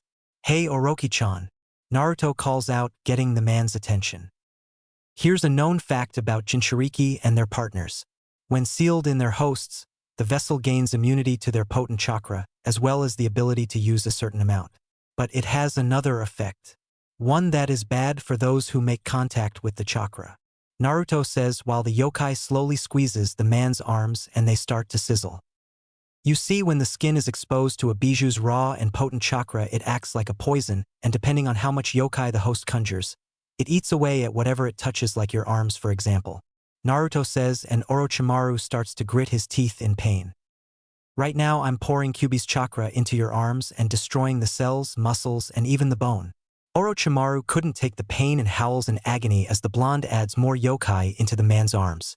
Said White Snake manages to rip his arms free from the ethereal arms and leap away, glaring dangerously at Naruto. Gah! Damn you boy, He didn't get to finish because a fist slammed into his jaw courtesy of Tsunade Senju and was sent flying off of Manda and hitting the ground hard. Kabuto, on the other hand, halfway recovers from the attack from not too long ago and leaps towards his master. Orochimaru slowly gets up and watches as his arms turn black and the skin flakes of. And my arms, they feel like they're on fire, he says, and they limp down to his sides. That was when Naruto, Tsunade, and Jiraiya appeared in his line of sight, and Kabuto appears next to his master, clutching his stomach. Growling, damn you all. Orochimaru, you suck as a summoner. Thanks to you, I can't eat solid food for a month thanks to this damn blade that has put a hole in my mouth. You better not summon me again unless it's to face that wench, he said, setting his gaze on Shiroi. You couldn't beat me then, and you can't beat me now, weakling. Now get out of my sight before I uphold my end and turn you into croc chow. She snarled out, and Manda let out an angry hiss and dispelled. Orochimaru-sama, we should retreat while we can. I'm still recovering from that attack Naruto used on me, and without your arms, You can't use any jutsu. Kabuto stated, and the snake Sannin growled and glared at the three with all the hate he could muster. I can see that. Consider yourselves lucky, especially you boy. You will regret crossing me and my ambitions, and I will crush Kono into dust. He swore while Naruto had a feral grin on his face and his eyes were crimson. And I look forward to the day when I bring your head back as a trophy and mount it on your student's wall, Oroyuke. Naruto responded while the snake hissed and sank into the ground. Goodbye for now, Namikaze. Next time I will kill you, Kabuto says and poofs away as do the summons. After a few minutes, Naruto sighs. Well, that was fun, he said, and that was when Shizune appeared next to them. Yeah, fun if you can call it that, Mr. I love destruction and chaos, Jiraiya commented while Naruto snorts. Blame my roommate. She's a bad influence on me, Naruto replied while Q giggled in his mindscape. I love you too, Naruto-kun, she says. Now then, all that's left is to get our things and Taunton and head back to the village, Jiraiya states. Already? Come on now, Kyofu, we don't have to be back at Konoha for another week. In case you haven't noticed, I haven't got a chance to spend a lot time with my aunt, Naruto said. Jiraiya groaned and was about to speak up until Tsunade smirks and wraps an arm around her nephew. Don't be such a wet blanket, you pervert. Let's go have some fun for a change. I could use a new poker partner, she said with a grin while Shizune sighs. Fine, but only for 3 days. I don't need another verbal lashing from the old monkey, Jiraiya commented. Got it. Oh, and Oba-chan, you owe me 14 years worth of birthday and Christmas presents, he said, and she fell over while he walked away with his hands in his pockets grinning. Jiraiya, on the other hand, laughs his ass off while Tsunade gets up and mumbles about greedy-ass nephews, and the two take off. Chapter 7. Back to Konoha. Kanahagakure Hokage Tower. Hiruzen's office. Hiruzen was currently sitting in his office giving a nervous Kakashi Hatake a glare that would make even someone like Orochimaru nervous as hell. Do you want to know the reason why you are here, Kakashi Hatake? Sarutobi asked the man who shook his head. It's simple, actually. You see, I got a report from a certain visiting Kage about how you blatantly neglected one of your students in the hospital when he asked you for help against a powerful opponent, and you verbally insulted him and ridiculed him for his skills as a shinobi, stating that he shouldn't even be a shinobi. He said in a tone that meant Kakashi was in deep shit. Not only that, but you even had the nerve and gall to say the only reason he is even a shinobi in the first place is because I felt sorry for him. The god of shinobi released a burst of ki on the jounin, who shivered in fear.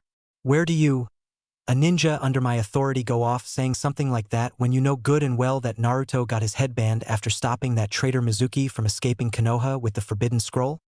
He asked as the man looked away in shame while Hiruzen sighs. I am very disappointed in you, Kakashi. If there is one thing I don't tolerate is favoritism, negligence, and disrespecting a guest of our village, especially a guest that is a Kage. Do you have any idea how much trouble we could have gotten in for your stupidity? He growled out, and Kakashi flinched. I am sorry, sir. Kakashi apologized. Yes, I know you are, especially with how fucked up your team is minus Naruto, since he was the only one in your team to be promoted to the Chunin rank. Pretty impressive for the dead last of the academy, right? Hiruzen replied while Kakashi remained silent. Hokage-sama, if I may ask? How did Naruto get so strong in less than 2 months? And how was he able to use those elemental jutsu, especially with his chakra control being so out of date? Kakashi asked Hiruzen, who sighed inwardly. If you must know, I had Jiraiya train Naruto and help him learn the things you failed to teach him in the past 2 months, since you were too busy coddling the Uchiha brat, and that boy's lack of discipline could have cost us to lose some important clients. Hiruzen said harshly, which made the son of the White Fang cringe. But thanks to Naruto and his performance when he faced and beat not only the Hyuga prodigy of the branch house but also beat the Kazekage's son, who might I add was the vessel for the Ichibi no Tanuki, Shikaku, the clients we got have doubled, and most of them have requested to have Naruto join in the high-paying missions they are offering to Konoha. He finished. I see. So what is happening to Team 7? Kakashi asked. Simple. Until I say otherwise or until my successor gets here, Team 7 is on a 6-month probation period and will not be allowed to do missions outside the walls of Konoha and will have to do D-ranked mission. As for you, Kakashi, I'm afraid I have no other choice but to cut your rank down to Tokubetsu Jonin. he said, which made the man's eyes widened and was about to speak up only to have Hiruzen raise a hand. Don't say anything. You will have a chance to regain your status once the probation is done, but until then you'll be doing 2 shifts of guard duty each day, and you are not allowed to read your book during this time, he said, and was inwardly smirking as he saw the horrified look on Kakashi's face. And that's not all. You will also be assisting your students in these D ranks and train them properly, meaning you will train Sakura and Sasuke equally, or else you will be having a one-on-one session with Ibiki and Anko for insubordination. He finished. Yes, sir. Is there anything else? Kakashi asked in a low tone. No, and Kakashi, Minato, and your father Tsukumo would be very disappointed in you. I suggest you start waking up to reality and acting like a real ninja is supposed to, and pray that Tsunade is in a forgiving mood due to the fact that you neglected her nephew's training and progress as a ninja. He said as Kakashi left the room, but then his eyes widened and paled when he heard this as the door closed behind him. Tenzaku-gai Casino. Tsunade had walked out of the casino with a grin so wide that it looked like it would split her head in two, and the reason why is because her nephew had practically cleaned the casino out and she was hugging a huge bag of money to her body and giggling like crazy. Shizune was right beside with bug eyes and her jaw hanging from the ground, as was Taunton. Jiraiya, on the other hand, was patting a bored Naruto on the back, saying how proud he was of his apprentice for being a gambling god. For those that had lost to Naruto were on their knees crying while looking at their empty wallets. Some of the richer folks nearly had heart attacks when Naruto cleaned them out in 5 games of blackjack and 21. I still can't believe that Naruto-kun won all that money, Shizune said with a stumped expression on her face. I never knew you played poker, she said while the blonde shrugged. Meh, Sarawaji taught me how to play that and shogi when I was 8, and I'd always win somehow when I play him in 21, but it was with candy. He mentioned something about me having the luck of the fox on my side, though I could never beat him in shogi. The man may be old, but he has an IQ that'll make the Hebe cry, Naruto commented until he was glomped by a squealing Tsunade who was hugging him so tight that he turned purple and his bones started to crack. You've made me the happiest woman in the world, my favorite nephew, she said as Naruto struggled to escape from her death hug. Oh, Bachan, you're crushing my spine. He strained out, but then she dropped him and hugged the money once again. I've never seen Tsunade-sama so happy, Shizune said with a sweat drop on her face while Naruto got up and popped his back in place. Yeah, remind me to steer clear of her grabbing range from now on, Naruto muttered, rubbing his back painfully while Jiraiya snickered. After staying in Tanzaka-gai until the end of the week, the group left and was now traveling on a dirt road towards Konoha until the blonde stopped. Tsunade and Jiraiya saw this and stopped, as well as did Shizune. Whoever you guys are, come on out or I'll make you come out, Naruto called out, and that was when 4 blurs landed onto the ground in front of them, revealing themselves to be Iwa Nin, and from the looks of it they had their focus on Naruto. So the rumors are true. The Konoha no Kiroi Senku, Konoha's yellow flash, does have an heir, said a female who stepped forward. She had short, black hair and pupil-less pink eyes. She wears what seems to be a long, red kimono with the sleeve on her right arm missing, as well as the bottom left side of the kimono, the brown Awagakure flak jacket, fishnet tights and shorts over them. And you are? Naruto asked while the female narrowed her eyes at Naruto. My name is Kuratsuchi Atsuburo, the granddaughter of the Sandame Tsuchikage Ryatenbin no Inoki, Inoki of both scales, and I'm here to kill you, she said, and instantly flung a kunai at the blonde's heart at speeds that surprised Naruto, who dodged to the left. Kuratsuchi suddenly appeared in front of him, swinging a kunai at his throat and another at the area where his kidneys were, but Naruto reacted by grabbing both of her wrists and keeping them t-bay. Mans, she's fast, Naruto said, impressed. The other Iwa Nin were about to interfere until Jiraiya, Tsunade, and Shizune appeared in front of them. Don't even think about it, you brats, Jiraiya said, releasing Ki on the now frightened ninja because they knew they were no match for 2 Sannin, especially one that trained their most hated enemy. Just stand there and watch my nephew beat the stupidity out of the midget's granddaughter's ass, Tsunade said while they paled. And nephew? He's a senju, one male asked. Oh shit, we're so screwed, the other one said. Kuratsuchi was gritting her teeth in frustration as she tried to use her strength to push her kunai forward, but Naruto's strength was beyond hers at the moment. A smirk formed on Naruto's face and his bulged, confusing the kunoichi until he sprayed what looked like brownish-green liquid in her face, making her back away a yell in frustration, trying to rub the substance off her face. "Ugh, that was disgusting, you bastard," she screamed. "This coming from someone who takes dirt baths. How's about I wash you off?" Naruto commented and did a few hand seals. Suetun, Mizurappa, water release, violent water wave. He shoots a fast stream of water at Kuratsuchi, who cries out in surprise when she is hit by the blast and hits the ground hard. Water drips down her face while she looks up at Naruto with a growl escapes her lips. "What? Now it'll be easier for you to get that excess dirt out of your hair," he said cheekily, which caused a tick mark to form on the back of her head. "Shut up," she yelled in anger, does a few hand seals and leaps into the air. Yoton Sekijio no Jutsu, lava release. Quicklime congealing technique. She spits a large quantity of quicklime from her mouth in the form of a substantial projectile that makes its way towards Naruto. "Whoa, she can use Yoton too. Well then I can play that game," Naruto says. Yoton Maguma Bakudan, lava release, magma bomb.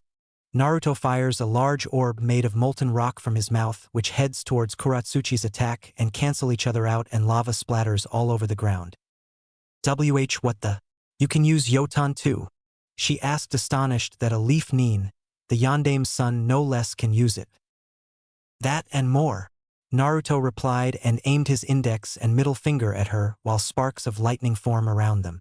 Raitun, Byakurai, lightning release, pale lightning. Naruto fires a beam of bluish-white lightning at the Iwa Kunoichi, whose eyes widen at the speed it was going and barely dodges it as it grazed her shoulder, making her wince in pain. Naruto appeared below her with a tri-pronged kunai drawn, and before she could react, he plunges it into her stomach and her eyes widened in shock. The Iwa Nin watching gasped in fear as they saw their leader's granddaughter get killed. "Kuratsuchi-sama!"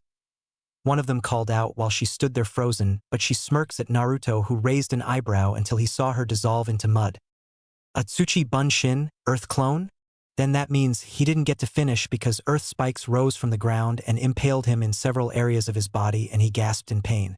"Kekyuso," Naruto said while Kuratsuchi leapt out of a tree with a smirk on her face. "You lose, Namikaze," she said in triumph.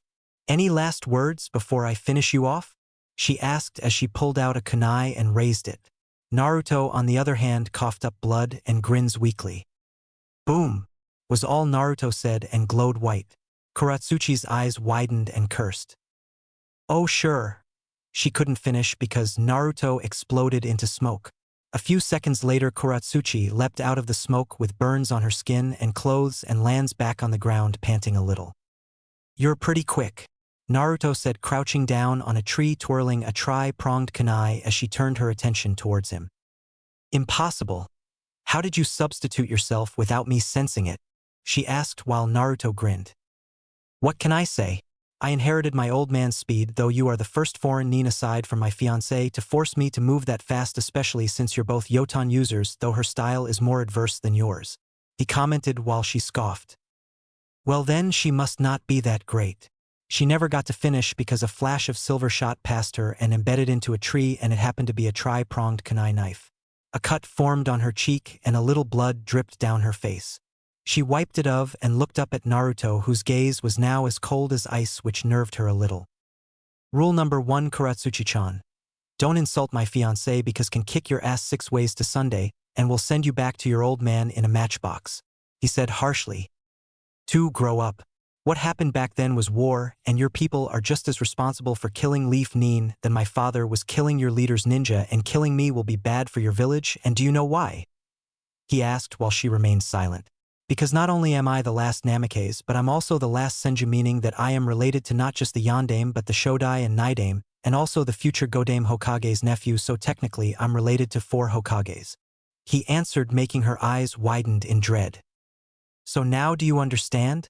Killing me will get your village wiped off the face of the earth by my village and her allies, so I'll do us both a favor and end this," he said as he appears in front of her without warning and with a Rasengan in his right hand reared back and slams it into her stomach, making her gasp out in pain and be sent flying towards her comrades and hitting the ground hard, losing consciousness. "Don't worry, she's alive. I held back enough power only to knock her out. Now please leave.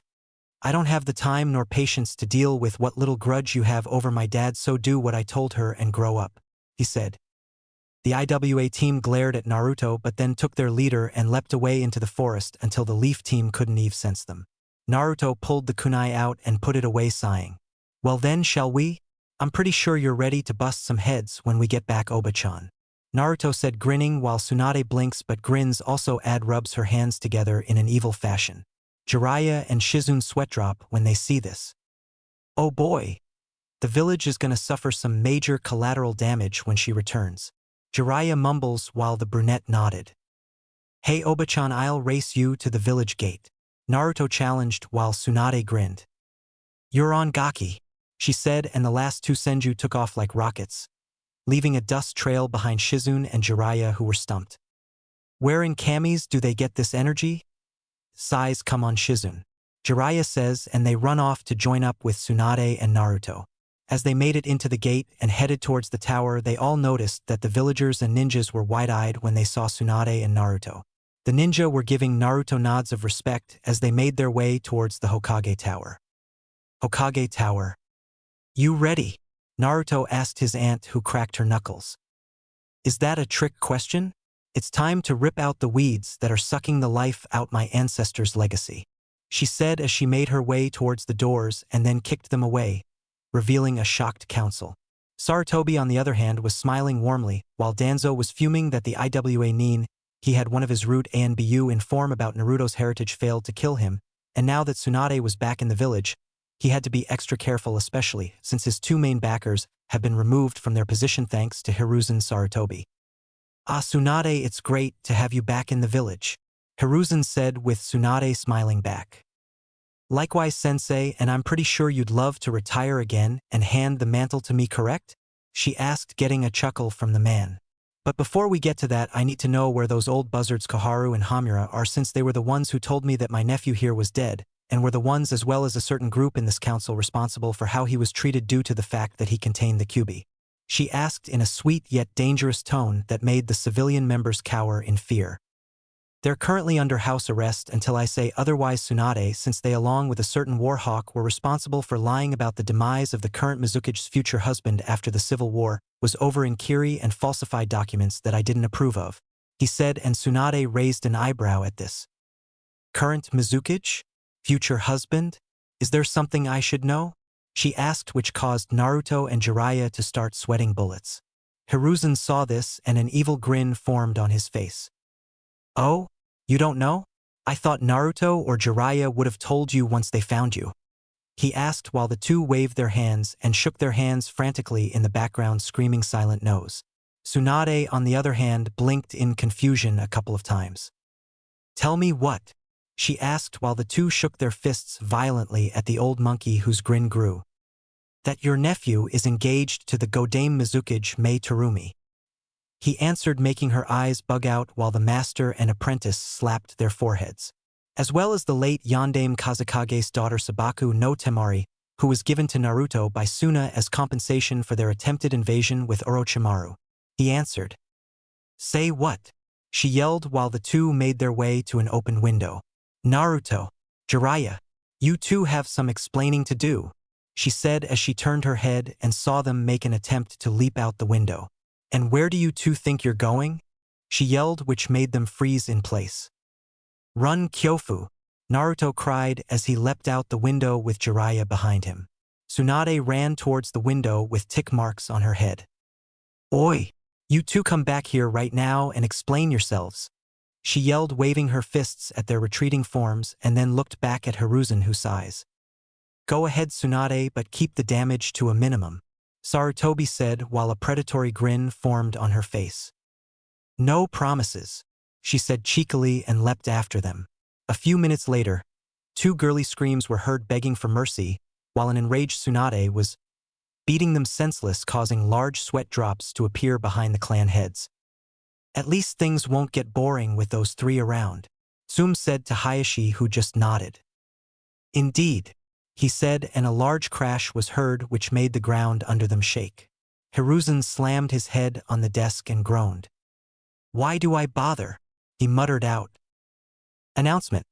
Unfortunately, everyone, the following scene of Tsunade beating her former teammate and nephew was so violent and graphic that I had to skip the scene and move on to another.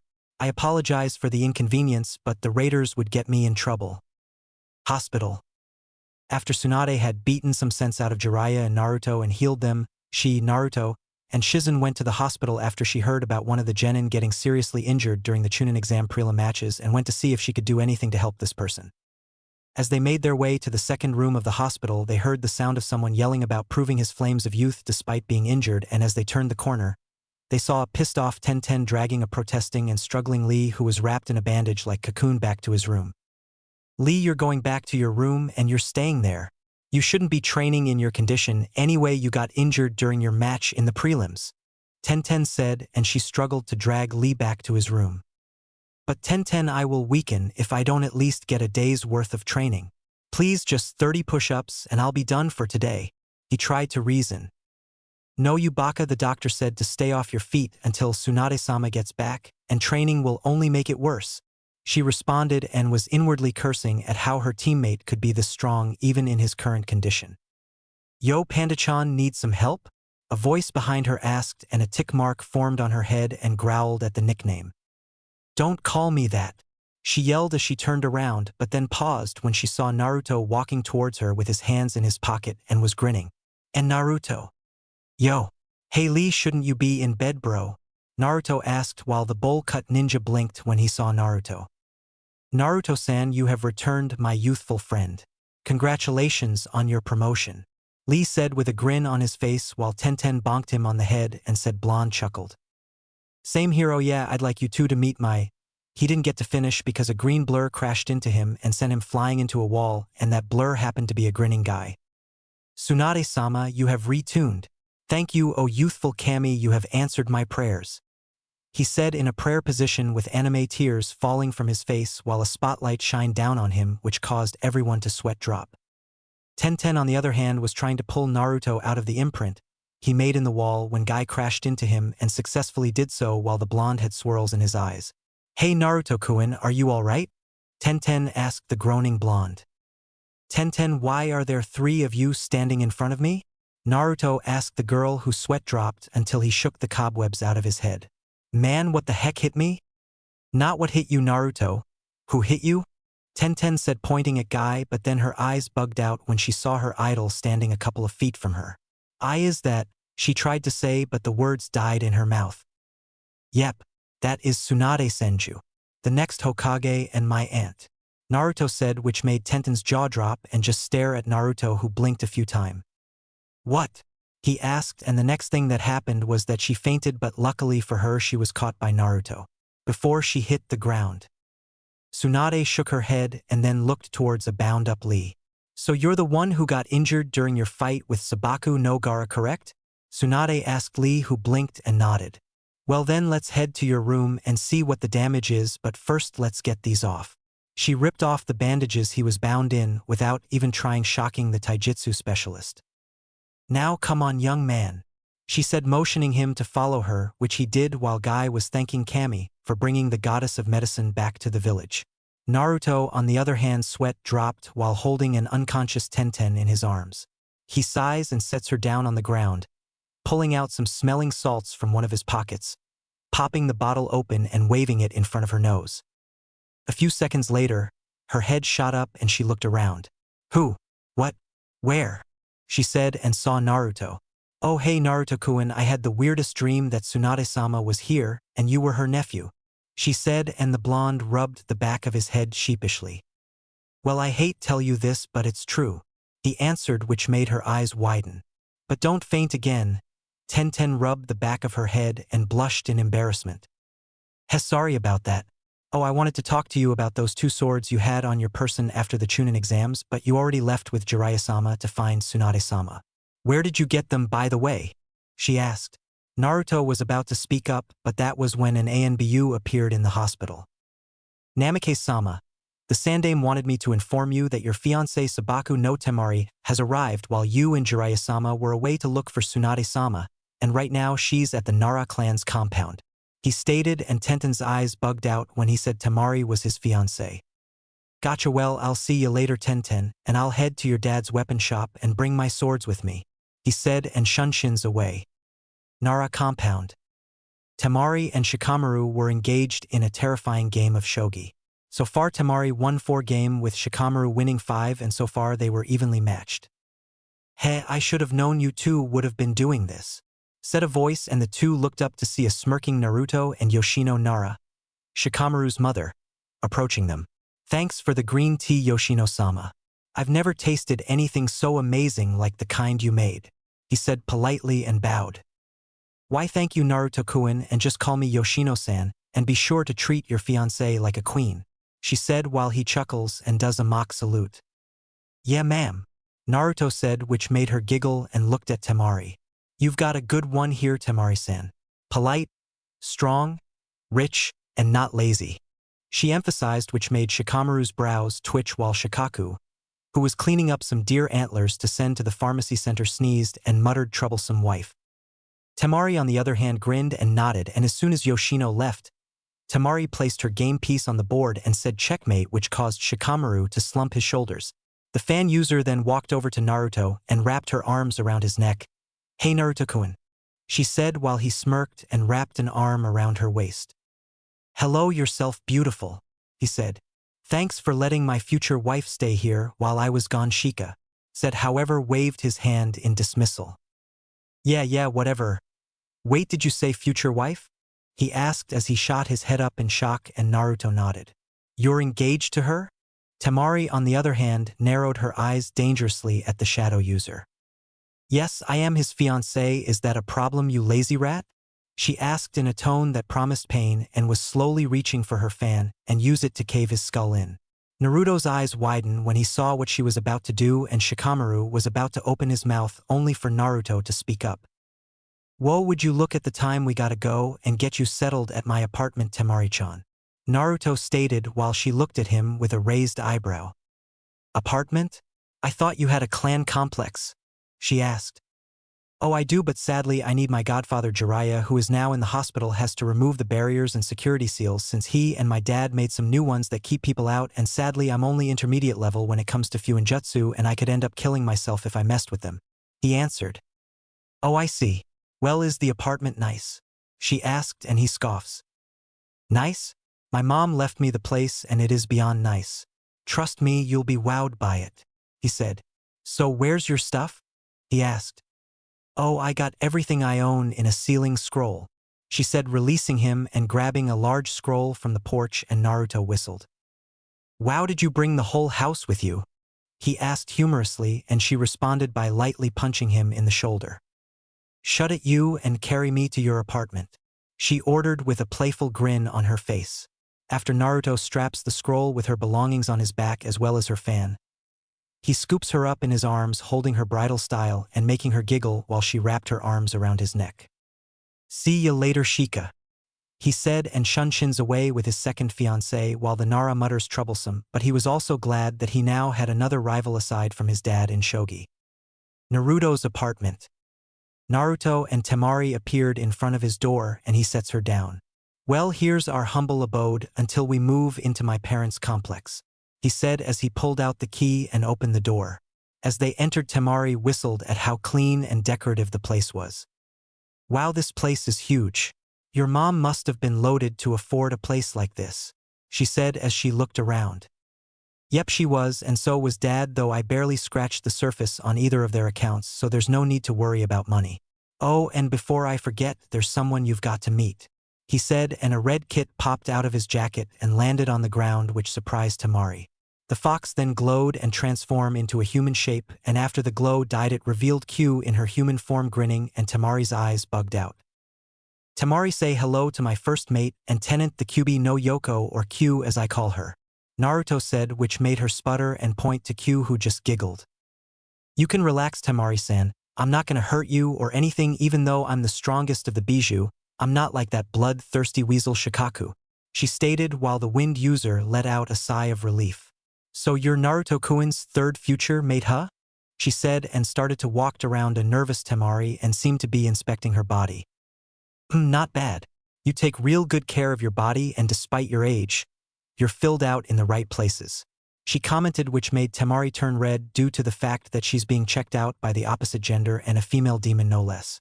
Naruto, on the other hand, had to plug his nose in from the thoughts he was getting, but what he saw next made his eyes bug out. Q was groping Temari's breasts with both hands and were giving them a good squeeze. "Wow, you're already a C-cup," she said as she squeezed them more, and Temari's eye was twitching in embarrassment and steam escaped from her ears, but she squeaked when Q grabbed and squeezed her rear.